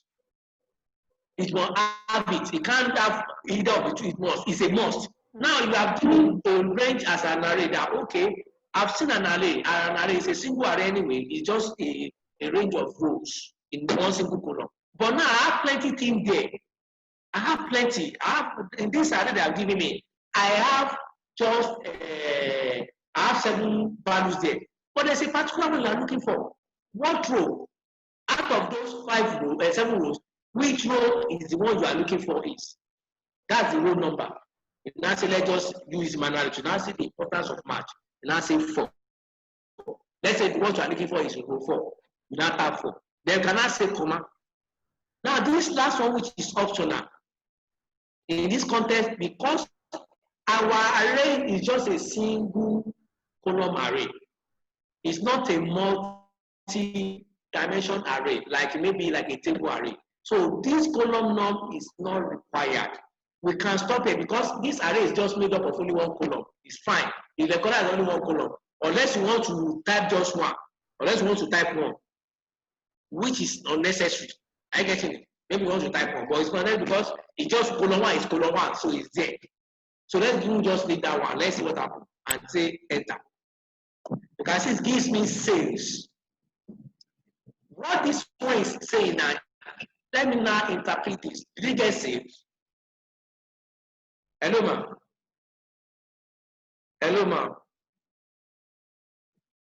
Hello, ma'am.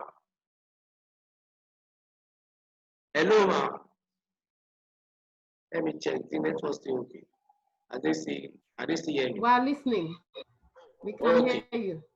Because you didn't respond now, so I just want to talk into the ears. So sorry. Now, did you get sales? Did you get sales as a value? Hello. Okay, let me assume that you get sales as a value. So let's now interpret what we have done. So what we have done is that we have come to this lookup table. You want to get a particular department out of this list of departments. Now, that's the array part. That's this array part, array syntax, which we are supplied with this range.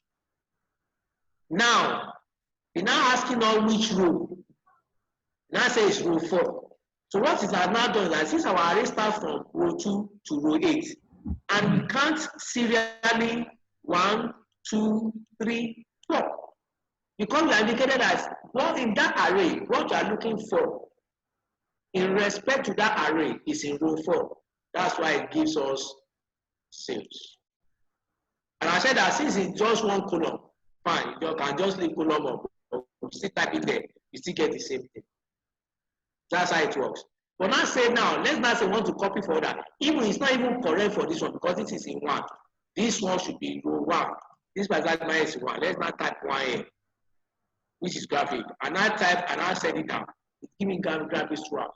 Unless I want to be writing that formula one by one and be changing the, and be coming here to check which row they fall in and be changing the row number. Now imagine I want to do this for 1,000 employees. That means I have to be clicking 1,000 times, changing 1,000 times, that's 2,000, and copy 1,000 times, that's 3,000. So it doesn't make sense. So now, match now comes to the rescue.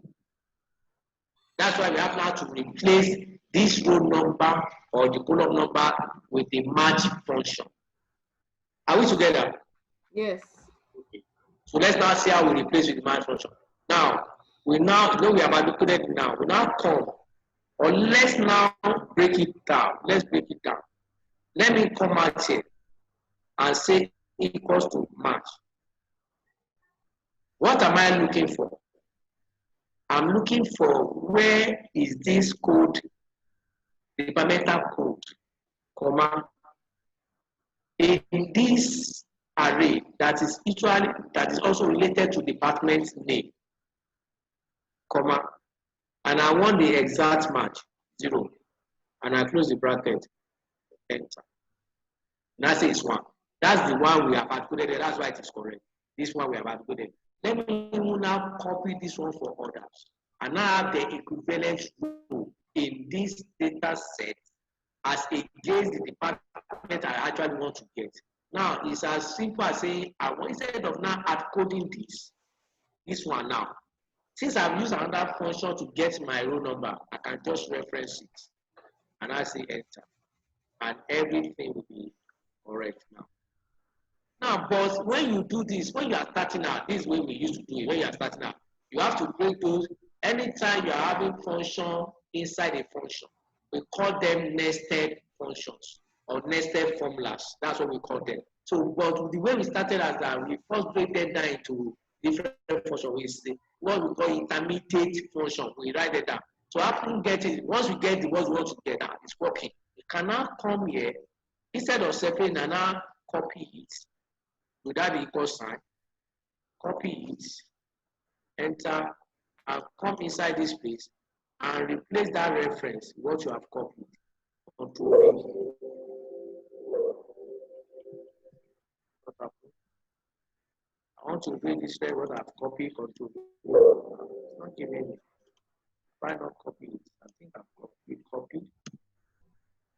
So replace this reference, control V. So I can now, so when I copy a sequence, so I no longer require this. I no longer, I cannot delete this one. So that's what has happened. So we have combined index because without match, index is what useless. Because it will soon be as good as doing it manually.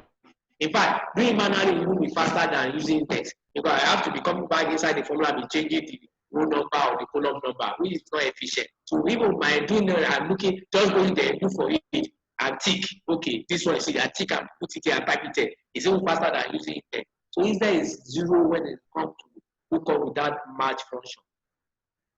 Do you understand? So are you making sense of this formula now? Yes. Okay. Is it understood now? Yes. You are showing that you can now go ahead and use index. Once you that, now you are a super user of Excel. That's just it. I'm not psyching you. I'm not flattering you. Once you can use this function, you are a super user. In fact, if you can use this function and somebody can use it, you are superior to that person that can use it. So that's just it.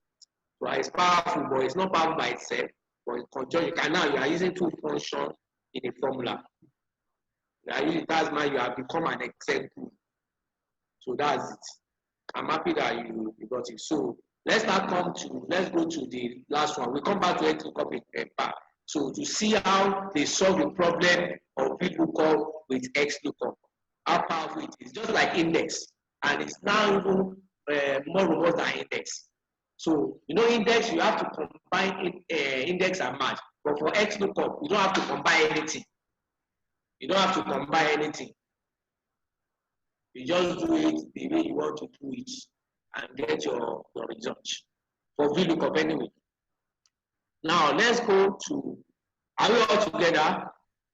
Yes. Okay, thank you. Now let's now go to how we can actually use pivot table to do VLOOKUP. How is it possible? Some people know that it's possible. You know, some people don't really like formula. Especially when formula becoming complex. You just like drop, drag and drop. So we can actually use what do you call it? Pivot table to use to do VLOOKUP. So we already have our lookup table. We already have it. We have plenty concept. We already create a table. So what you need to do is that we have to turn this one to a table as well. By coming to insert. On the insert, we come to table. So now we have to change the reference because we don't want this title. That's just the title of what you are doing. So we don't want the title with it. We have to change the reference now manually. So you have to change it to this one so that it will include this title. Are we together? Make sure you do that. Don't include, by the time you use the command, it will take the title with it, but we are not using title. Please, we are not using title. Make sure you don't use the title. So we direct the range. That is, where is the data from your table? You direct it, make sure you start from 60, B60 to E70. So make sure, please, so that we create already the long one. So let's now click OK. Please, how did you get to that create table? Okay, what do you say, sir? Hello, sir. How did you get to the create table? Okay. Now I select inside this cell, anywhere inside this cell, right? Anywhere, I select it anywhere. Or let's do it this way so that it won't be any problem because we encounter a problem. Let's just highlight just this table. Let's select the table, highlight it. Without the header, let's highlight the table, this entire table. After we have highlighted it, let's come to insert. In the insert, you can see table icon. Table icon. We click it. Hello, sir. Hello, sir. Noted. Are we getting it? So we click. We just click OK. And remember this, the practice. Immediately you get this tab, which is what we call contextual tab or content sensitive tab because of this thing we have created. So the next one to do, just go and change the name. That means I've had 7 tables in this my workbook. So this is the 8th one. So I have to give it a reasonable name. So I call it PVTL. That's it, PVT lookup. Let me just call that. We can call it anything. So that's what I'm giving mine. I click enter. So my table now has a name. My table now has a name. Are we together? Yes. Are we together? Yes, please. Okay. Now, how do now do the lookup? The way we are going to do lookup, that just let's let outside this table. Just let outside it. Just let it be in the same row with this. Just let outside it. Are you together? So we go to insert. Yes. We click pivot table. We click pivot table. I hope you are following. Yes. After we have created a table with this our data set, we have named it. We click outside it. So we go to insert. Under insert, where we click our table icon from, we see pivot table. You click pivot table. You have this dialog box. Having have this dialog box, you say use external source. Use external source. That's one of the power of changing your data set to Excel table. If you have not changed this data set to Excel table, you won't have been able to use this functionality. That's why when you use pivot table or power query or those things, they convert those things to table type. There are things you will do in Excel that the result Excel will give you will come as a table. Excel data set. It will come as Excel table data set. It will have converted the data set to say the results. So that's why we are converting. That's one of the reasons why table is so powerful. So when you get there, select use external connection and say choose connection. So all the connections that you have in your, if you are connected to the internet, or whether you are using 365, all the connections that you have it here. But what we are interested in is tables. You see, you have two tabs: connections, then tables. We are interested in tables. You click table. You can see all the tables we have created are here. All the tables. You can see all of them. All the tables we have created are here. Now let's just keep this. We have this one. Which one do we need? This version doesn't. Let's see if I can select all the table actually. So let's just, the one that is more important is that of this one. I want to link our. We can use any of all these department we are. So let's just say open. Let me see. I think you should be able to give me all table connection, working table. So let's just click OK. Let's click OK.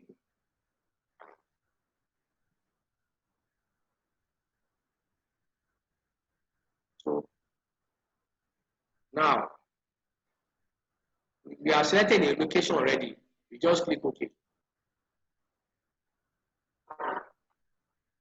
So we now have this pivot table field list.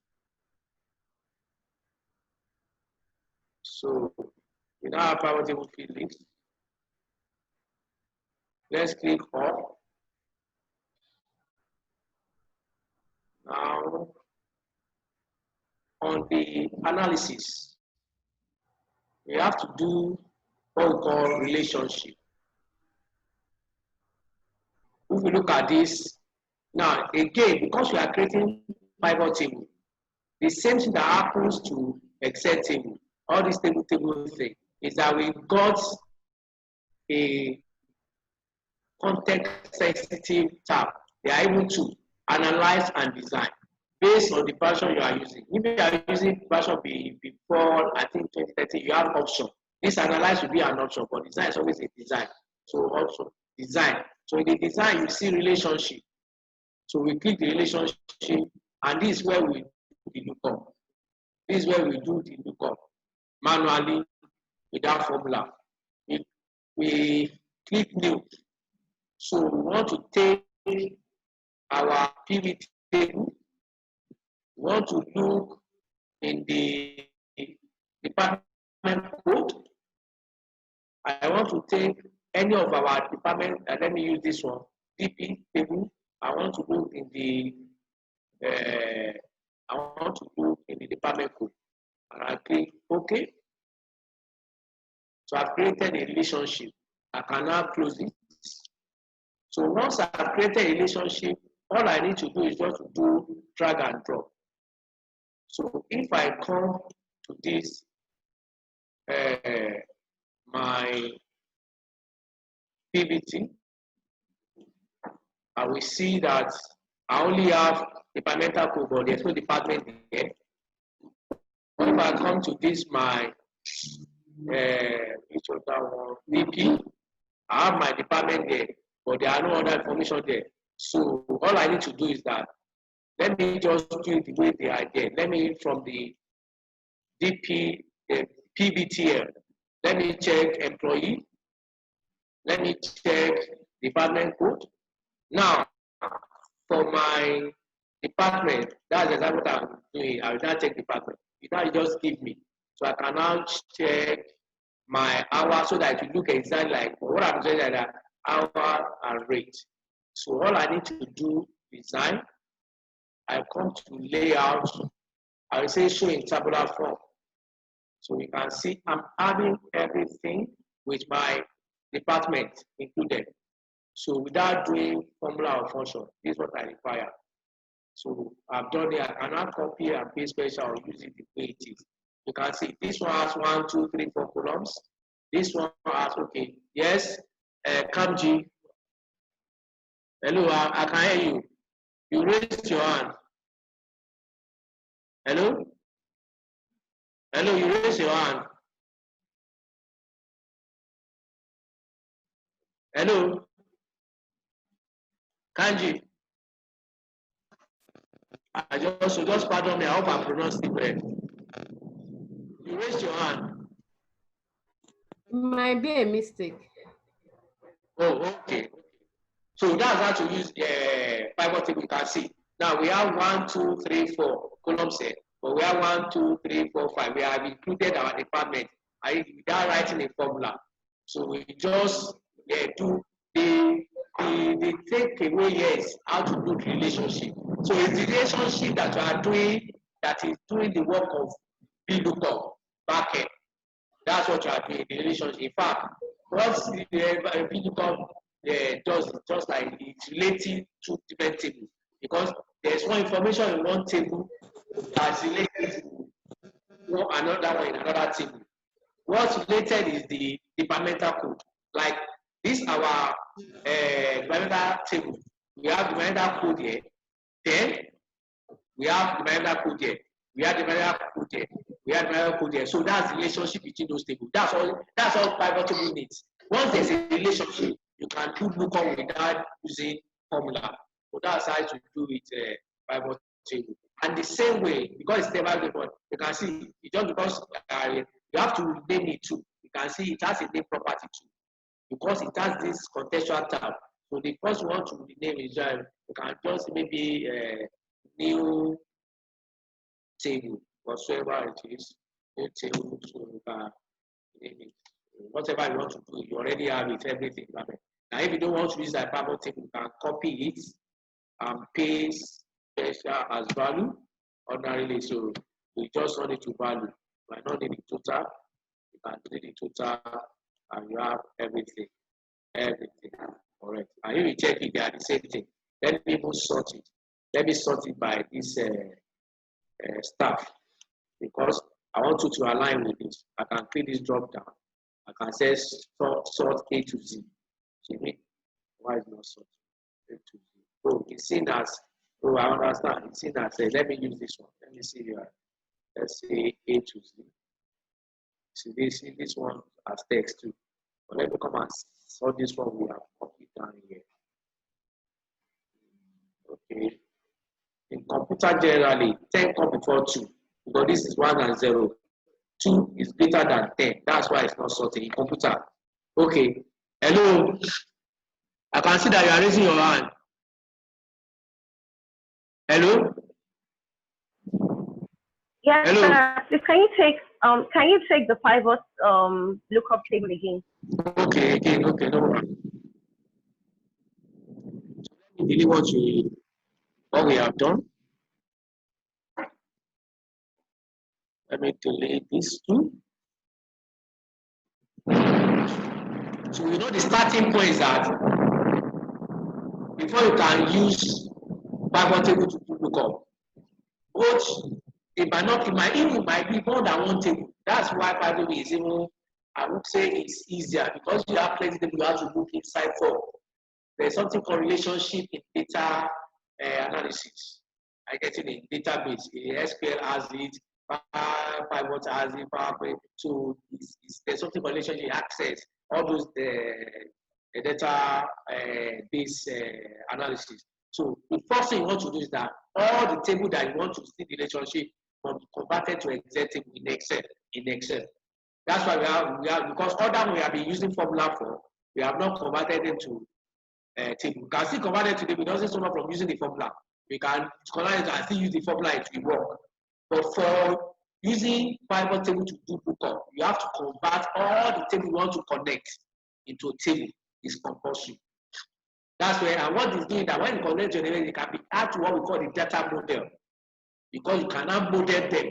That's where the data model means that you are integrating different tables to do analysis. You are integrating in your analysis. You are integrating different tables in your analysis. That's what that data model. So by the time you are converting those data sets of data to Excel table, so they are being integrated into data model. So Excel, or let's say the power that's behind Excel functionality sees them.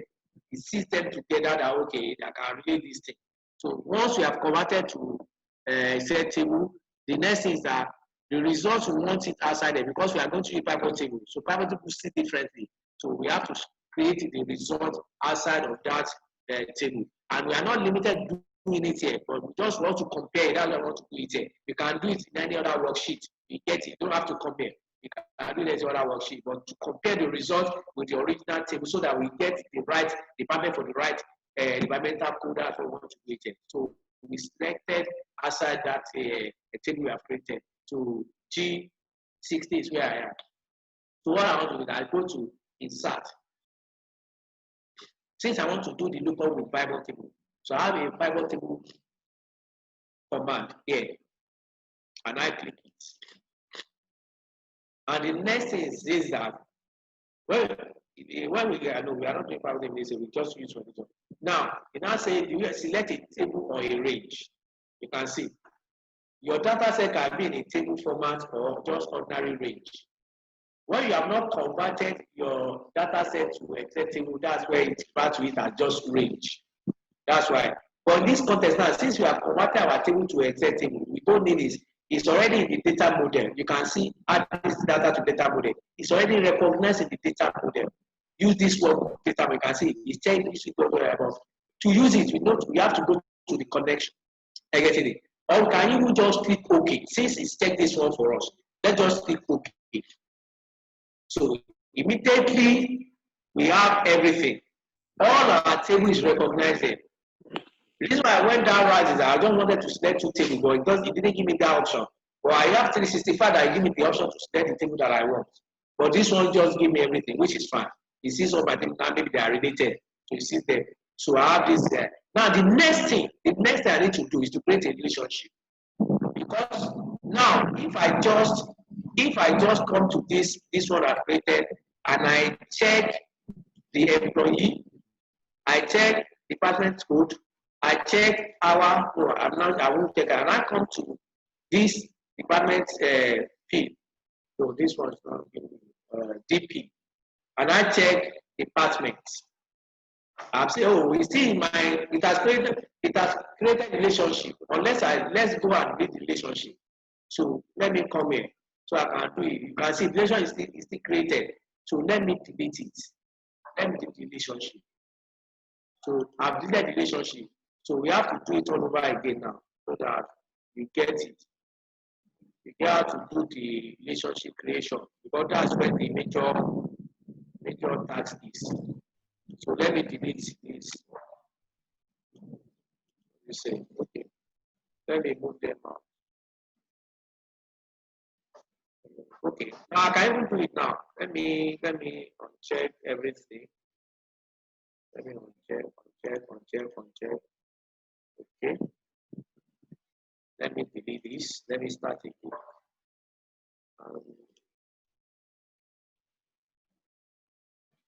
So insert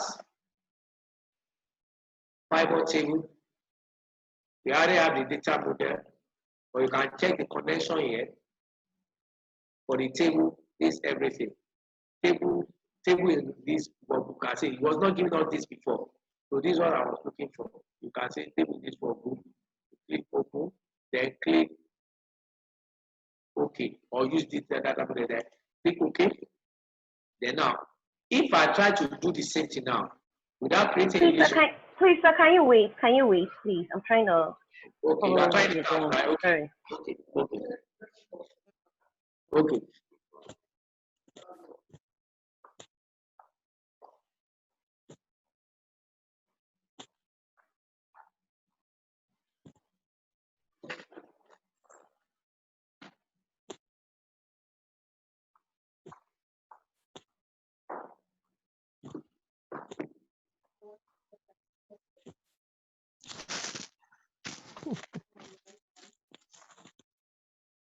Wanted.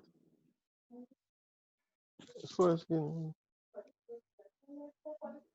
It's not giving me the option to select two tables.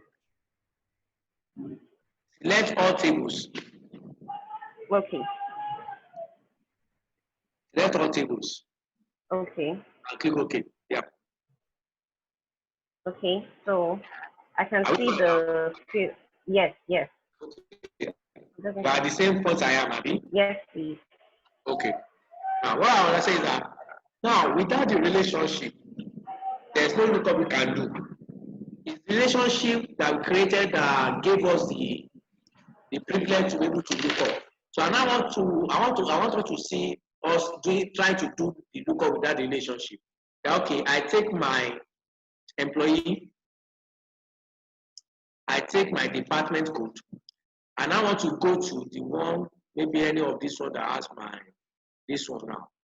And I want to select my department. You see, that means the thing is not deleted. What's happening? It's registered in the memory. Let me go to relationship. What is happening? You see seasons. So this confuses me too, but you should not see. Oh, let me check what is happening. Report layout, tabular form. Tabular form.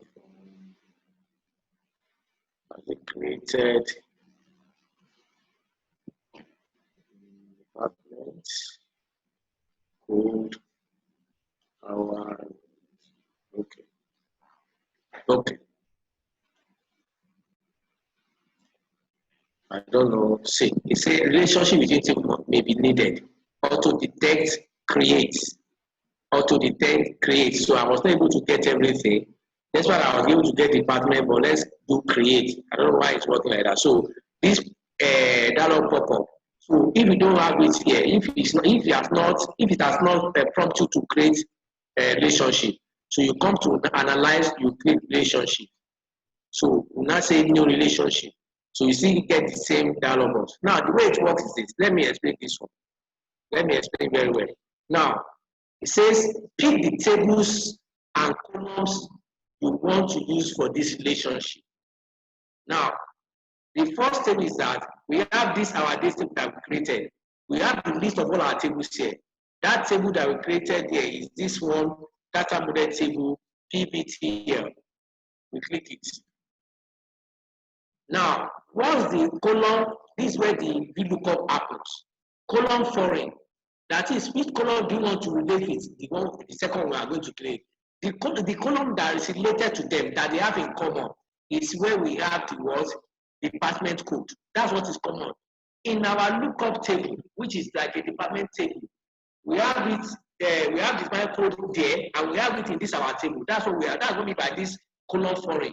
So the second tabulated table is now any of these tables, maybe this DP. Then immediately detects it because I've checked data model, the social connection. So if it doesn't give you, we just come out because it can see the two columns in that table. But the one they are related with they are related with is this one. So you can see they have the same thing. But this one doesn't have departments. But since you see that, okay, you have this in yourself, and me, I have this in myself. They are related. So I can give you the department later, since I have the similar code with you. So that's what you mean by relationship. This is where you are creating that lookup. Just say, okay. So the relationship has been created. So if you come to check the hour now, in fact, it has checked itself. So we check the rate, we get everything. So if so we have everything. So that's how you create it. I change because let me even check my source data connection. You can see they are already there. You can see the connection that are made between the two are working. And if my data increases, I can just say refresh. It will update. So did I delete this one? Why did this one give me empty 100? Is there 100? I don't need departments. Let me look at the corresponding table.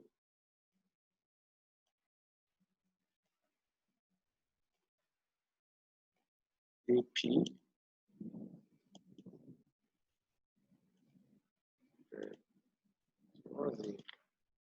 What's the problem? Let me check everything and Start again. We are lost too. Okay, let's take it one. Honestly, sir, I am really lost. Like I am lost. Let's take again. We just thought that this one that doesn't require a formula will go a long way in helping you to look up, especially when you have to do it from different tables more than one, different tables more than one. So let me check everything. Let me delete this. So let me ensure that I have no relationship nowhere. So let's take it one by step, one more time. But we already named this as a table. We already divided this as a table, right? Hello, sir. Yes, sir. Yes, sir. We have. We already created it as a table, right? That's the starting point, because every data set you want to use in your lookup for pattern, because they have to be in tables. All of them have to be in tables. So you have to. So if we have done that, now let's now go. We want to use pivot table as a lookup function. So we come to insert. Insert, we click pivot table. Now, instead use the workbook data model. It's recognized I have a data model inside here because I have table. If I click OK, so I have all my table inside this place.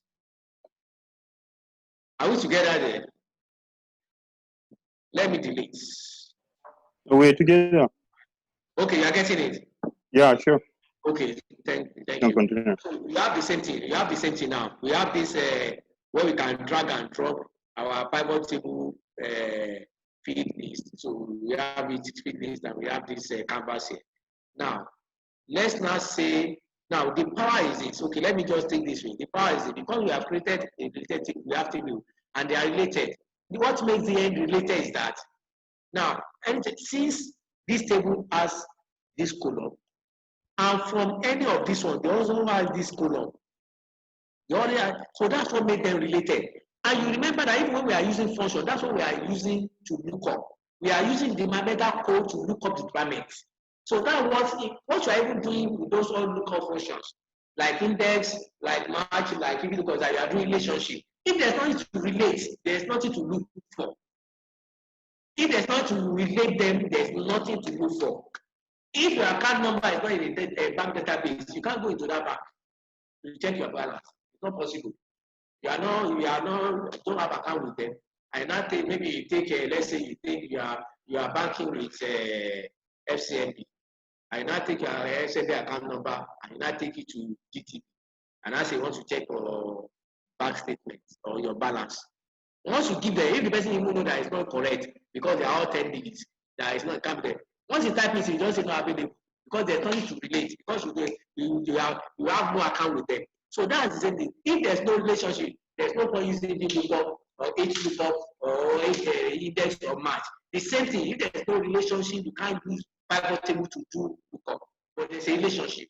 So now we now come to under data, under analyze.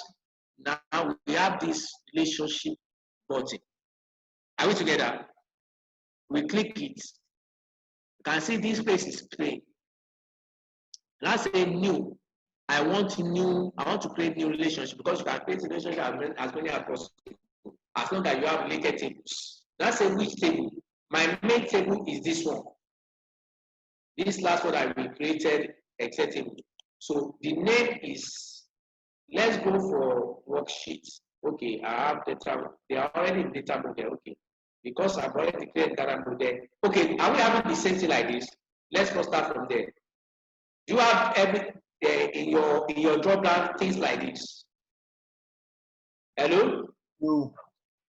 Do you have things like this in your drop down? No. Oh, you don't have anything? We have things, but not like that. Yes, we just have, like, I just have the pivot table and the deep T table.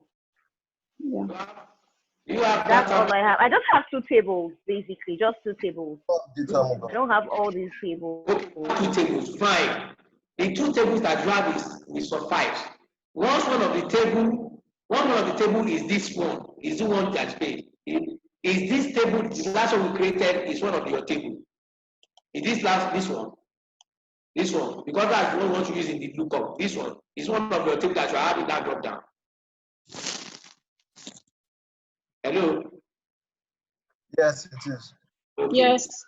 Once it is, that we are good to go. So analyze, just stay where you are, relationship, so new, then now select this first one, this table that we have here. Select the one that relate to that in your own drop down.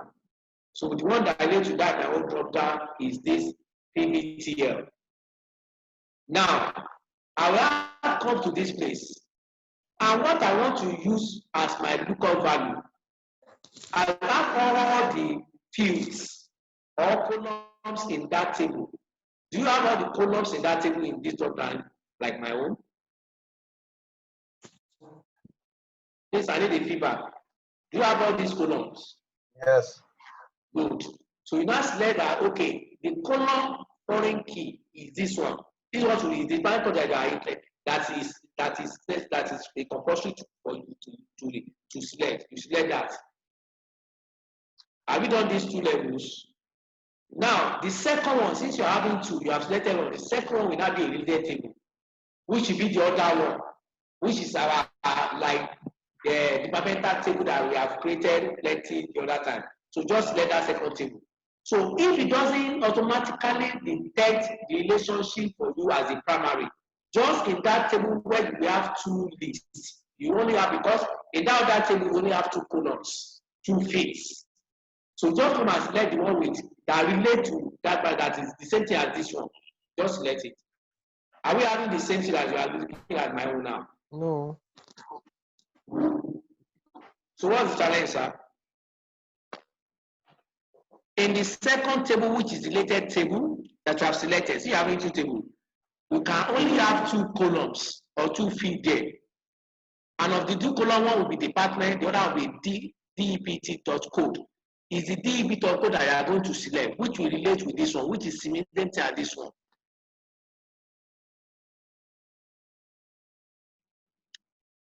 Hello?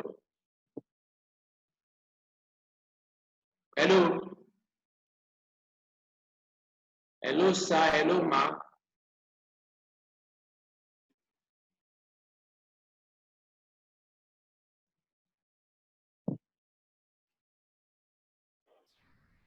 Okay, sorry, sir. Sorry to take you back. At the creation of the pivot table, I'm only getting just one option of selecting a table instead of two. So you know how you told us to select use an external data source, right? Choose connection. Then go to the table listing options. Yeah. So when what it's doing is when I click I have an option to open, right? And once I click that option, it selects pivot table for me. It's not giving me the option to take two tables at the same time. You don't have to. Just click OK. Okay, so the challenge with that is when my pivot table is created, that's the one that has all the fields, it just gives me the four, headers of my original table. So I don't have the last this thing, which is the department. But at the conclusion of this, I'm supposed to have created 5 columns, right? We're supposed to have 5 columns in the table, right, instead of 4. Yes, in the long run. Why you have done? Yeah, in the long run, yes. When we're done with this, but this is I'm just seeing my pivot table headers. That's the headers of the pivot table, and that's all I'm seeing here. Can you share your screen? Are you allowed to share screen? Hello. Can you share your screen, ma'am?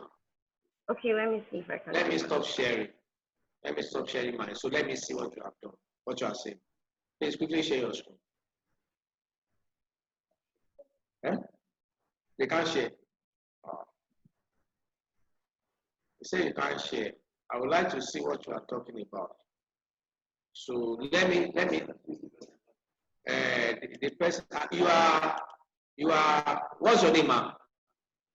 Uzaku. Uzaku. Yes. Uzaku okay.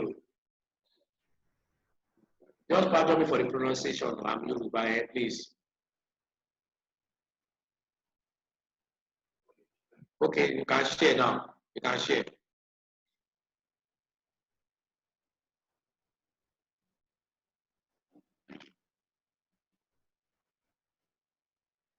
No, not that way. There's a feature in Zoom that you can share screen. No, not that you be showing me. Now you be showing me your screen. No, there's a feature in Zoom at the bottom. Is a green button that says share screen. Hello, hello, hello, hello, ma'am. Uzaku. Yes, I can hear you. I can hear you. I can hear you. Say that not this way, not this way. There's a button at the top of your screen that you can use to share screen. You can actually share your file. That's what I'm referring to. Not that you show me your screen. You can actually share your file. Okay, hold on, please. Hold on. Oh. Okay. So so I have like the screen option. I've not seen your screen. You see at the top, you have stop video, participant, blah, blah, blah. You have, there's a green button, share screen. I don't know if this is it.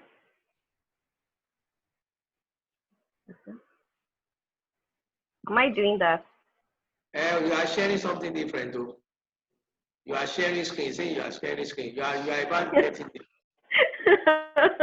You are sharing. Walk me through this, please.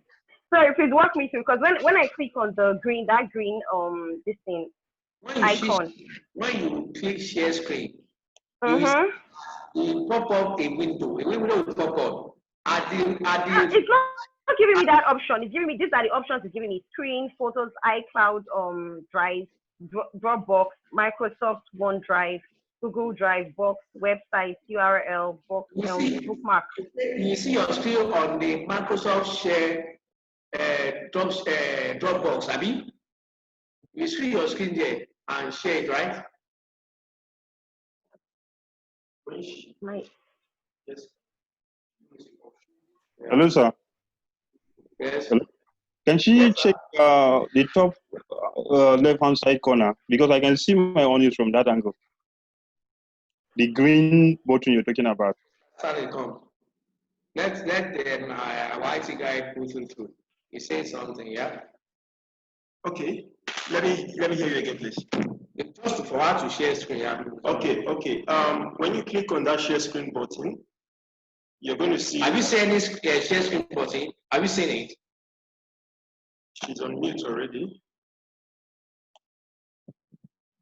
Hello, Uzaku. It's a green icon now, isn't it? Yes, share screen, yeah. With an arrow pointing up, right? Exactly. Have you clicked it? Then yes, I've clicked it. So what do you have?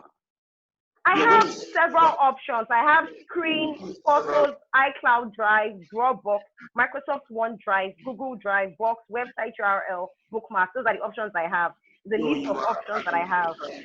Hold on. You have because I'm not connected. The internet is not connected to my. Wait. We are going to put maybe that's a challenge. Okay, so I'm not connected. You have 3 tabs at the top. Internet. That window that pops up now. Okay. I understand what you're trying to say. I guess you are connected with your phone, right? Yes, that's what I told him. That was what I told him initially. Okay, and then you're working on your PC. Exactly. Okay. We thought you were working. And then again, I'm not connected with your PC. So let me connect to the internet. Let's see if that's gonna work. I'll try connecting to the internet now. Connect with your PC as well, so that we can just see your screen quickly. Okay, I understand what the challenge is. He's doing the video on the phone, but using PC to press.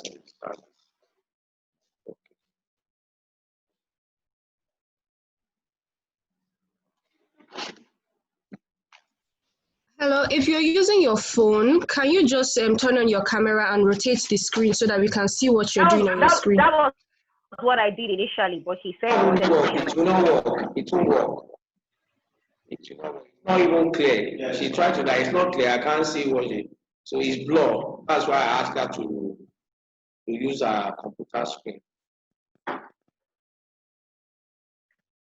I better. I believe that we all will see this one. that we can take use of that and put it in this.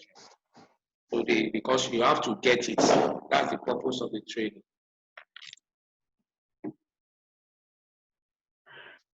Okay, screen.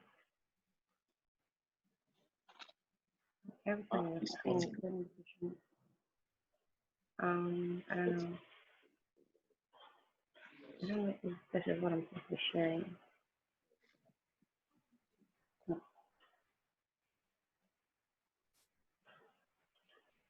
You know what, sir? Please let's just try the orthodox, the traditional way. I'll try as much as possible to zoom in so you can see what.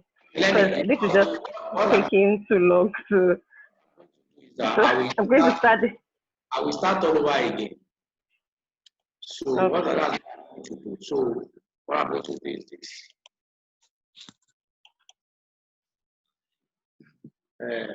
So let's start this thing all over again. We've been dragging about it so much. Okay, yeah, that's what we are going to do. Yeah, that'll be fine.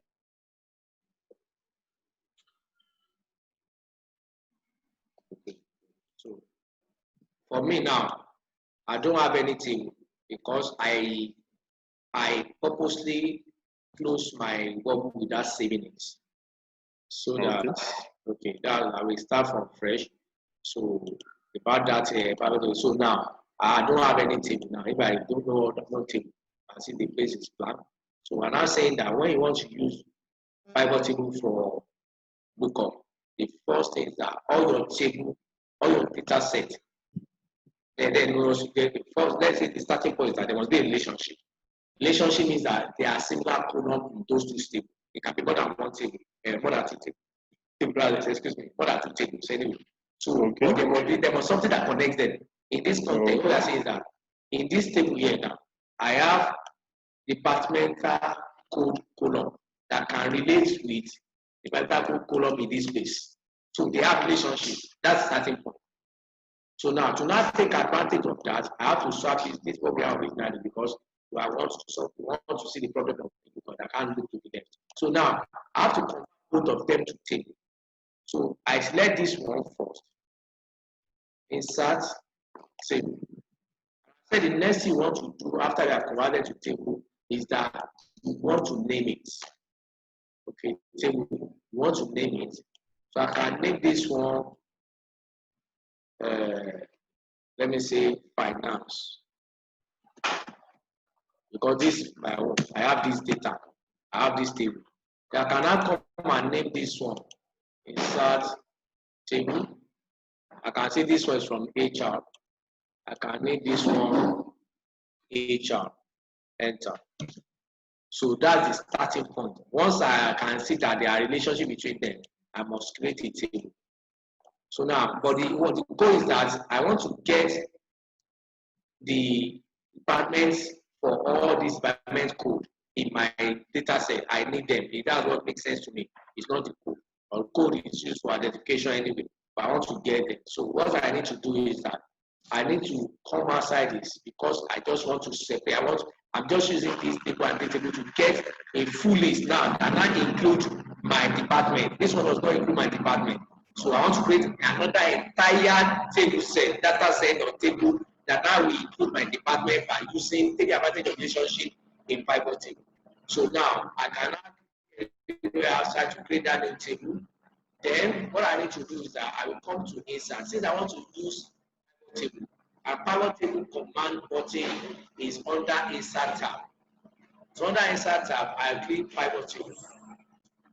In the pivot table, I have this dialog box. So I will explain everything here now. If not that I want to create a relationship, just I want to do analysis. It's asking select a table or a range. Because I'm not inside any table. If I'm inside any table, I've selected this table for me automatically. Because it can recognize that I selected it, I selected it and put the reference here. But I think I can select that table myself manually. But that's not what I'm interested in. What I want to say, I'm interested in is that I want to create a relationship, then be able to do lookup and get the name of my department for each of the department code. So that's what I mean. And if you don't have 2030 and above, you can't do this. Because this data model something came out in 30. You can see use this robust data model. So what I need to do is that I have to go to use connection. Now in the use connection, because I've already created an Excel table or Excel tables, they are not ordinary data set again. They are now forming part of data model. And what data model is that integrating different tables for modeling. That you have plenty tables you want to integrate together and then use them in doing whatever you want to do. Okay. So they can talk to one another once the relationship can be established. That's what the data model. Different tables from different data for different data sets and then connecting them. So that's what relationship is. So now once I've checked this now, all I need to do, how we are following, all I need to do is just say okay.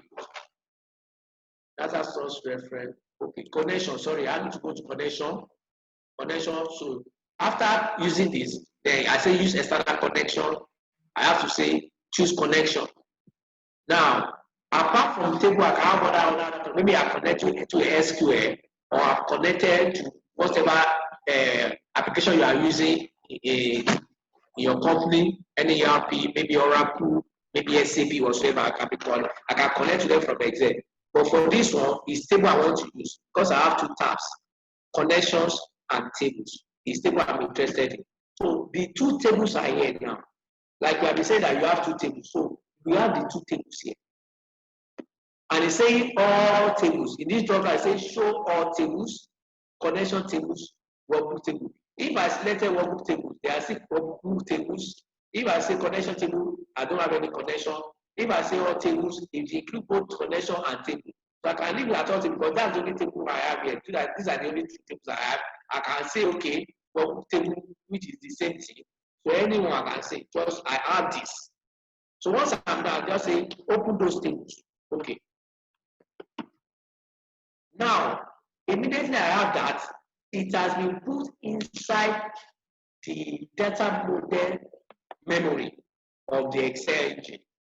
So now, the next thing I just say, you can say I've not seen anything yet. All I did is that I selected that use external data, I come to choose the connection, I come to table, I selected all table or maybe workbook table, and I click open. So those tables are available for me in the pivot table. And I click OK. And I have this my canvas where I can do drag and drop. But I can't do it yet. Now you can see I have active. I have 2 tabs here too. I have active table. The active table now is the HR table, the other lookup table. If I want to show my table, I come to the second tab, say color. And I see I have down those 2 tables here now with the collapse button. I have those 2 tables with the collapse button now. But if I'm just in here, it's just the active one that will be showing. By the time I create it, I'm connecting to external source. The one that's particular one I select, the one I selected last is the one that is making the active. But I want all the tables. Are we together? Now, from here, if I just come to the finance table, which has 4 columns, that's the information that I have. And I say I select employee, I select departmental code. And I don't have the departmental name that I'm expecting and that I need. I have to come to this HR table and I say departmental and so because I'm connected, now maybe this engine has changed because now I should not be able to do this because I've not created a relationship. But because I'm able to select it, maybe because in the data model it has seen them. What if I go ahead and complete these other ones? Hours, you now say, I will now have this pop-up thing that says relationship between tables may be needed. I can now say create manual, I can click this button create, or by myself, I can come to relationship and say new relationship. Sorry, please, quick one. How did you get? The pivot table fields parts, right? That's yes, on the right. Mine doesn't have anything under. that part where you have finance, employee, all these ones, doesn't have. Okay, I'm listening to you, sir. I was being distracted. Sorry. You were saying Yes, something, it sir. doesn't have that part. It doesn't have that part you're on now. Okay. Oh, You have this canvas. Hello. there's not. You have this canvas, right? Yes. Do you have this pivot table feed list? Yes. Yes, I have that part. Now, do you have active at all? Yes. Select all. Have you selected all? Yes. Inside this box, you should have two tables there. There's nothing. That box is not there. Because it's not there. Are you sure It's it's not that it's crowded, that this maybe is squeezed together? Do you have the box open? Oh, okay. Yeah. You can just. Are you having the two now? Yes, I am. Good. The next thing is that the way you should go that now in the analyze tab, the same way that Excel table is a content sensitive object that has its own tab design. Pivot table 2 has its own tabs. There are two, analyze and option. For other lower version, this will say option to analyze. So on the analyze tab, you must select this canvas. If you don't select the canvas, you won't see it. You must be inside that canvas. So you now see these two tabs, analyze and design. On the analyze tab, you have under calculation, you have what? Relationship. Can you see it? Once you click the relationship, you have this empty dialog box. Are we together? Sir? Yes, sir. Okay. Now say you want to create new relationship. Now, this how you relate a table. Just know that what we connect them is those two columns they are having in common. Very simple. What we connect them is those two columns they are having in common. So what we are saying is that you come to this page, say, take the first table, the larger table, the one that belongs to you as a finance. Now say, come to this column. What I need to look for in that other table is department code. I select it. Because that's what I can relate with. That's what I have in my own, that the other one has in his own too. That's what I have in my own table in finance, and that's what they have also in the table in HR. And this will help me to get the one I'm looking for that I don't have. Now, I come to this page, I select HR. Immediately it detects it. But if it doesn't detect it, when you come to this drop down, you only have those two columns, department and department code. But what is common to this table that you are relating this one to is department code. Just select it. It might be another name. But since they are related, as in they have the same value inside, that's what you select. So once you are done, you click OK. You can see the relationship have been created. I get it. You can see say status active. Table. You have what is table. You have this finance department code. That's the table you are taking from. That's the table active table, the one you are looking from. Then the one you are relating it to is department. So you are looking up from here into this table. That's why I say related lookup table. You can see that's what it's saying. Related lookup table. You are looking up the departmental code from here, from this finance table, and you are looking it up in the HR table. That's why I say related lookup table. Once you are done, you click close because that you can edit the relationship. Again, you can see auto detect, but I want to show how we do it. You click OK. Now, in these two now, you take the information you have here. You have the employee that's not in your HR table, but you have the department code too, which is your area table. But what you need department code for is that you want to get the department. Just come here and select the department. It will give you. Then you can continue to have every other information too. And you have it because now you have created it. Now, once you have it, it's not looking like a table because the default format is different. So you come to design. Under design, in the layout group, in this layout group, You just say show in tabular form, that is show in table form, because the table you want to create. Show in table form. It's just showing in outline for now. Now show in table form. Once you click show in table form, you have everything. So you have everything by using, you can see now, you have your employee, departmental tool, and you have lookup without using formula. You have expanded this table now. This original table, you have got any information you need. You have your hour, you have your rate. So that's how to use it. You can now copy it to make it accurate. So that's how you use it. You can say copy. And when you compare the number, you see that the number are still correct, but you have gotten your department that you are looking for, which is the meeting you are looking for. You can copy and paste special here as value, so that you strip it of the pivot table feature, so that we just the ordinary data set. So you can see. So that's it.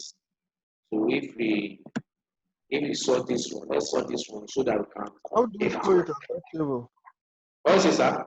How do we show that table? Show it as a table. I lost that place. Like this, okay. Now under data, under design rather. Design. Having analyzed and under design, right? Yes. Design. In the layout group. This Layout. layout is the first group. You will see report layouts. Report Report layout. layout. Click it. You have 3 sets. The last one, show in tabular. I mean show. Okay, I got it. I got it. Just click it. So it's compressed. So just give it like this. So you have it. Now I've sorted this one to relate with this one so that we see that you can see that it's correct. So that from number we know that we have done everything correctly. Well, that's the number are the same. They are interlined. So for this 1001 is graphic, and the number is 84 point. That's our. For 100 is tab 10. And the marketing department 8001. So you see, so that's how we can do lookup with pivot table. And don't know, but you can use it. You don't have to always do formula if you don't like formula, or you have plenty table that you have to do formula from plenty table. Pivot table relationship feature is very, very good. It's coming handy to solve the problem. Thank you. It's time for our break. So how many minutes? It's 1 hour break. So we'll be back by 3 o'clock. Thank everybody so that we can continue our roundup. You want to address them? Okay.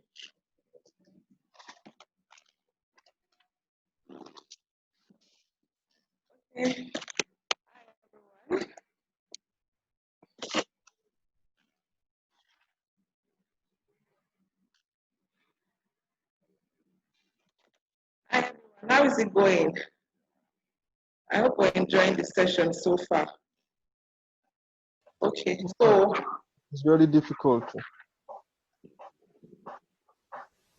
What did you say?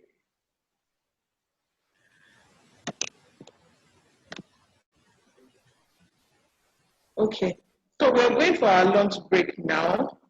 It's going to be for 45 minutes. Then the remaining 15 minutes from the 1 hour will be used for our session. So by 2:45, everyone should please be on seat back. Then we do our session.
ATM, swipe and jolly. Oh, madam, base yama, balance your body, is yama.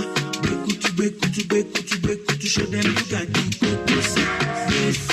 base yama, balance your body, is yama. Beku to show them you got the Elohim Sabatani. I love you. Oh, hey, celebrate, oh. Who go pay? I go pay. Base yama.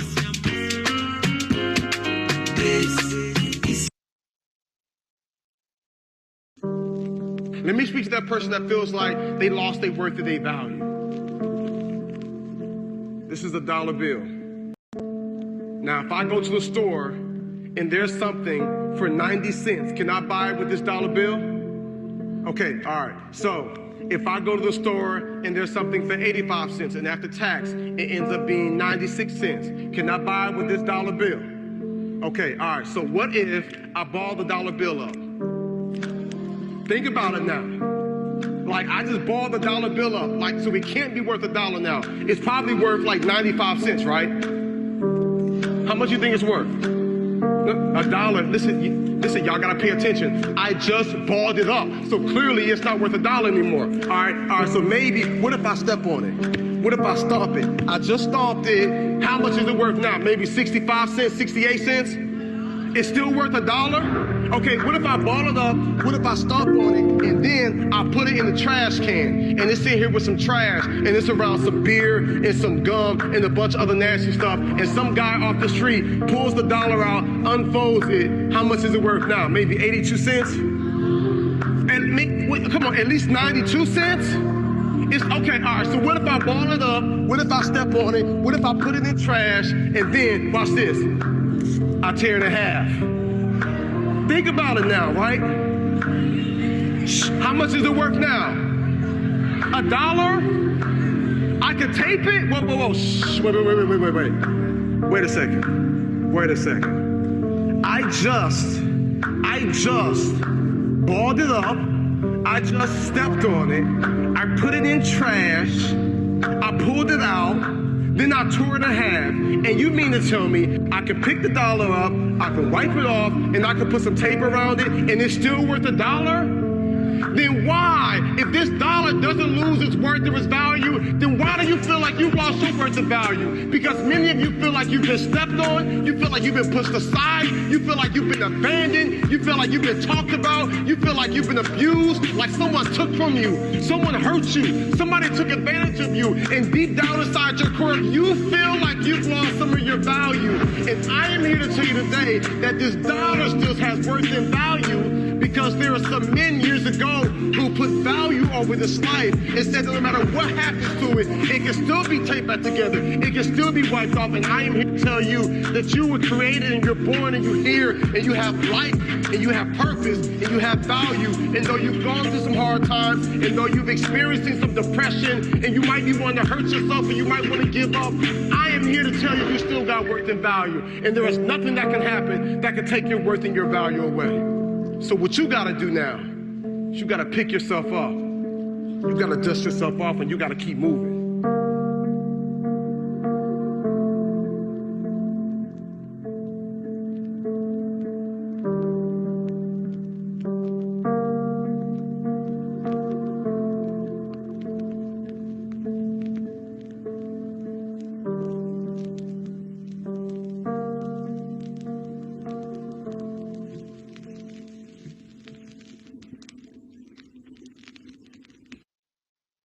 All sunshine and rainbows. It's a very mean and nasty place, and I don't care how tough you are, it will beat you to your knees and keep you there permanently if you let it. You'll go through some failures. When you're in that darkness, you want to sit there and wait for the light to come, but you can't wait. The only way out is to step forward, to face your fears, to become your own light. There's going to be a lot of times y'all about to fail. We are all a work in progress. But in that moment, I want you to remember the power of you. You will change the world. Even when you're struggling, even when you're discouraged, and you feel like other people have given up on you, don't ever give up on yourself. The indomitable will, if you have a belief, you can do something. The only way you grow that, like in the gym, you grow your muscles by actually exercising. To grow the individual will to become something, you must get comfortable with fear and failure. They must be your best friends. They're the only one that moves that needle of life. Every hero you guys had was called an idiot, crazy, a loser. You must break society's status quo. Status quo is normality. It's alive but not living. It's death on a stick, guys. The belief of the individual overrides thousands of people with just intent. Safety, comfort zones are dead zones. You have to continue to push yourself because your true potential will never be matched, guys. Nobody is going to hit as hard as life. But it ain't about how hard you hit. It's about how hard you can get hit and keep moving forward. How much you can take and keep moving forward. Now, if you know what you're worth, now go out and get what you're worth. But you got to be willing to take the hits. The future rewards those who press on. With patient and firm determination, I'm going to press on. I don't have time to feel sorry for myself. I don't have time to complain. I'm going to press on. Stop complaining. Stop crying. We are going to press on. We've got work to do. What's your why? What motivates you? What pushes you? What drives you? And if that thing is internal, if nobody has to call you, if nobody has to prod you, if nobody has to reward you, if nobody has to give you anything, if you are self-motivated and self-regulated, you can have it, you can be it, you can do it. Take ownership. Take extreme ownership. Don't make excuses. Don't blame any other person or any other thing. Get control of your ego. Take ownership of everything in your world, the good and the bad. Take ownership of your mistakes, take ownership of your shortfalls, take ownership of your problems, and then take ownership of the solutions that will get those problems solved. Take ownership of your mission. Take ownership of your job, of your team, of your future, and take ownership of your life and lead to victory. It's possible you can live your dream. It's necessary that you have a plan of action, that you're resilient, that you stick to, and you work with the system, that you have the vision and never give up, that you become creative and relentless and keep on coming back again and again and again, and that it's you that you got to take personal responsibility to make it happen, and that it's hard. Easy is not an option. And when life knocks you down, jump back up and say, it's not over until I win.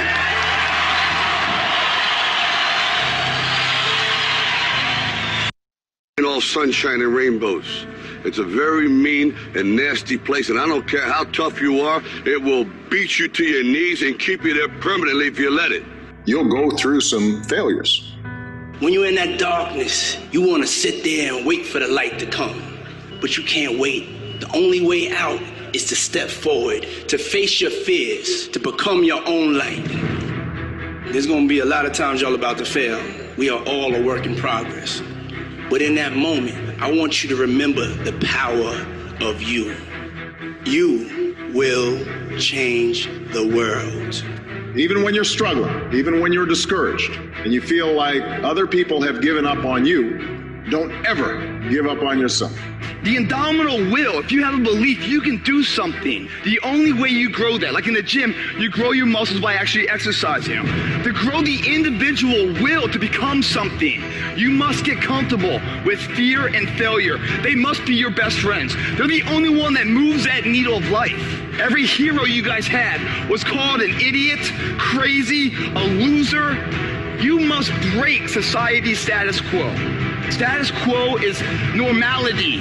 It's alive but not living. It's death on a stick, guys. The belief of the individual overrides thousands of people with just intent. Safety, comfort zones are dead zones. You have to continue to push yourself because your true potential will never be matched, guys. Nobody is going to hit as hard as life. But it ain't about how hard you hit. It's about how hard you can get hit and keep moving forward. How much you can take and keep moving forward. Now, if you know what you're worth, now go out and get what you're worth. But you gotta be willing to take the hits. The future rewards those who press on. With patient and firm determination, I'm going to press on. I don't have time to feel sorry for myself. I don't have time to complain. I'm going to press on. Stop complaining. Stop crying. We are going to press on. We've got work to do. What's your why? What motivates you? What pushes you? What drives you? And if that thing is internal, if nobody has to call you, if nobody has to prod you, if nobody has to reward you, if nobody has to give you anything, if you are self-motivated and self-regulated, you can have it, you can be it, you can do it. Take ownership. Take extreme ownership. Don't make excuses. Don't blame any other person or any other thing. Get control of your ego. Take ownership of everything in your world, the good and the bad. Take ownership of your mistakes. Take ownership of your shortfalls. Take ownership of your problems. And then take ownership of the solutions that will get those problems solved. Take ownership of your mission. Take ownership of your job, of your team, of your future, and take ownership of your life and lead to victory. It's possible you can live your dream. It's necessary that you have a plan of action, that you're resilient, that you stick to, and you work with the system, that you have the vision and never give up, that you become creative and relentless and keep on coming back again and again and again, and that it's you that you got to take personal responsibility to make it happen, and that it's hard. Easy is not an option. And when life knocks you down, jump back up and say, it's not over until I win.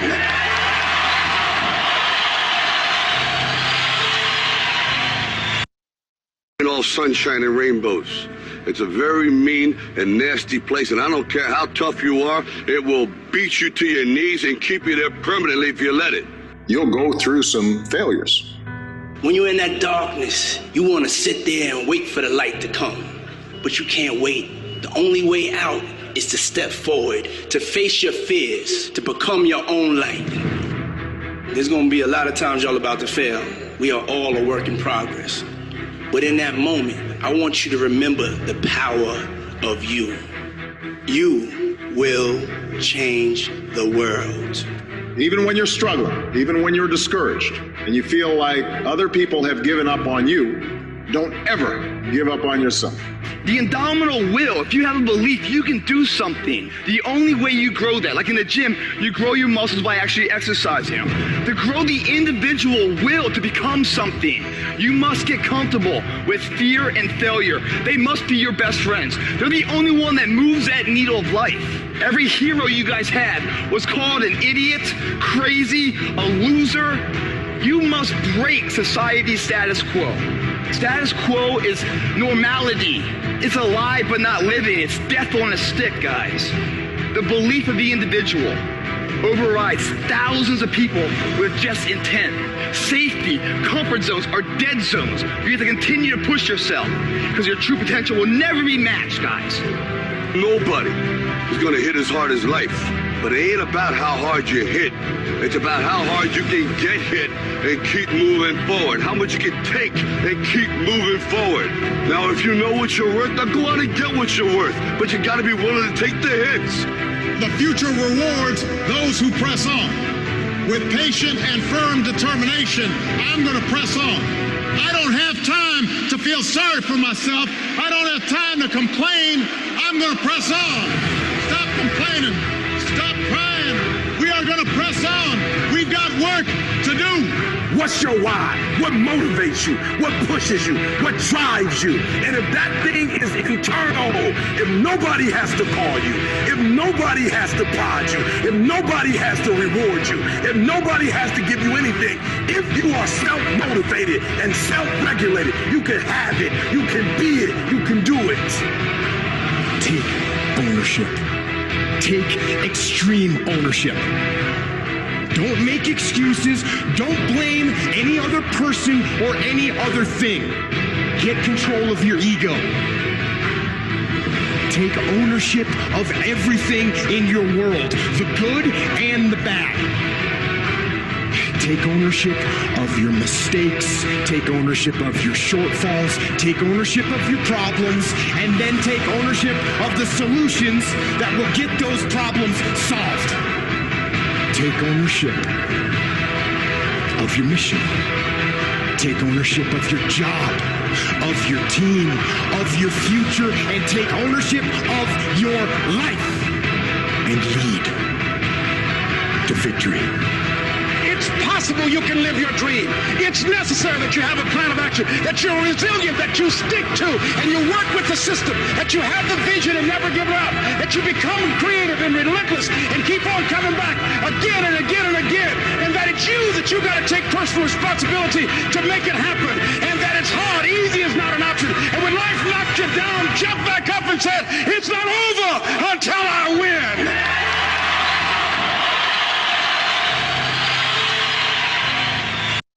All sunshine and rainbows. It's a very mean and nasty place, and I don't care how tough you are, it will beat you to your knees and keep you there permanently if you let it. You'll go through some failures. When you're in that darkness, you want to sit there and wait for the light to come. But you can't wait. The only way out is to step forward, to face your fears, to become your own light. There's going to be a lot of times y'all about to fail. We are all a work in progress. But in that moment, I want you to remember the power of you. You will change the world. Even when you're struggling, even when you're discouraged, and you feel like other people have given up on you, don't ever give up on yourself. The indomitable will, if you have a belief, you can do something. The only way you grow that, like in the gym, you grow your muscles by actually exercising. To grow the individual will to become something, you must get comfortable with fear and failure. They must be your best friends. They're the only one that moves that needle of life. Every hero you guys had was called an idiot, crazy, a loser. You must break society's status quo. Status quo is normality. It's alive but not living. It's death on a stick, guys. The belief of the individual overrides thousands of people with just intent. Safety, comfort zones are dead zones. You have to continue to push yourself because your true potential will never be matched, guys. Nobody is going to hit as hard as life, but it ain't about how hard you hit. It's about how hard you can get hit and keep moving forward, how much you can take and keep moving forward. Now, if you know what you're worth, now go out and get what you're worth, but you got to be willing to take the hits. The future rewards those who press on. With patient and firm determination, I'm going to press on. I don't have time to feel sorry for myself. I don't have time to complain. I'm going to press on. Stop complaining. Stop crying. We are going to press on. We've got work to do. What's your why? What motivates you? What pushes you? What drives you? And if that thing is internal, if nobody has to call you, if nobody has to prod you, if nobody has to reward you, if nobody has to give you anything, if you are self-motivated and self-regulated, you can have it, you can be it, you can do it. Take ownership. Take extreme ownership. Don't make excuses. Don't blame any other person or any other thing. Get control of your ego. Take ownership of everything in your world, the good and the bad. Take ownership of your mistakes, take ownership of your shortfalls, take ownership of your problems, and then take ownership of the solutions that will get those problems solved. Take ownership of your mission. Take ownership of your job, of your team, of your future, and take ownership of your life and lead to victory. It's It's possible you can live your dream. It's necessary that you have a plan of action, that you're resilient, that you stick to, and you work with the system, that you have the vision and never give up, that you become creative and relentless and keep on coming back again and again and again, and that it's you that you got to take personal responsibility to make it happen, and that it's hard. Easy is not an option. And when life knocks you down, jump back up and say, it's not over until I win.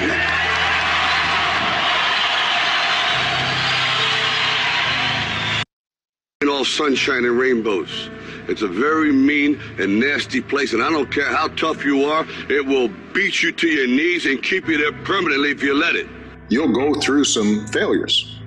When you're in that darkness, you want to sit there and wait for the light to come. But you can't wait. The only way out is to step forward, to face your fears, to become your own light. There's going to be a lot of times y'all about to fail. We are all a work in progress. But in that moment, I want you to remember the power of you. You will change the world. Even when you're struggling, even when you're discouraged, and you feel like other people have given up on you, don't ever give up on yourself. The indomitable will, if you have a belief, you can do something. The only way you grow that, like in the gym, you grow your muscles by actually exercising them. To grow the individual will to become something, you must get comfortable with fear and failure. They must be your best friends. They're the only one that moves that needle of life. Every hero you guys had was called an idiot, crazy, a loser. You must break society's status quo. Status quo is normality. It's alive but not living. It's death on a stick, guys. The belief of the individual overrides thousands of people with just intent. Safety, comfort zones are dead zones. You have to continue to push yourself because your true potential will never be matched, guys.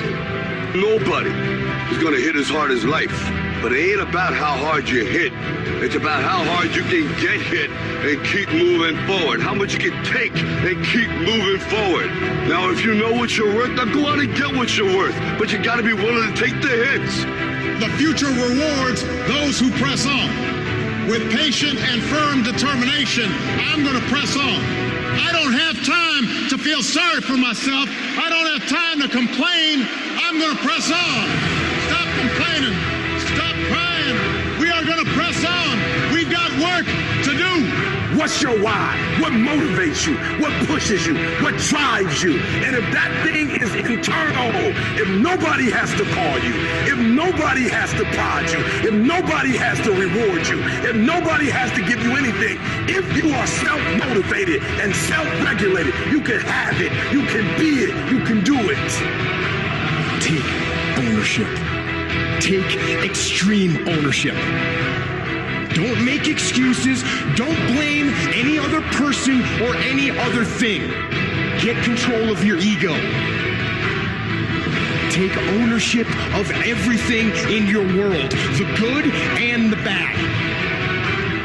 Take ownership of your mistakes, take ownership of your shortfalls, take ownership of your problems, and then take ownership of the solutions that will get those problems solved. Take ownership of your mission. Take ownership of your job, of your team, of your future, and take ownership of your life and lead to victory. It's possible you can live your dream.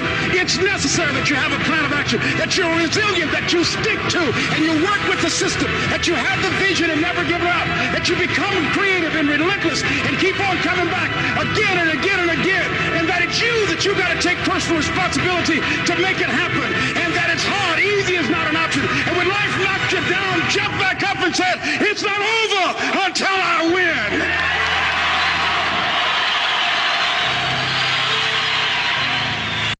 All sunshine and rainbows. It's a very mean and nasty place, and I don't care how tough you are, it will beat you to your knees and keep you there permanently if you let it. You'll go through some failures. When you're in that darkness, you want to sit there and wait for the light to come. But you can't wait. The only way out is to step forward, to face your fears, to become your own light. There's going to be a lot of times y'all about to fail. We are all a work in progress. But in that moment,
Welcome back, guys.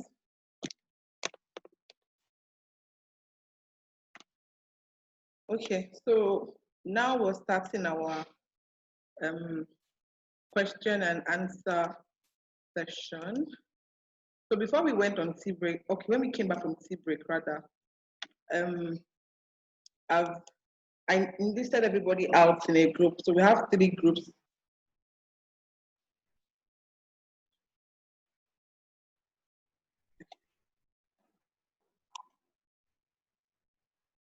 Okay.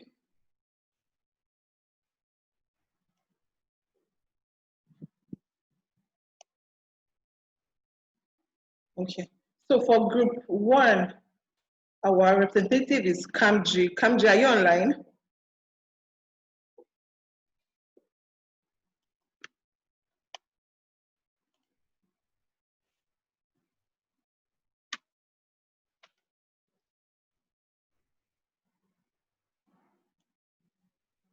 Where's everybody? Kamji. Yeah, I'm with you.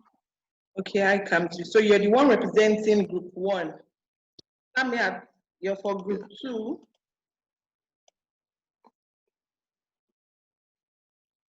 Please, can you enable your video? Kamji, Samia, Fumi.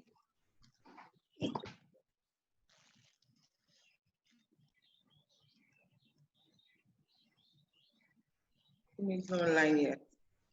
Okay, Naomi.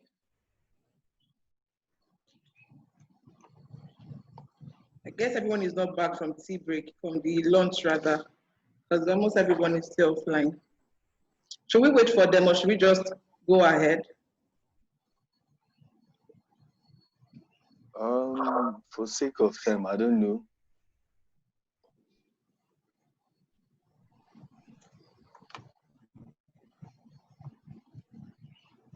Estee, Ebuka, Ghana, Uzo. Yeah, but I think we can wait a bit for them. Okay, so should we give them about 30 minutes? Maybe, yeah. Okay, all right.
Okay, so we have to continue now. I think we've waited enough.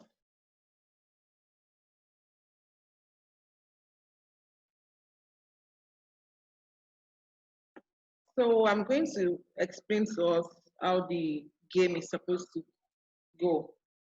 So we have 3 groups. So we have from questions 1 to 10. So each group gets 3 questions each. So you pick a number. So when you pick, can you hear me? Yes, we can. Okay. So when you pick a number, I'm going to ask you a question. You answer the question. So now so you get your points from the number of people who agree to your answer. So now this is where everyone comes in. When, say for example, Samia pick number 7, and our answer is yes or no. If you agree our answer is yes, or you agree yes is the right answer, or you can relate to the answer being yes, you come to this chat section and you give a thumbs up or you wave. So the number of waves each answer gets is the number of points awarded for each question. Are we clear on that?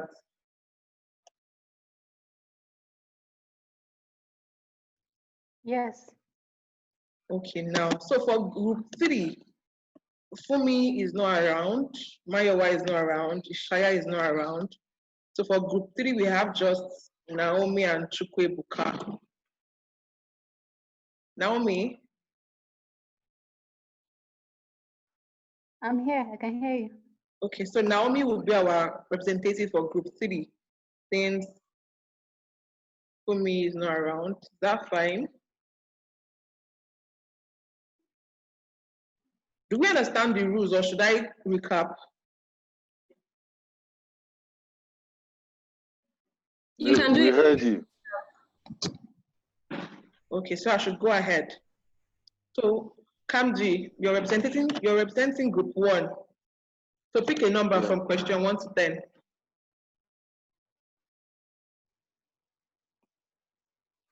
I'll go with number 9.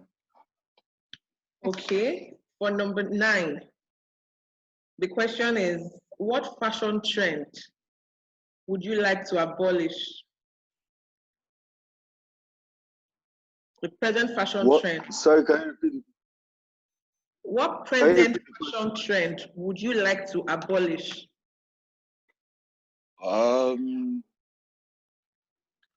Okay, I think I'll say cross-dressing. Cross-dressing, okay. So if you agree with Kamji on that, please kindly give a wave or a thumbs up in the chat session.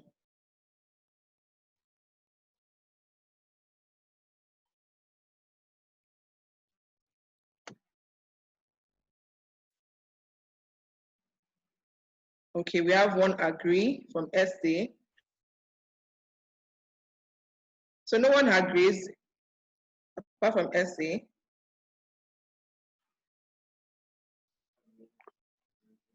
Sorry, I wanted to ask. Is it just restricted to the members of the group? For the response? No. Okay. Now we chose group representative already before we went on break. So the representative is one who's going to answer the question. You can just support whatever representative you can relate with. Do you understand, Ma? The rest for agreeing to it is irrespective of your group. Yes. Okay, thank you. So Kamji has 2 years now.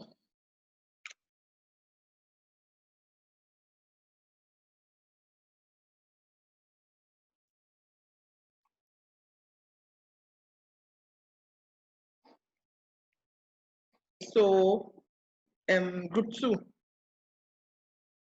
For group 2, Samia, you're next. What number are you going with? Number 5. Number 5. Okay. What is your greatest lesson from the whole pandemic situation?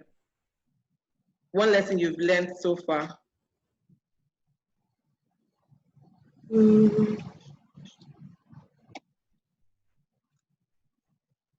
Okay. The greatest lesson I've learned so far is not to take any moments for granted and just to try and make the best out of every situation you're in. So when we're on the outside,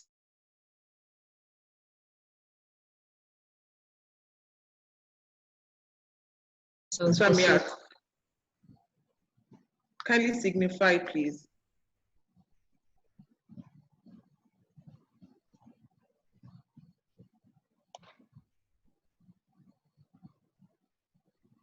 How many agrees do we have for Samia?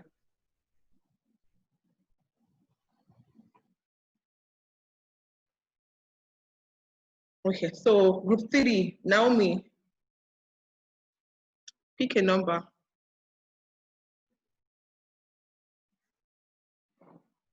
Number 1. Number 1. Okay.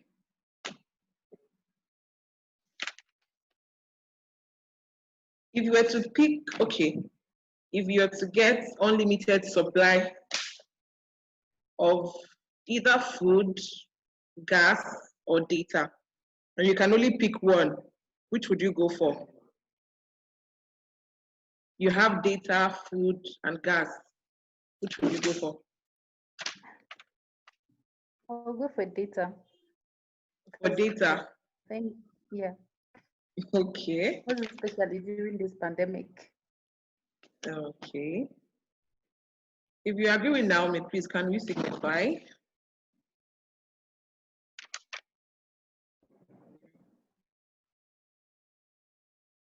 So group 1, Kamji, a number, please. I'll go with 3.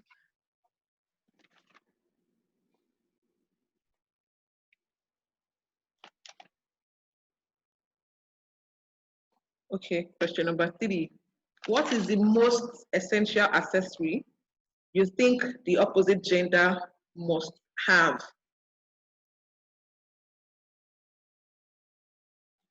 What is the most essential accessory you think the opposite gender must have? I think that would be their bags.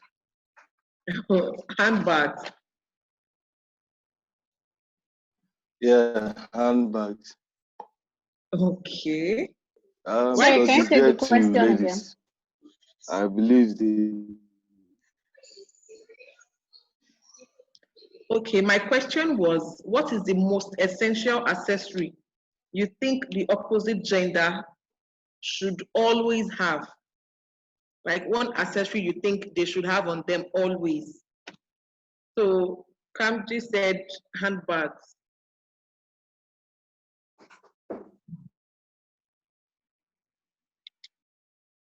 Do you agree with him?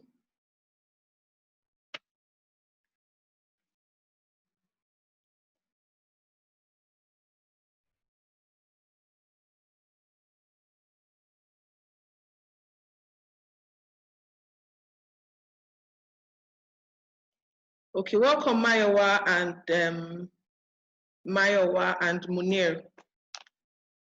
So now group 2, Samiat, pick a number, please. Number 7.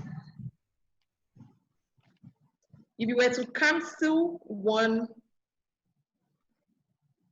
present artist in Nigeria, who would that be? Why are you asking? Sorry? Sorry, I went off him. My thing Okay. went off. Okay, now, so we're having a game. So the game is a question and answer section. So we have these participants with their name colored. They are representing the groups, group 1, group 2, and group 3. So they get to pick a number. They get to pick a number, and I ask a question. So if you agree with their answer, you signify agreed, or you give a thumbs up. Noted. Is that Thank clear, you. sir? Yes, sir. Yeah, thank you. And another person. Okay, so Samiat, I said if you were to cancel one Nigerian artist, who would that be? The band. Why the band? The question has ended though. Really? Okay. So if you agree with Samiat, please can we give a yes?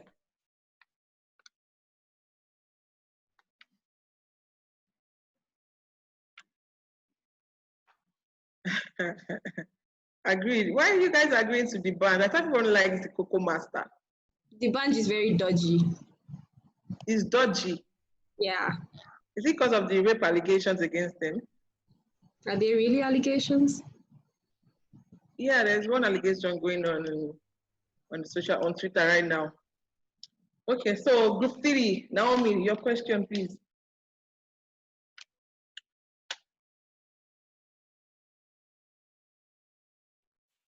Question 10. Question number 10. Mention one food that everyone loves, but you think is overrated.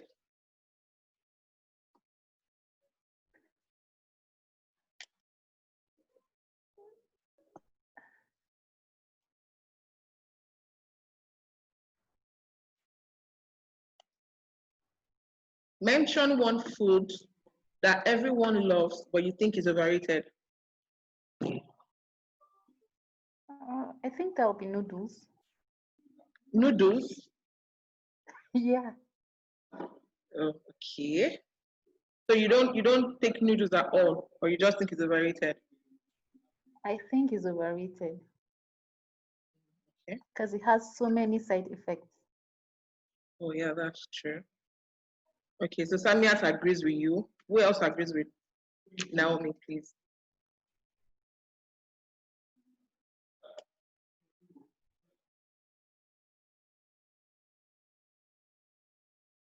So group 1, I think this is the last. This is the last. Come to your question, please. Has number 7 been taken? Yes, it has. Okay, let me go with 4. Question number 4. Okay, what is the most challenging experience in your career?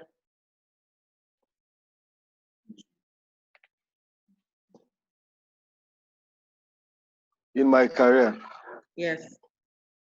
Okay, I'll say joining the bank back in 2017, it was my first working experience. Prior to that, I had no prior working experience. The transition was straight from my postgraduate studies to the work environment. So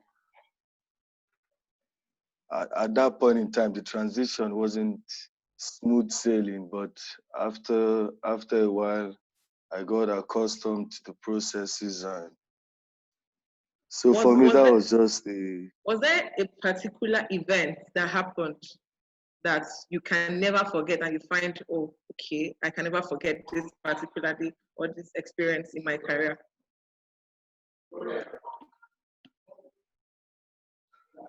None in particular for now.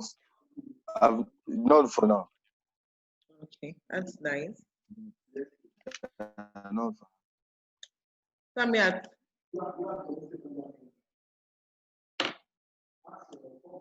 Yeah. Your number, please.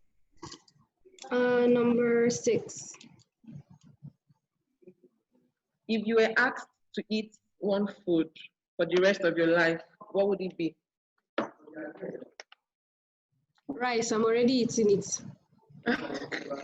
Lunch is over. I mean, like, I've been eating rice all my life, so I might as well continue. Okay. Let me see. Let's take. Okay. So Naomi, what's your question, please?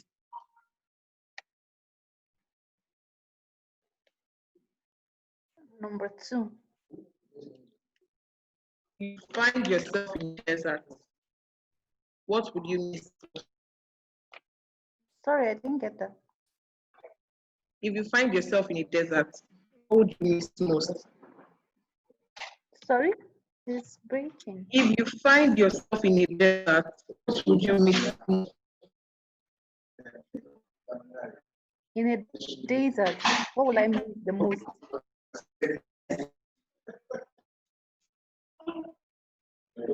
Was that the question? I can barely hear you Yes. actually. Okay, I said if you find yourself in a desert, what would you miss the most?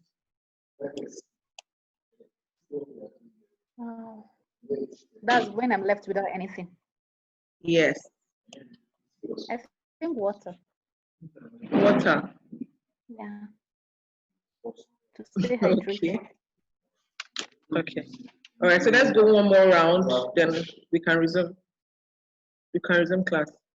So Kamji, let me just ask you this question. Are you with me? Yes.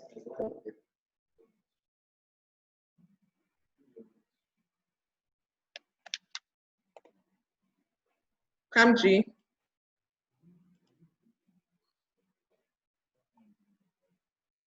Yeah, I'm listening.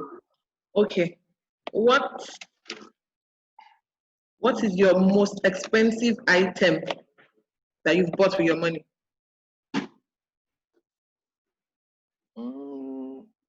I'll have to say a suit I bought a couple of years back. Okay, how much was it worth? Roughly 400 pounds. Okay, that's nice. Samia. Yes. Okay. Who is the most overrated footballer?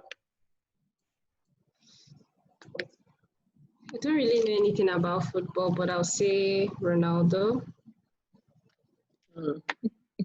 Okay. Ronaldo. Guys, do you agree with Samia? Do you think Ronaldo is overrated? We forgive her for that.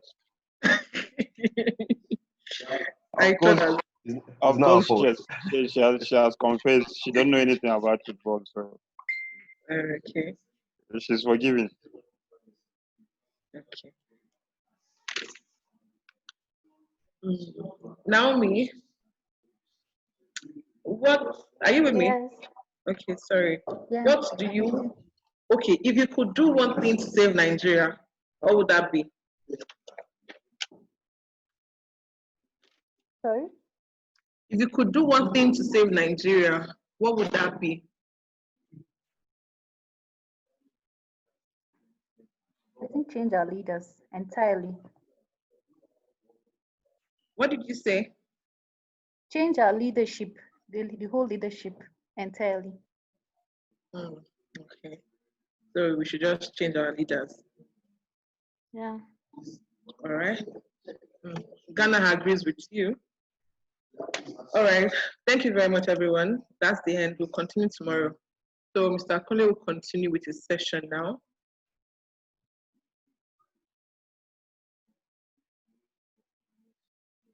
Do we have any questions? Okay, sorry, then I need to address this again. Our daily scorecard has been sectioned into 3. We have the punctuality, we have the attendance, and we have the participation. The first 5 people to resume class in the morning is awarded a point for being punctual. The first 5 people. Then number 2, for attendance, for everyone who is present till the end of the training for each day, gets the attendance point as well. Then for every participation, like those who participated in this game session now, for questions and contributions, they all get a mark also. Are we clear on that, please?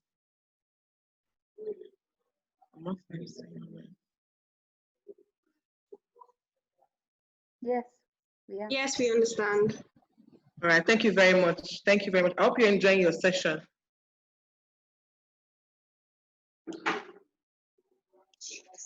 We are, but I think it's something that shouldn't be taught virtually. Yes, we have COVID-19 to thank for that. I agree with that submission. This should be taught physically rather than. So the session is actually recorded. It's recording. So at the end of the program, we get to share the recorded version with everyone. That'll be fine. All right. Thank you very much, guys. Thank you very You're much. welcome.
Good afternoon, everyone. Welcome back.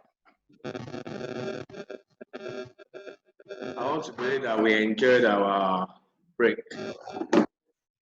a lot. So let's continue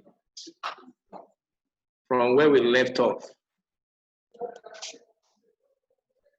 We are now going to conditional functions.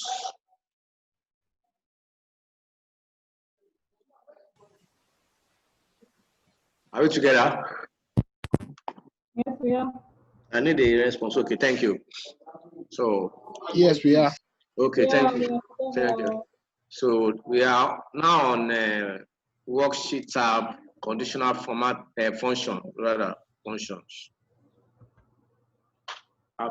Oh, okay.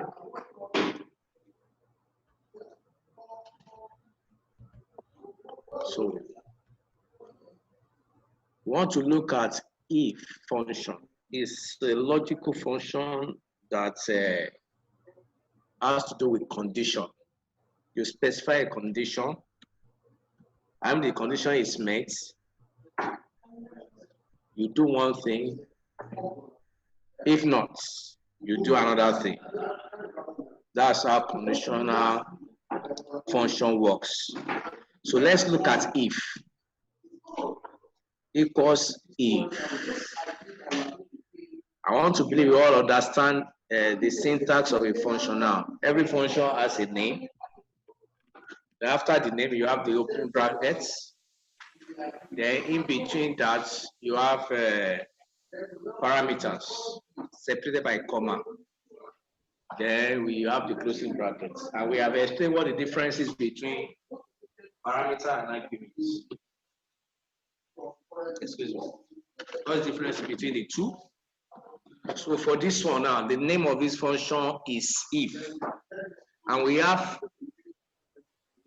three parameters: logical test, value if true, value if false. Now, your logical test will always evaluate a value against another one. And what you use here is what we call comparative operators. And what do you mean by compare operators? Those are the operators that compare two things, two or more things. Like, is this value equals this value, or this value, is it greater than this value, or this value is less than this value, or is this value greater than or equals to this value? So those are comparative operators. Equals to, greater than, less than equals to, greater than equals to, or is it not equals to? So when it comes to logical tests in this conditional function, the one we are looking at now, which is if, the starting point is your logical test, and then it has to use what we call a comparative operator. Now, let's do a simple test now. We want to do a logical test, and I put conditional formatting here just to see what we are testing. We want to test if a particular number, this value in millions, let's say this is our customer base balance. Let's say you want to check if this value is greater than 200 million. So to say 200 billion in this context, because we are reporting in millions. So this is like 200 billion. If we are talking 200, so now let's check. Now we say, is the value here, is it greater than 200 billion, comma. Now the value that I want is this. I want to say, okay, maybe the discount rate, let's say discount rate is let's say 5%, apply it. Let's say we now say the discount rate multiplied just fine is 5%, 5%, comma. If not, maybe the discount rate is let's say 7%.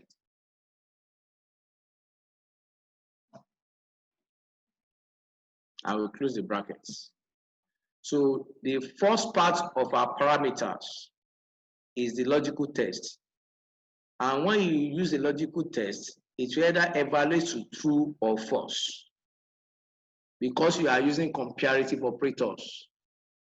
Because when you use a comparator between two values or more among values, what you get in the long run is either true or false. So anywhere the value we have to this left is greater than 200 million, we will see in the cell 5%. That is, it is true that the value is greater than 200 million. If otherwise, we will see 7% in this cell for each of these customers. So let's hit the enter key. I'm getting 0. This is why I'm getting 0, because the cell is not formatted as percentage. So to format it as percentage, we go to Home tab. In the number group, we see the percentage sign there, symbol. We click it, you can see 7%. So we can now use our autofill command. That's a black cross cursor. So we drop it down. So we can see those ones that are above 200,000, 200 billion rather. That's why I've used the conditional formatting. So if I filter by that color, you see that all of them will be 5%. Filter by color, you can see 5%. And if I do the other way around, no fill, you can see 7, 8.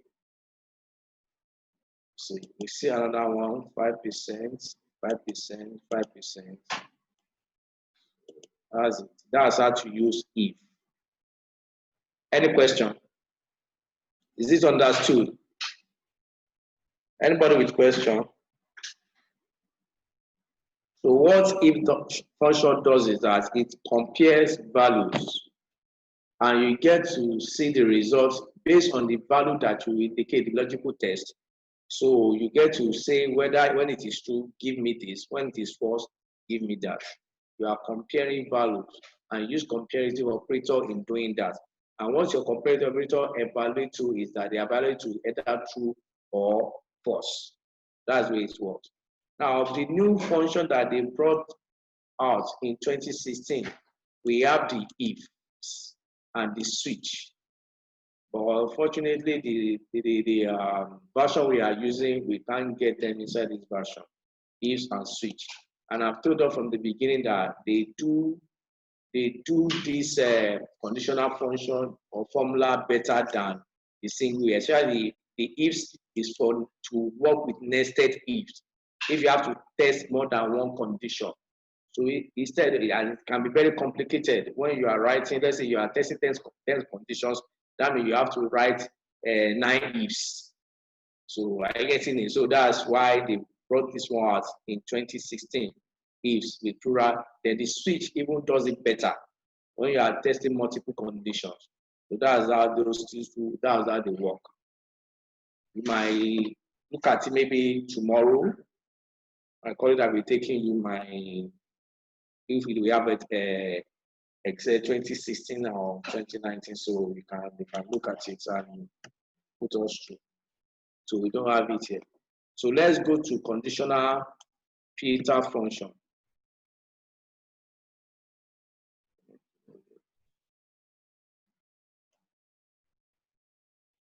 We said this one is conditional function, and we said we have conditional filter function. This one, you use it to get results based on the condition you specify. And the condition is specified, you now put in the value you want if it is true or if it is false. You indicate, you determine. Now, for this one, conditional filter function, this one filter based on condition. What by this filtering is that they aggregate. You can see from the function we have count ifs, sum ifs, max ifs, min ifs.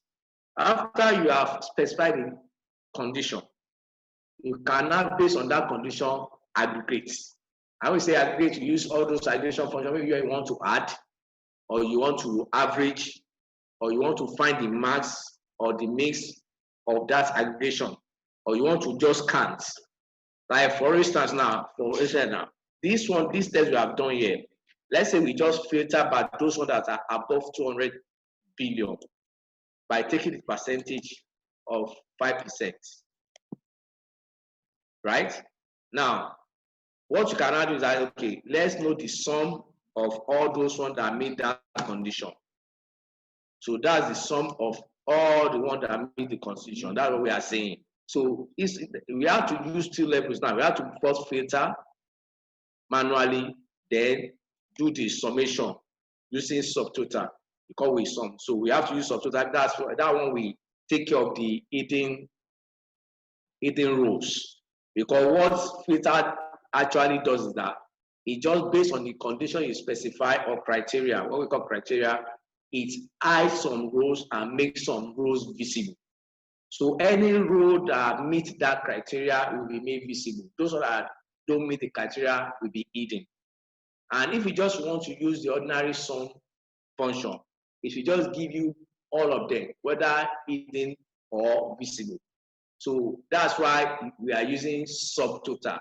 Subtotal will take into consideration that some rows are hidden and only do this total based on the visible cells that it can see. So that's why we use subtotal here to aggregate. So these are steps. So all this one now we can do at a step based on the condition when we use what we call conditional filter function that we are going to look at. Now, we have count ifs. It means that count this value based on a condition. If this condition is true, then give me the counts of those values.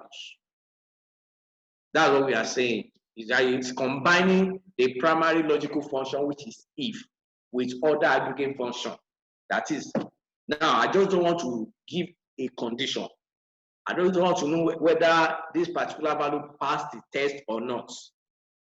if it passes the test, I want to go a step further and aggregate.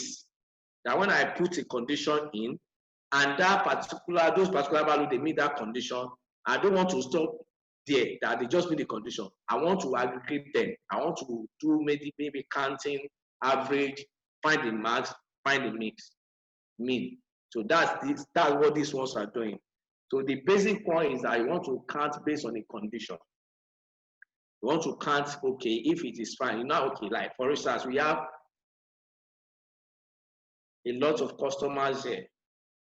We have them. Now let's take a particular customer. Just for example, that you want to know out of this customer, how many transactions have you done with, let's say, Ford? How many transactions have we done with it? That's the kind of count. So we know only how many transactions, how many times does Ford appear in this record. I get it, because we have done transactions with them different times, different dates. So how many times in this period that we are having, have we transacted business with Ford company? So you can quickly use CANTIF to do that. So let's look at the syntax and how to use it before we do major one for every of the customer. So equals to count. Then you have count as the aggregate function, but we have count if and count ifs. So we have it in singular and plural. So what happened before now? And I told you all at the beginning that one of the new functions they brought in 2016 is this max ifs and min ifs. It wasn't there before. The one that we used to have is count if, average if, and then sum if in plural and singular. And then what it means is that with the singular, we're done with that S, any of this one that's with that S, means that if you are doing the aggregation based on just one condition or one criteria, you use it. Then if your condition is more than one, or your criteria is more than one, you now use the one with plural. And we now find out that even with one condition and with multiple conditions, you can use the one with plural. So the one that can handle one condition is redundant, so to say. And the syntax of the one with plural is even easy to read. To read when you are auditing your formula or you are even writing it. The steps are logical, and let me say more logical than the one with singular. So when they now came out with max ifs and min ifs, they didn't bother to do the singular one. They just do the plural one that can do whether multiple condition or just one condition. So we don't have for max if and min ifs, we don't have max if or min if. You just have the plural one, and that's I can do whether you have more than one condition criteria, you can use any of them. With the same thing, it's the same that happened with the one that even have singular ones before now. So now we want to use the plural one. Since the plural one can solve the problem of the singular one, there's no point using and in the long run, by the time you have access to these new ones, so they are in plural, they are not in singular. So now let's look at this count ifs. It's saying that criteria range. What's your criteria range? One. What is your criteria? Because you can test more than one condition. That's why I say okay. And remember, when we started up, I told us that anywhere in Excel function, you see range or array mentioned, it means more than one cell. That it has to be more than one cell. It has to be a range of cells. That was my that. Whether array or range, whichever one it is used, just know that what you are referencing, the value you are referencing must be in a range of more than one cell. So when you say criteria range means that okay, you want to know how many times we have done transaction with Ford company, and where can we find Ford as a company in this our data set. Ford can be found in this column, customer column. So, and since it's a criteria range, so we have to select everything. So, Control Shift arrow down. Then we go back again. That's our range, our criteria range, because that's where we are looking into to know the number of time we have done business with Ford. Then comma. So the criteria one, the criteria one, because we can have multiple criteria and multiple range. So for this one, we're just using one criteria, that is just, our criteria is just customer. So the customer, the criteria one will be now Ford as a company, as our customer. And that Ford, we have to put it in double quotes.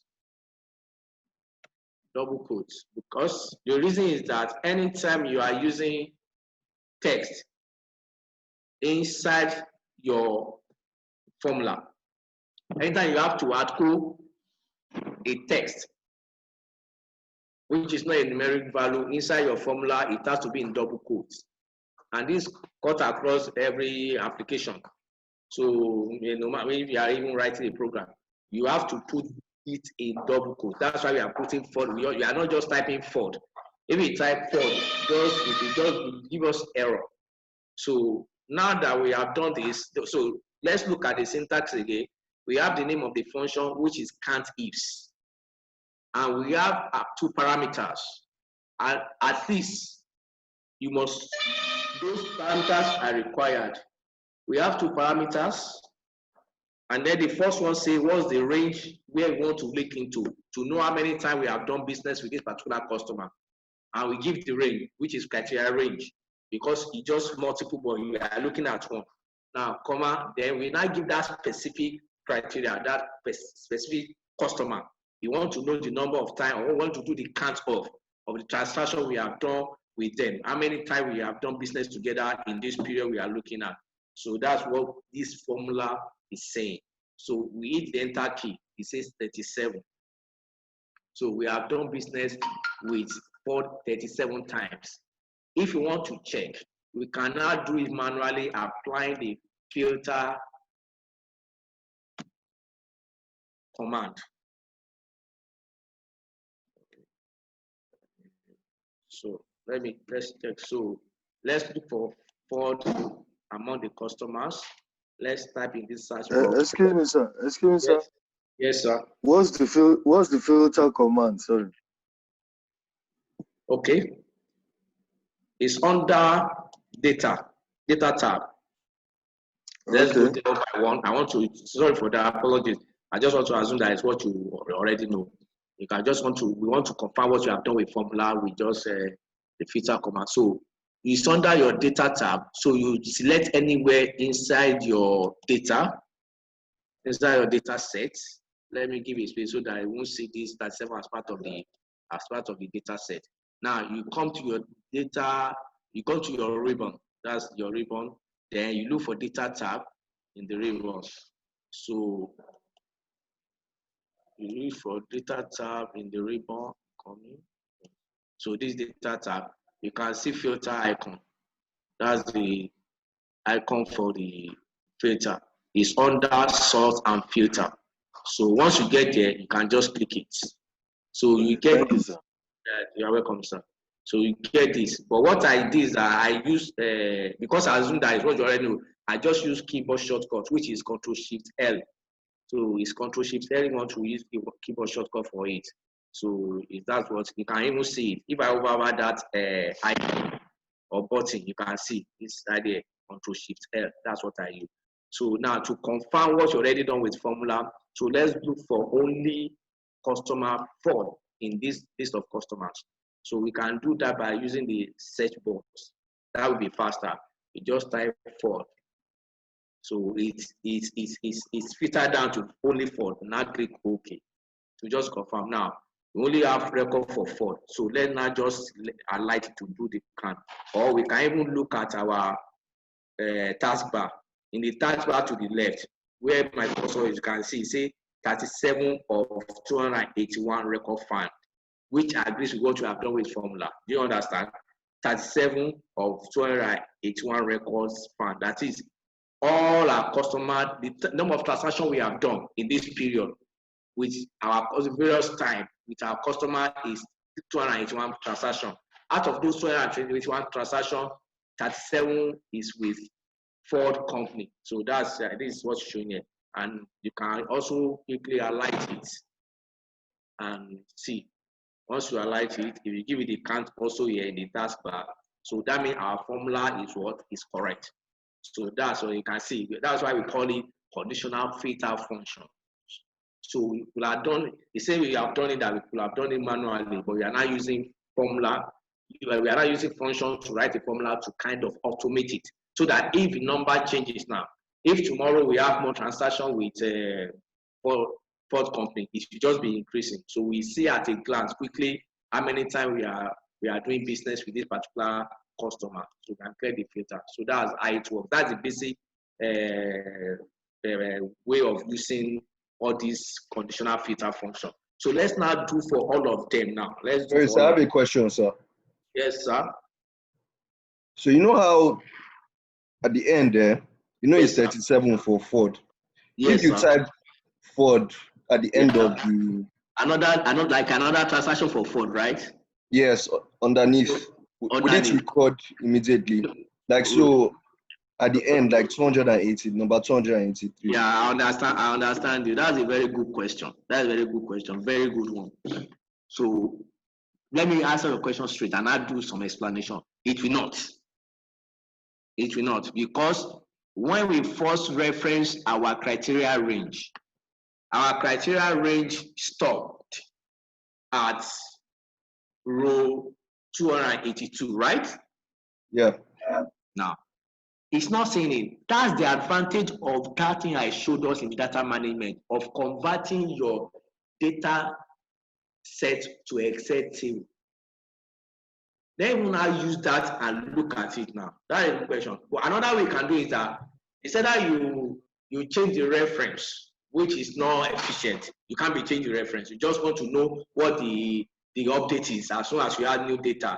Are you getting it? So that's the power. One of the reasons why it is very good to convert your data set into Excel table, like we have done when we look at lookup and pivot table. So that's the first thing you do. That's the best way to go about it. But another you can do is that, and which will make sense. If you're adding new records, you can't just be inserting between the old record. It doesn't make sense.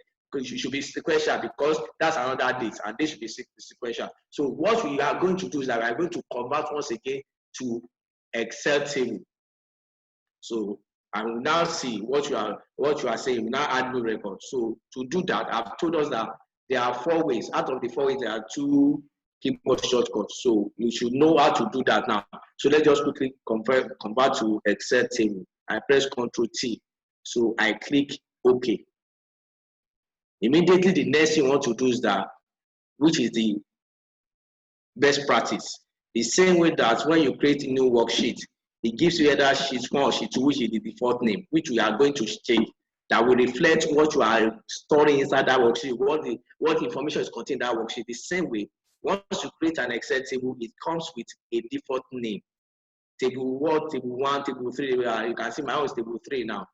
And I said immediately you get what we call the contextual tab in the ribbon, or content sensitive tab, which is let me say customer type for that particular object you are using, which in this case is Excel table.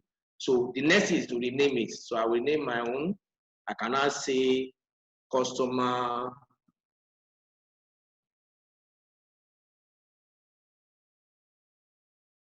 T. To stand for table, because I just used.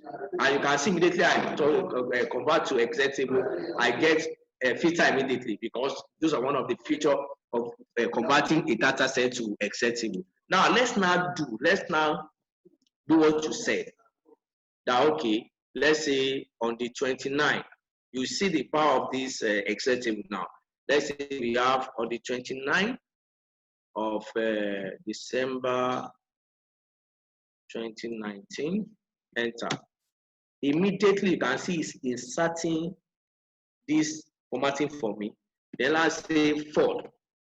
It's already at for, and I say you can see immediately 38. If you look at my result, it changed to 38 immediately. You can see it. Can you see it, sir? Yes. You can see it. That's so it's the best way to go. You know, I said that when you convert your data set to Excel table, it makes it dynamic. This is what we mean by being dynamic. It just makes that anything, and I say that anything that you do on that data set, any reference to relate to that data, maybe you're using the modeling, maybe you're using analysis, maybe you're using formula, those things are automatic now. Anything, any particular thing you do that reference that data set after being converted to Excel table, make your formula into dynamic. It will just change once your data changes. That's the way it works. So the new value, let's even just add another value, maybe 460. Then let's say this region now is west. Enter. I guess in it. But since we are doing counting, we see the advantage again by the time we are doing for all of them, the aggregate for all of them, we see. So now let's not say we want to do the same thing for all our customers. So we want to know how many times we have done business with each of our customers and what's the total value of the business we have done with them. That's when we use some if. Then which one give us the what? Okay, for each of these customers now, what is the highest volume of which one give us the highest of the transaction I've done with them? That's when we come to max if, make if. Only that it's unfortunate that we can't have access to that one now in this version of Excel. But let's look at this one. So the first thing we want to do, in fact, I was thinking that if it were this new Excel that we are using, where we have filter function, we could have just even use filter function to filter these customer names so that we get the unique one. So we just use the unique function to give us the unique customer name because they can't be repeated where we want to do the summary. So what you can do now is that we copy this particular customer column.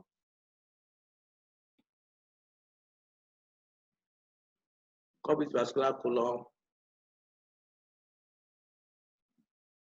I hope we are together. We come to this place. I have to recopy because I've selected another set. So when we come to this place, we right click and we paste as value. So I pasted as value. I'm having the same thing. Then from there, I will come to my data tab again. Under my data tab, I will locate my data tool group. Like said that in your data tab is where all your commands are grouped that you want to use for whatsoever task you want to perform. And those commands that are stored inside those tabs, they are also grouped based on their functionality. So under data tool, we will find remove duplicates because that's what we want to do now because we have done business with all these customers at various times. So their names are repeated in those number of times we have done business with them. But now we want to do summary of all of each of them.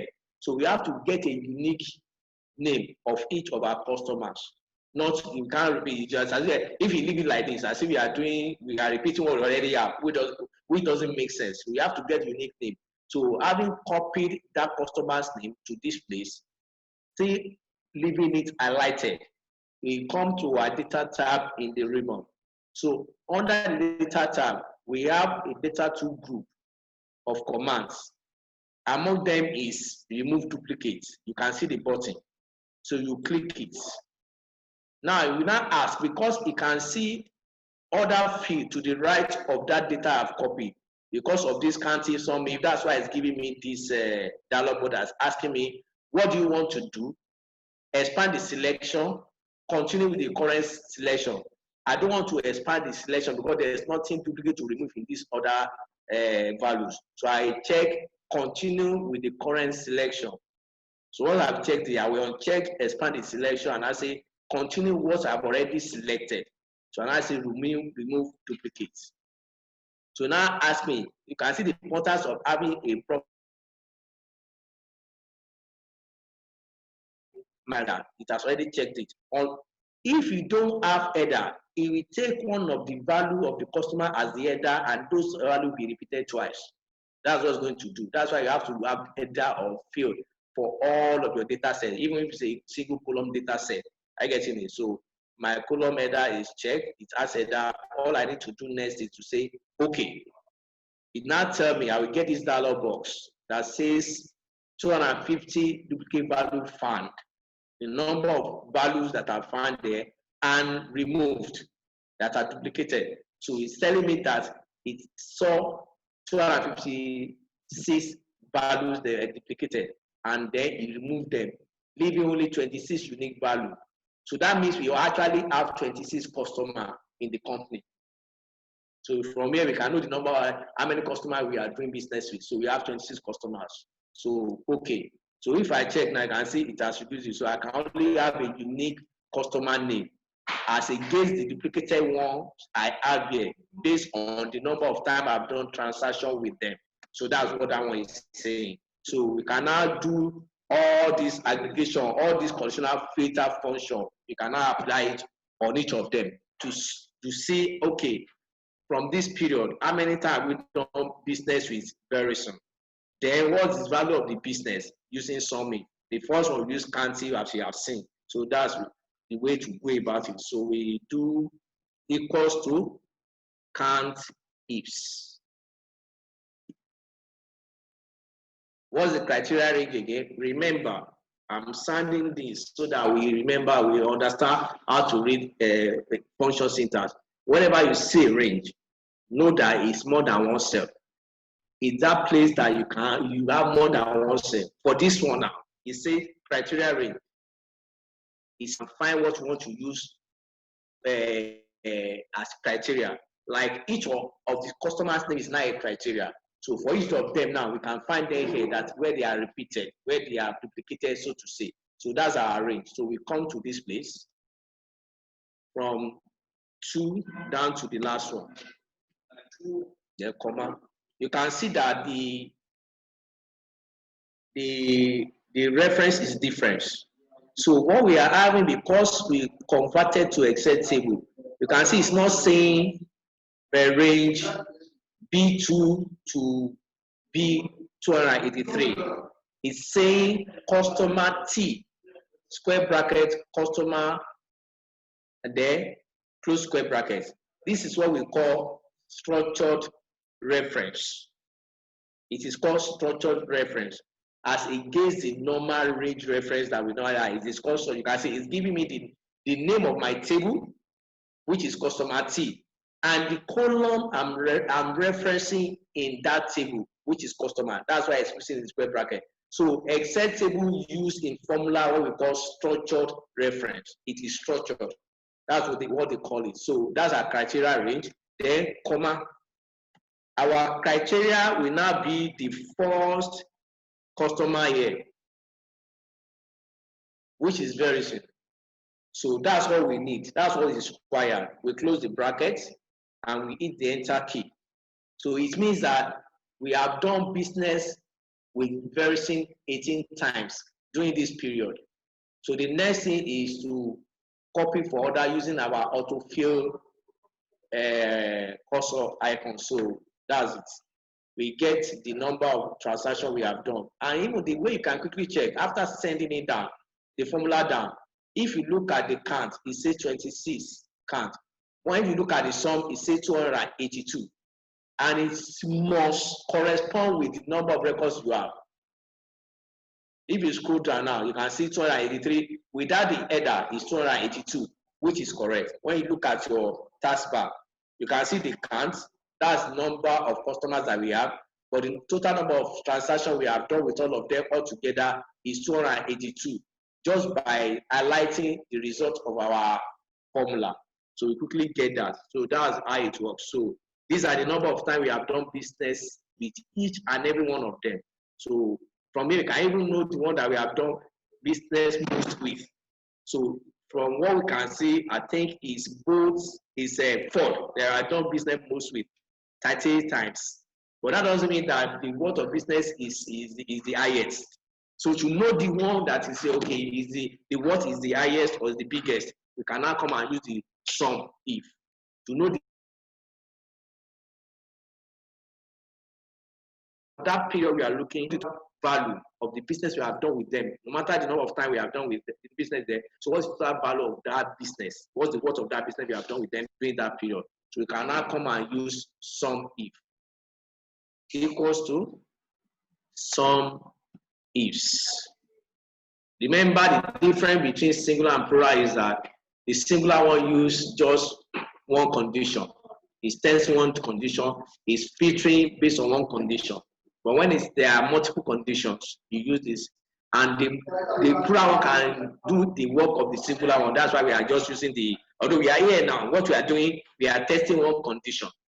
But since the plural one, which is the length, is better than the singular one, can do the work of the singular one. Why go for the singular? That's why we are using this one with S. So the first parameter is sum range. That was the range you want to sum. By the time you are giving the condition or the criteria, what is the range you want to sum? Definitely, the range you want to sum will be numerical. What we have there should be numeric values. It should be numeric. This is sum. From even the name, the word is parameter is saying, sum range. That is going to be a numeric value range. It must be number, because that's the only thing you can sum. You can't sum what is text. So, and it's saying sum range, and I say again that anywhere you see range, it's expecting more than one cell. It's expecting more than one cell, range of cells. So, and the only place we can do sum here is where we have our values in millions. So we come to that place, we select it, we select everything, we go back. You can see the structure reference in place again. I get in it. The name of the table, the column I'm referencing. Then, comma. The next parameter is criteria range 1. Because if I'm summing a range, and I'm summing based on a condition, that is, I'm aggregating based on a condition, I'm going to have my condition range so that I can relate with my criteria. So the criteria range 1 is that I want to see the value of my business with each of these customers, with each of them. So I want to see that. So my criteria is this customer, all the customer where they are repeated. And you can see the structural reference again, comma. Now my criteria now, 1, because only one condition that I'm testing is this first customer. Then I close the brackets, I hit enter key, and I'll come here and set it down. Then I can now format it so that I can properly see the word. To home, under number group, in the home tab, I just click this comma sign to format it with comma separator. So now we can see the words. We have seen the number of times we have done business with them, each one of them. Then we can see the words of that business. The fact that, yes, sir? Sorry, please, can you just take it back a little bit where you had clicked on the range from the top for the values. You mean the sum is right? The sum is yes. 1. Okay. Yes, sum is 1. So where you have the Naira part, that part, can you take it from me? Okay. Let me even delete it. Let me start again. That's no problem. So the name of the function we want to use is ifs equals to sum ifs. You can see, like I've said, they come in twos. They come in twos before they introduce maxive, and so all those conditional filter functions come in twos. Count ifs, sum ifs, average ifs, and those are the 3 places we have anyway. Before they now introduce max ifs and min ifs without the singular counterpart of it. So now we have this somebody. When we are going for, you can see, and I have told us to cultivate the habit of reading the screen tip. Or what an idea, they give an idea of what that function does. I get it. It says, as the set specified by a given condition or criteria, by a given condition or criteria. So if you move down to that one with plural now, it's not saying, as the set specified by a given set of conditions or criteria, by a given set of conditions, more than one condition. So that's the one we are using. So now the sum range is that because we are doing sum if, that is aggregate using some function for me based on a condition. I get it. That's aggregate is let me say a range of values or a group of values for me based on the condition using sum as the aggregator. So that one is saying the summary. So which part you can only sum what is number. It's only values that are numerical that we can sum. And only thing we have here is this column that indicates our, let me say, the worth of each of the customer we have in our bank, or let me say what the deposits were with us or whatsoever. So it's only in this column. So we have to select that column that has numeric apart from date. With date, you can't be summing date. This is a number, but you can't be summing them. That's why they are normally formatted this way. So the only column in this data set that qualify for summation or for aggregation is this narrow part. That's what we want to get. So we select everything. Are you getting it, sir? Yes, yes, sir. Okay. Then the next thing is comma. Then I say criteria range. Criteria range is okay. You want to do the aggregation of our values based on a condition or criteria. Now, for each criteria, there must be a range of criteria we are looking into to pick it from. So, and that will always take you back to your data sets. So, and where you will find it, there will be duplicates. When it's talking about criteria, you always find duplicates. In fact, the way it works is this. I want to tell people that when they give you, let me say, a data set to analyze, the very first test you do is that look at that data set. In all the fields, is there any field that has any particular field that has duplicates? That if you can find only one field that has duplicate, that's the trigger for your analysis. But if you look at that data set and you look at all the field, all the columns, and none of them has duplicate, there's nothing to analyze. That's just the truth. Because you analyze based on duplicates. That's because you want to break it down. You want to report each based on that duplicate. That's it. So now we have that is you can see that's why we copy that customers list where they are duplicated and pay special to find the unique one so that we cannot do the aggregation based on the unique one when we go to the duplicated column in our data set. So our criteria is these are all of our customers where they are repeated. So we select comma. Then the last thing we need, because we are just really testing one condition. The condition is that we want to know the worth of all the values of the business we are doing with them. So the criteria now is this what? This customer. The first customer, because we are going to copy for the rest. So the first customer in the line. So that's what we select. We close the bracket. So let's take the formula again. We are writing this to get the value of each customer, of the worth of the business we done with them. So we have this name, this function called sum ifs. The first parameter is sum range. Because we have converted our data set where we are getting the information for our formula from, is giving us what we call the structural reference, which I've explained now, the name of your table and the name of the column. So he does it by itself. Although you can type it out manually, you can type it, it will still gives you. But by the time you are referencing that range, this one is not by itself. It's not that was something you do manually. So, and for our criteria range, we go for the column that contain the name of our customer repeatedly because we have done several jobs with them at different times. So that's our criteria range. Then the next is the criteria.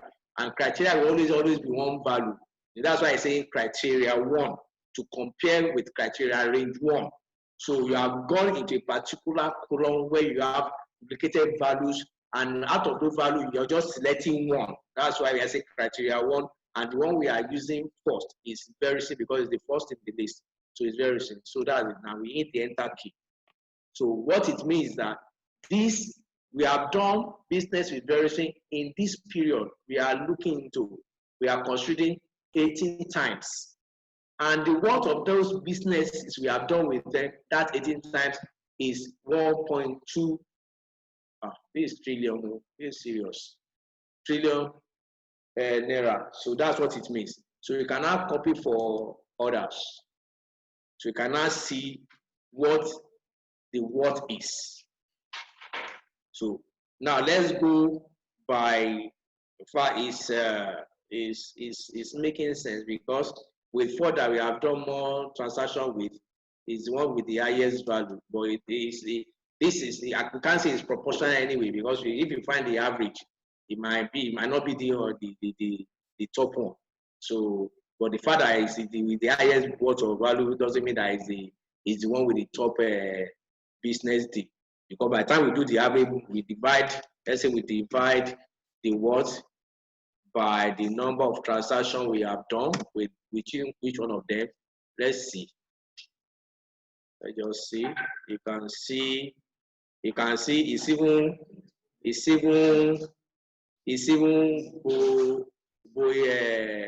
that is leading 209. Although it's one transaction, but that one transaction means a lot. It's rather than 9 billion naira. It means a lot compared to four that we have done 38 transactions with, and the worth is just 89 million. Are you getting 89 billion? So, but from just the aggregation that the worth of the business you have done with them, you will see. But if you want to just do more further analysis, you can just find the simple average of each of the transactions based on the number of times you have done transaction with them. So that's how to use that. So if you have the function, assuming that we had this function maximum, so you can just find the maximum deal for each of these customers with maxi. Then we can find the mean. It follows the same syntax as summing. So what you just have will just be like, instead of summing, instead of when it's maxi, we just say what's the max range, then what is criteria range, and then criteria. What's going to be different is just that instead of sum range, you not just be max range. And for me, instead of sum range, just be mean range. So once you understand one, is to do the other is a piece of cake. So that's it. So any question?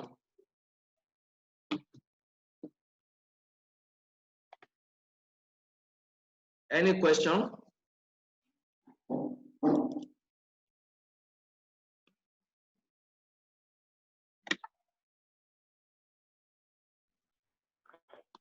Sorry, sir, please, how do you highlight the whole column at the same time? Because I have to drag my cursor down to copy everything, to highlight everything. Is it in highlighting the data set or copying that? The data set. You know how you click on it? No, I understand. Now, there are ways you can do that. You know, this Excel table, when you convert your data set to Excel table, it makes a lot of things easier for you to do. For instance, let me just first answer that your question. You see my cursor like this? Can you see the way my cursor is? It's black, thick arrow, black, pointing down. If I just click once, it will just highlight that column for me. See, it just highlighted it. See, I don't have to drag. It just highlight it for me. If I go to the last one, you see that it has highlighted everything. No, I'm talking about, you know, when the formula, the count is formula, and even the sum is formula. You know, you told us to click on like Verizon, for example, and then, but you wanted to copy that data set, right? So you clicked on it initially, and then the next thing you highlighted everything. Like for me, I have to drag my cursor down, like I have to highlight everything, do it manually. So I was a bit slow. I was, in catching up with what you were doing. But I just want to see how you did it so quickly, because I tried doing it myself. I think you said Control-C or something funny, but it didn't work for me. Okay, you mean this like formula? The shortcut. I just want, just highlighting, just like the normal form. I understand everything, like the count is the sum. You understand how it goes. We're happy that you understand everything. I just want the I just want the. Is it at the point of putting the formula down, right? Yes. So you know how you like after when you told us like for example the syntax for count if, right? Yes. Equals to count if. Then you now said, okay, so we're trying to get the formula. We're trying to get information for the formula, right? Yes. And for the customer. So we clicked. So you told us click on Verizon under the customer, right? And if you click on that, that will give you a funny what do you call it? syntax. Funny reference. Yeah, funny reference. Thank you very much. Structure reference. Yes, it will give you something like at something something, right? Customer something hash or something thereabout. That's what it will give you. Exactly. So you know what you did was, yes, I just don't know how you copied everything immediately. Like for me, I had to like drag it down. You are saying this. Okay, let me start again. Shortcut, that's all. When we get to the point, maybe I'll ask you maybe sum if. So yes, let me sum if. Yes. No, I want to do program one. So if I come to sum range, so if I select this my sum range, this first one, Abi. Yes, this is the reference I'm talking about. You can see it's at something hash. You know, this is level hash. Yes, at yes. So now, how do you now highlight it? How do you highlight everything as in? Okay, good. Let me show you another way. That at means something. It's what we call intersection operator. But let me leave that. Don't let me go into the technicality of that. So, but now let me use this instead of doing just. That's what I'll show you now. We need our sum range, which is the column C. That's why I show you that. Just come like this. When you have this arrow like this and point it down, black, just click. Okay. Just click, it will highlight everything. But I don't want everything with you. So you come to once there's a way, okay, click now. So you be careful. That's why I didn't want to do it when I was doing it. I'll do it the normal way. But let me show you the normal way that I did it. That I didn't use that structure reference to select the entire column. So when I select the form that give me the arts, that's what I'm talking about. Then you hold down your shift and control key together. Okay, shift and control. Once you your shift and control key together with your left hand, using your left fingers, not with your right one, because you are going to need the right one again. So with the right one, the direction you want to go actually is down, right? I know to the right you have these arrow keys, 4, like cardinal points. So what direction do you want to go? You want to go to the direction of down. So the one that's pointing down, you click it. So that's how you jump down. So that's what I've been doing. So immediately you just take you to the last one. Okay, thank you. Sorry for taking you guys back. That's all. I understand everything else. Thank you very much. To come back, I'll just press my control space bar. So that's it. That's what I've been doing. That's it. It's just jumping from the, because what happens is that your shift and control key, they are one of the what we call the command key that's very powerful. Your control key jumps and your shift key highlights. So when you want to highlight and jump at the same time, you now combine them. That's what I just did. So that's what happened. So thank you very much, sir. You are welcome. You are welcome to. You are here to serve you. So from my criteria range, I just select the first one, then control shift, then down arrow. I come back on comma. Then I say my criteria is this first customer. Close the bracket. I hit the enter key. Then I copy for order by using the autofill command. So that's it. Any other question? Okay, let's continue. So let's go to graphs. Now, we see that this converting to Excel table is, when it comes to data, you want to be able to let your data set, let me say, you want to create a data set that scales. Like we still have the forecast. Okay. Oh yeah,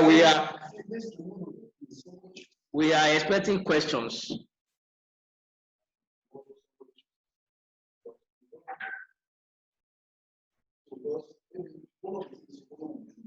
Hello, ma. Hello, sir. We want you to ask questions. So that's how we know that you are actually getting and following.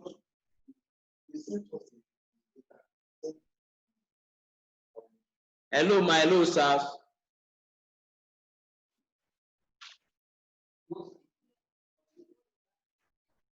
I should come and talk to them. Yeah, come and talk to them. Okay. Hello, somebody is speaking up. Hello, sir. Hello, sir.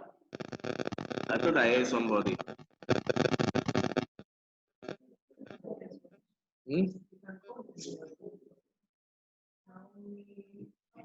Hello. Iowa. Okay, hello, yeah. Hello, good evening. Good evening, sir. Yeah, actually, you are doing a great job, but the issue we are having here, I don't know of other of my colleagues. Okay.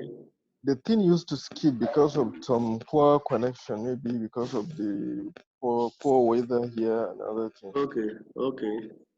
The thing you are doing for me actually is a very new thing to me, so I need to concentrate on what I do. So when it skipped me, I become lost. Oh, okay. Sorry for the apology I for don't that, know sir. whether this recording, we will have this recording at a Of course, you are going time. to have it. We are recording the session, so you get the. So that we can follow it. So you can, yeah. You get the recorded If not, session of actually, this. a lot Yeah, of things you are going to get it. You are going to get it. And I don't like to be bringing us back because I know there are a lot of things to do. Okay, thank you for that. Thank you for the consideration. Don't worry, you get the recorded version of this. For sure. Sir, thank We are you. recording it. Thank you, sir. Any other question? Mr. Mayo, how you come? I've asked all the questions. Okay. What about Etupu? Sorry for the pronunciation. I'm Yoruba, so I may not pronounce your name correctly. Just pardon me. What about Etupu? I'm Mafa. Hello. Answer us now. Show some love. Eh? We don't even know whether No question. Okay. We can continue, right? It's a tuple. Etupu, okay. Yes, but let's not go too far. We're getting exhausted. Okay. It's fine. So we can revise everything all over. What is it, man? So that we can have time to revise everything all over. Of course, definitely. We soon round up. Don't worry. We soon round up. You just quickly look at, and even for this last one, you already have. Yes. I have some like a little explanation by the side, and it's already done. So this one you can read it up yourself. So for this function, so everything is already done. You already have the solution, and like small explanation that tells you what this function that we are using, what it's doing. I get in it. So you can. So that one you can leave that one. So you just take it. And for forecast, we just quickly do simple. So let's go to graph.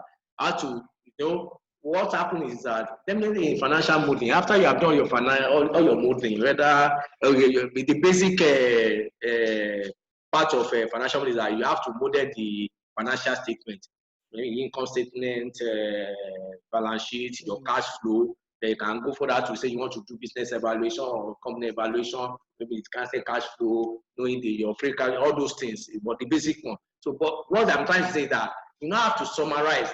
Quickly you summarize that at a glance, somebody can say, okay, this is the way the business is doing, or this is what we see as forecast. So you use graph, that graphical representation, like what they say that picture paints a thousand more than words. I get in it. So use graph. That's why graph is also equally important in analysis or in doing model or whatever you want to do. Even in doing reporting, you summarize with graphs. So by the time somebody is saying something, it's making sense. Even a layman can make sense of a graph. A layman that is not educated, maybe not well read. But when you see that, okay, this one is higher than this one is lower than this, it makes sense to him in some context. So that's why we want to look at that. And the first thing we want to do as well is that we just have a data set. And one thing I tell people is this: your read data, you cannot. There's no way you can graph or chart your data sets. Imagine if I say I want to chart this data set now, it doesn't make sense. So the source for your graph is the summarization of your data sets. What you can use, the data set that you can, so it's a level. You can't just take the raw data set, whether you convert it to executable doesn't matter, but you can't take the raw data set that is information now and say you want to graph it or chart it.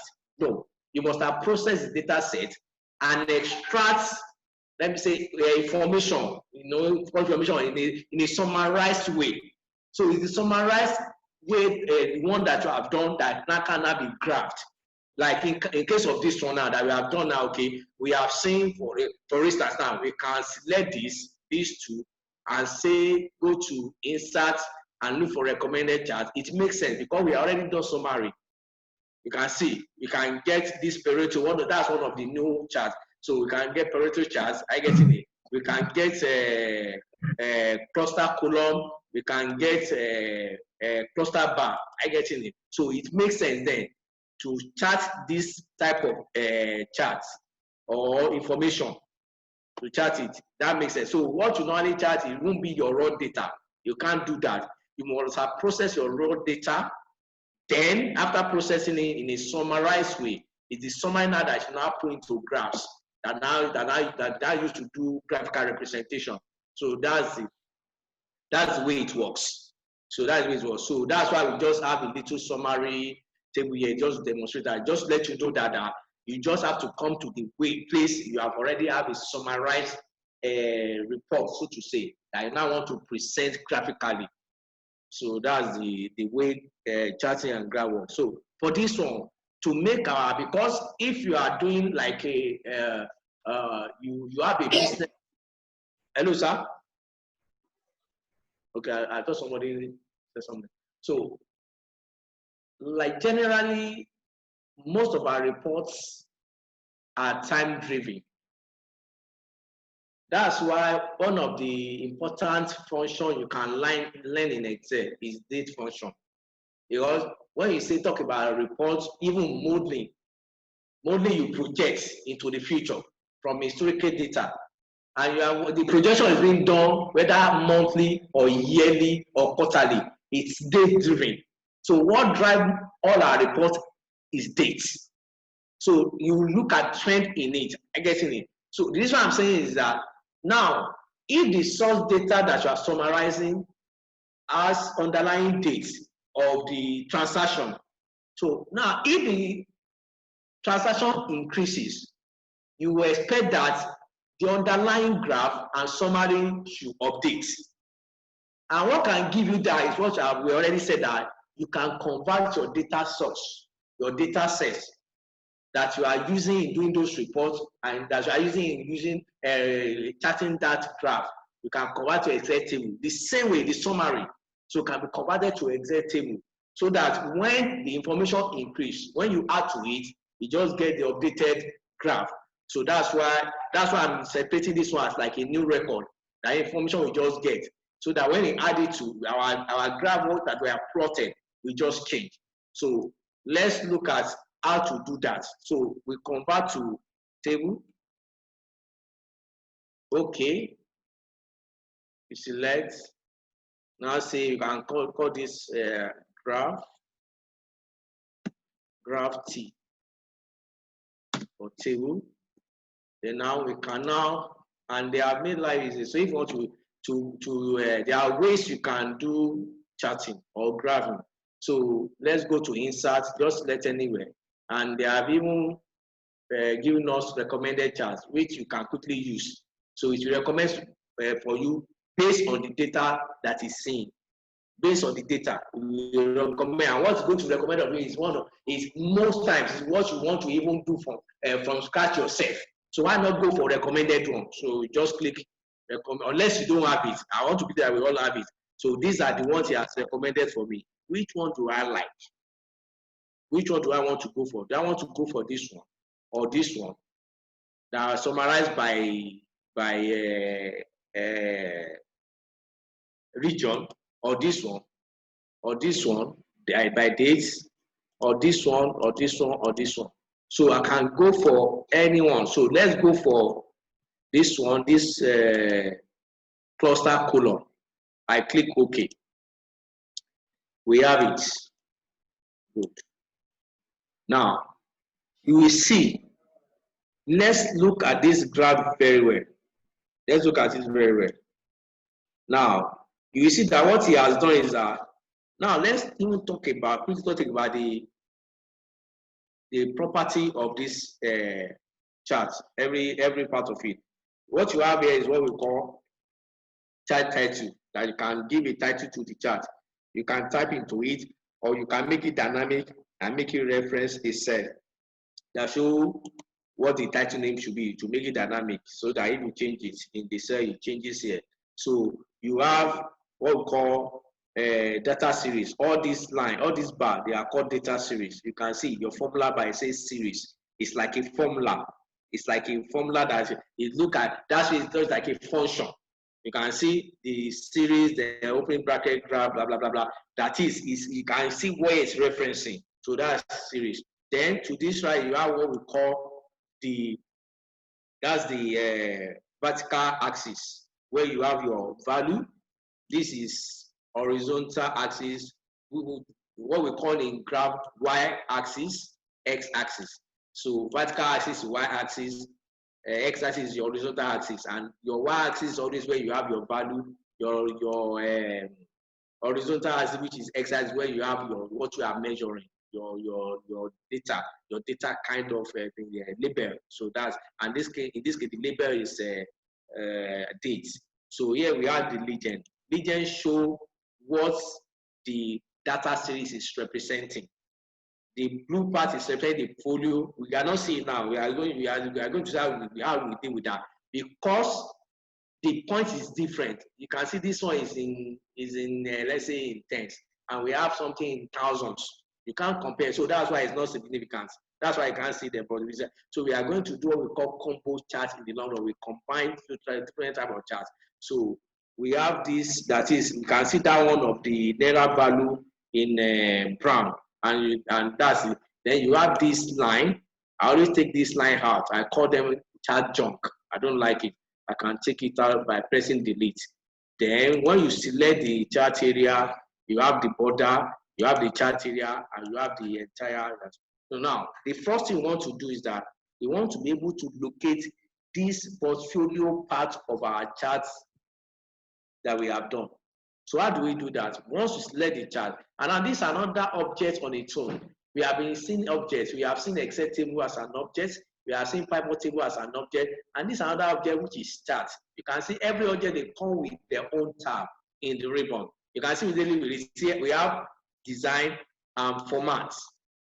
We have design and formats. So those are anything you want to do with the chart, that's where you can find it. That's what they are saying. That's where you can get all the properties that you can use to format the chart or manipulate it. So now we get to format. After selecting the entire chart area, we go to format. To the far left, you see it says chart area in this box.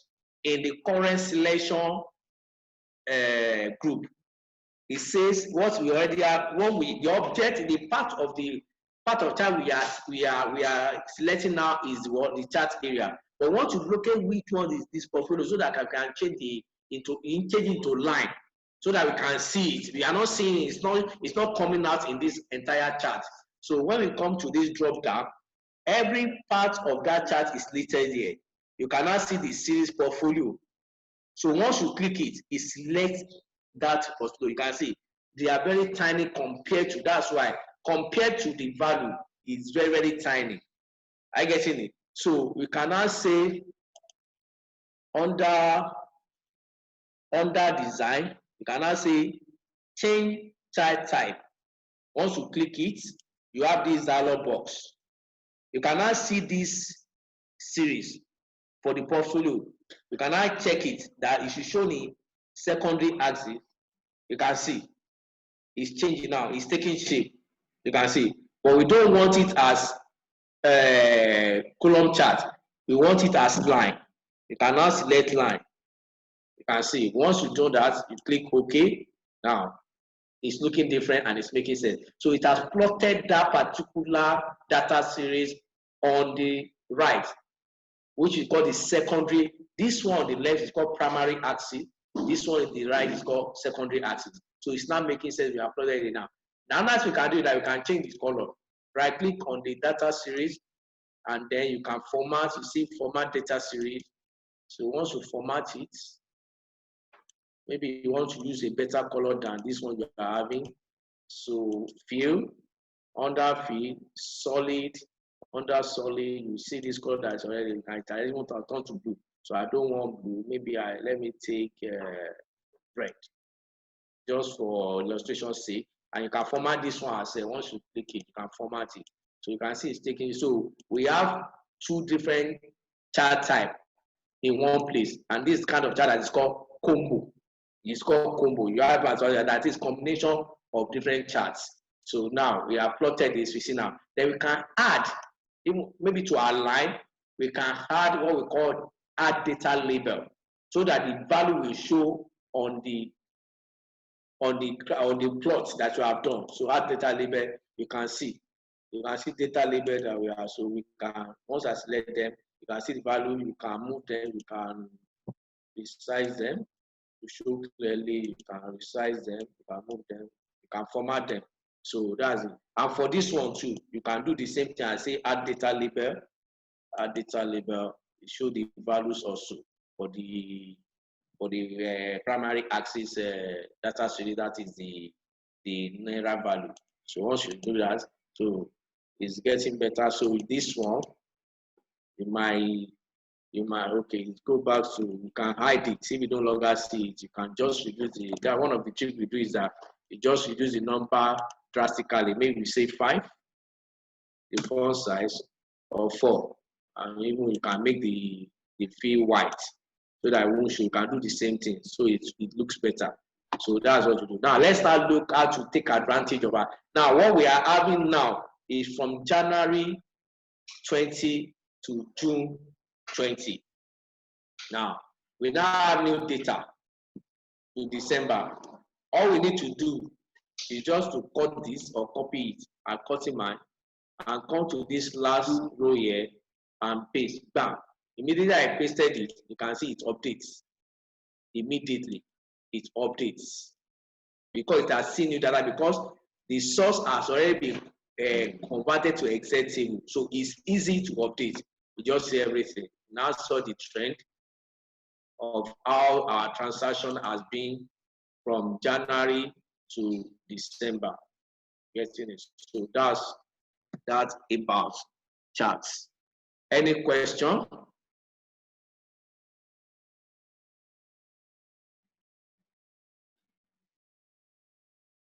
Hello, everyone. Any question? We might have questions tomorrow. Tomorrow, okay. Don't worry, my colleague will be here to answer perfectly well. He'll get to answer you. Good. So let's go to the last part, the forecast. Because when we are doing financial modeling, forecast is a very important part of it. That's what you do.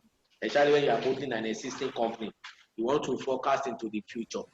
I guess, and there are tools that can help you in Excel. Although based on the client that you are working for, they might have their own way they want to do things. I guess maybe they want to give you absolute even figure. Some will give you absolute that you should not use formula, you should not use maybe ratio or vertical analysis, horizontal analysis.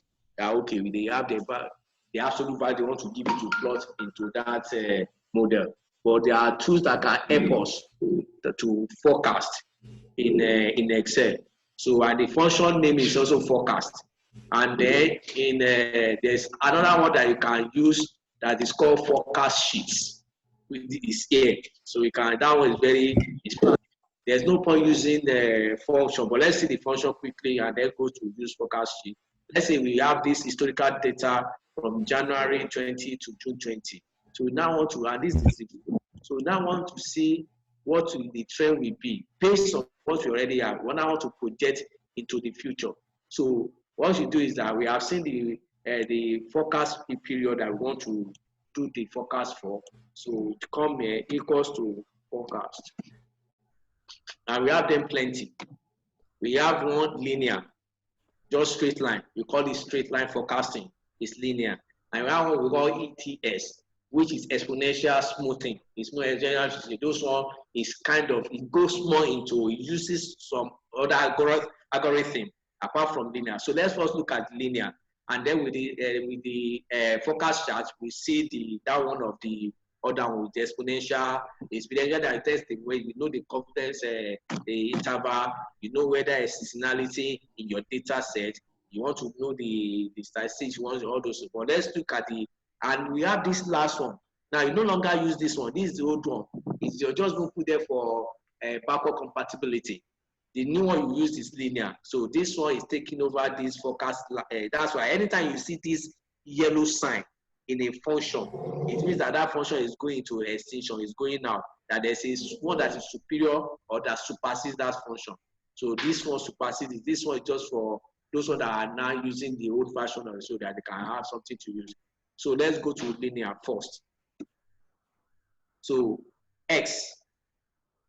Let's look at the syntax. Say forecast.linear, which is straight line forecasting. Now say X. X is the new value that you don't have any value for. That is new value like your budget you want to start is forecasting for. You want to start the value you want to forecast. It might be just one. It might just be a series of a period. It might just be one period. So the starting period is this July. So our July is X, comma. Then the known Y. The known Y, you can see say known Ys. That is historical. We already know that one. It's already done. It's sunk maybe expense or cost or whatsoever. So it's historical. So our known Y. I remember that when we plot our chart, we have the Y-axis and the X-axis. Value is always on the Y-axis, while our labor, we are plotting value against, is on the X-axis. So our known values. These historical values that we have to keep for, comma, our known X is those equivalent period for that known Y.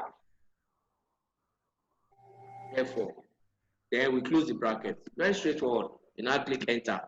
It means that from the trend, so we can say what we are expecting is in July is 3,020. So we can now copy for others. You can see in the long run, by the time we get to the next year, June, if these trends continue, we are running to negative. I get it. So that's what that you have seen there. Based on this, it's a straight line forecast. Straight line forecast.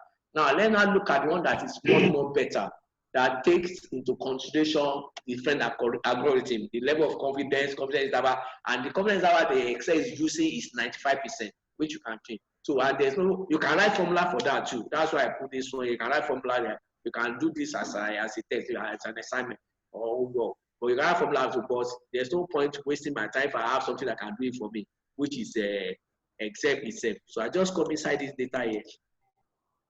So I already have historical like this one. I don't have to project this way to type the rest. I just have the historical one. That's what I need. I come to my data tab. In the data tab, in the forecast group, this forecast group, I will see, you see forecast sheets. And even this one comes with graph. So all you need to do, just click it. Bam, you have this dialog box. It has plotted this for you. Now, you now say, it say forecast end. Where it ends, the forecast is ends this in August. It stops at August. You can extend it. You can extend it. This is the date. Let's extend to the same date as this one. That is the next year, June. This next year, June. Let's just extend it. Just to do the same thing with this one. You can start anywhere. 30. We have extended it. Then the same thing, you can see more options here. More options. Here. You can see the confidence interval. Excel is using confidence interval of 95%, which in statistics that's normally what is being used. You can change it.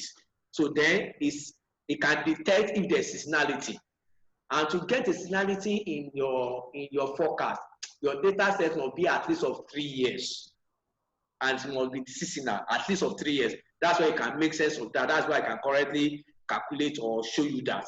And the other things here, and if there are duplicate, let's say, and the other thing you can change there, if there are duplicate value, let's say for the month of August and for the month of September, they are the same value. Now, how do you want it to treat those the same value when it's doing forecast? I get it, because using the trend. Do you want it to average those two values, or you want to let it count it so the default is average. You can use some. That's those ones that. So after you are done, you can just say create.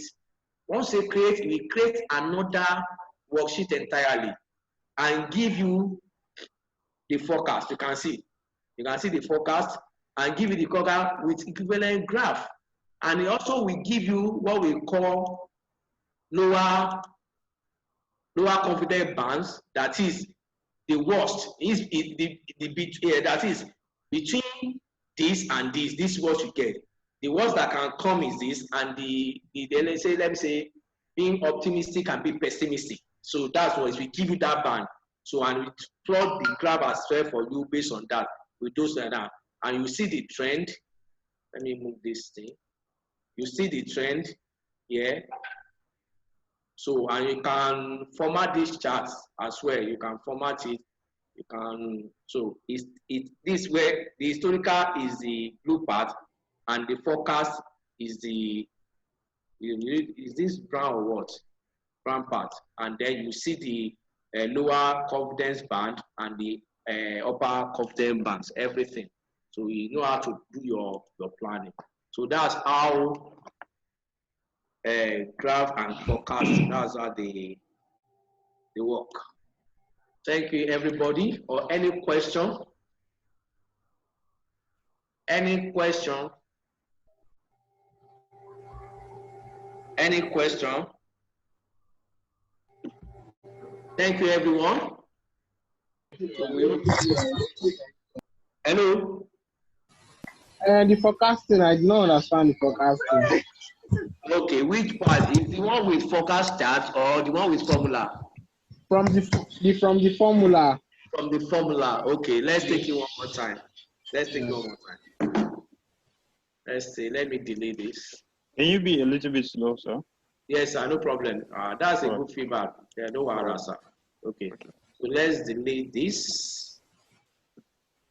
So you want to use forecast function. You don't have forecast. You know that when you say forecast, that means you have some values you are using to do your forecast. So you want to take the cue from what has happened and project the future. So we have a function that can do that, and which is an important integral part of financial modeling. You never really forecast in financial modeling. It's equals to a forecast. So we have them different type. So we have the want to first look at the linear one, which we call the straight line. Just straight line forecasting is linear. I get it. That is the simplest one. So we now go into the complex one. For the simplest one, once you use formula. For the complex one, once you just use what already is made available. Because if you use some formula or function, you see are going to get the same result. So why not use what they has already given us to use? So we can now go to this linear one. We can use this one, but this old one. This one has replaced it. This one is going as because of backward compatibility. That's why we have this one. So we go for forecast.linear. Select it. So it has 3 parameters. And you can see that none of the parameter is what? Optional. Every one of them is required because there's none that is in square bracket, like we have said. That when you have parameters inside a function, if any parameter is in square bracket, it means that it's optional. And any let me say optional parameter, they always come last in all the for any one function that has optional parameter will come last. That's the way it works. But this one doesn't have. That means we must apply everything. So now the x is the first parameter. The x means that for which period in this example, for which period do we want to forecast? For which period? That is the unknown period. It's x.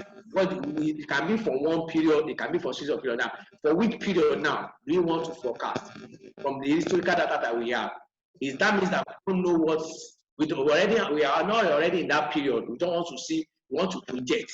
So for this one now, and we just have only a historical data from January to June. That means the next period we want to forecast for is what? July. So that what represents our x. So we select that July. And comma.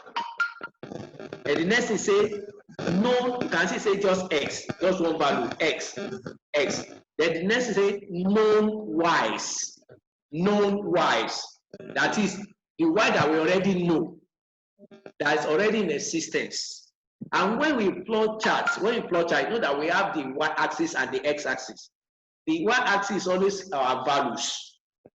It can be quantity, it can be monetary value, it can be just values. And the X-axis is where we plot our labels. What we are plotting our value against. What we are plotting against. It can be period. We are using period. It can be maybe region, the way we have sorted. It can be maybe the product whatsoever. But in this content is the period. So now our known Y is this historical cost, which already have. We already done this one business. We already made this money. This is the historical cost now.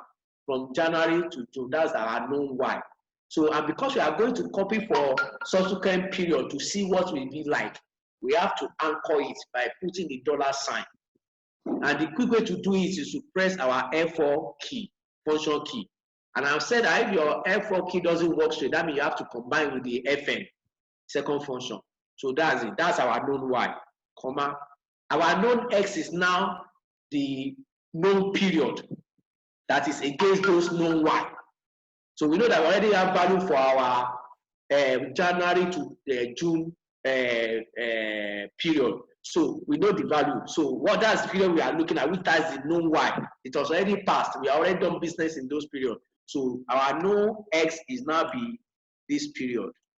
So we have to do the same thing and lock it F4 because we are going to copy for other periods starting from that July. If we only want to do it for July, fine, we just stop at July. We want to do it for the subsequent period in the future.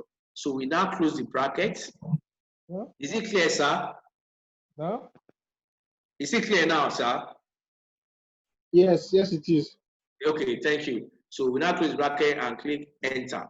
So that means from the trend, so the linear forecast that we have for July will now be 3,020 from the trend using linear forecast, that is straight line. Now we can now copy for that by using our autofill, so you can now see the trend. I mean, if these trends continue like this using linear forecast, it means that by the next year July it will be negative, and God forbid. So that's what that one is saying. Now there's now more complex one that takes into consideration different things, that uses different algorithm to make sure that at least it's more, is reliable than just this linear. It takes into consideration confidence interval, all those other stuff. And we can use formula 2 to do that. But if there's something that they have a command in Excel for that can do it for that using formula, why not use that one? Instead of my using my side, there's no point. So that's why for this one, is this same data as this one? Is this the same sum cost? Or let me say the historical cost at this one for the same period. So to use that, we just click anywhere inside. Then we go to, yes, you raise your answer. Adeyemi Olabisi. Yes, please. Good evening, sir. Good evening, ma'am. Sorry, the forecast that you just leave now, I don't get that answer with the formula. Let's look at the formula.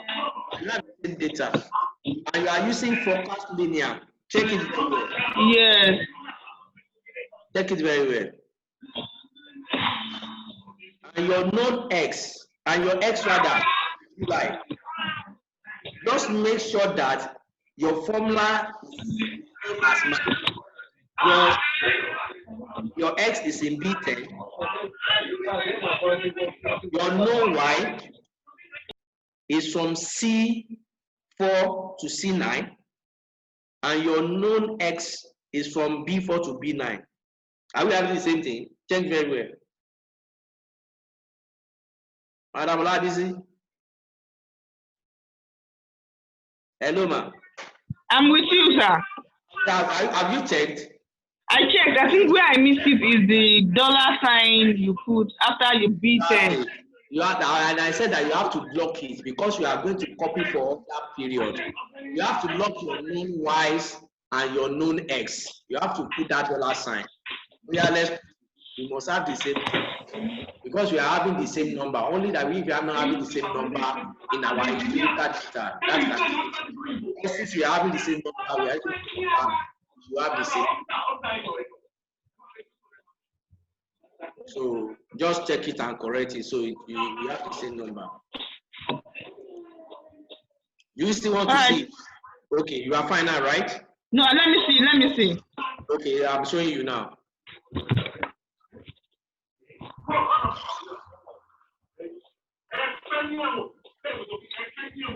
Okay, I'll go through it again. Thank you. Okay, you are welcome, ma'am. So now for the more complex one that takes into consideration different, so let's just use our forecast chart. So we are using the same historical data and the same period. So we just select, you can see that we have now projected forward by ourselves. We just stop at where we have our actual data up to date. So we select anywhere. Under the data tab, in the data tab, in the forecast group, this group here, you will see what if analysis. Beside that what if analysis button, you see forecast sheets. So just click it. Once you click it, you have this window. Now, let's not say we don't want to show our results as line charts. I want histogram. You can just click those are the two. You can see the histogram. You can use the histogram. Now, what he has done is that he has taken, you can see this line. He has taken from the historical data and just give us the forecast for July and August, just 2 months. If you just want to forecast for those 2 months, fine, we just say create. But if you want to go further, you can see the date that ends. So you can take it to where you want it to end yourself. So let's say you want to do it as the same thing as what we have done with formula that it should end on June 21 next year, at the 30th of June 21 next year. So you can see it has changed. Just say create. So you have the graph and you have the data. You will see the forecast. You will see the confidence interval. So it plots everything. So that's how to use the forecast sheet. And you see the actual number, and you see the forecast area, and you see the trend, what it has done. So that's how to use forecast sheet to do more complex forecasting. Thank you, everyone. We hope to see you tomorrow and continue with our session. Thank you. Thank you. You're welcome. Thank you, sir. Thank you. Thank you, sir. Hey. Thank you, everyone. I hope we all learned something new. We learned a lot, actually. Thank you. Right. Let's see you all tomorrow. I hope we all come early. Do not forget, the first 5 participants to join the class get a point. So we are all supposed to be seated at 8:30. Is that fine? Thank you. Yes, all right. Thank Sorry, you very why 8:30 every day? Why not 9? We get seated at 8:30. So before 9, everyone should be online. So we start counting the first come online at 8:30. Okay. All right, ma. Thank you very much. Fine then. Have a lovely evening. And you did. You too. What I'm saying, maybe maybe it will prompt you. There will be prompt for you to go and save it. Killer.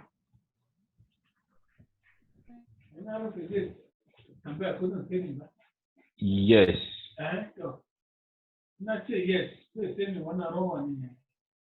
Kokuma ka force nashi ka. Yes, it's 50-50. What I'm saying is, using power button off nashi. Saki can on nashi, then launch the Excel this thing. Probably may come up with Microsoft.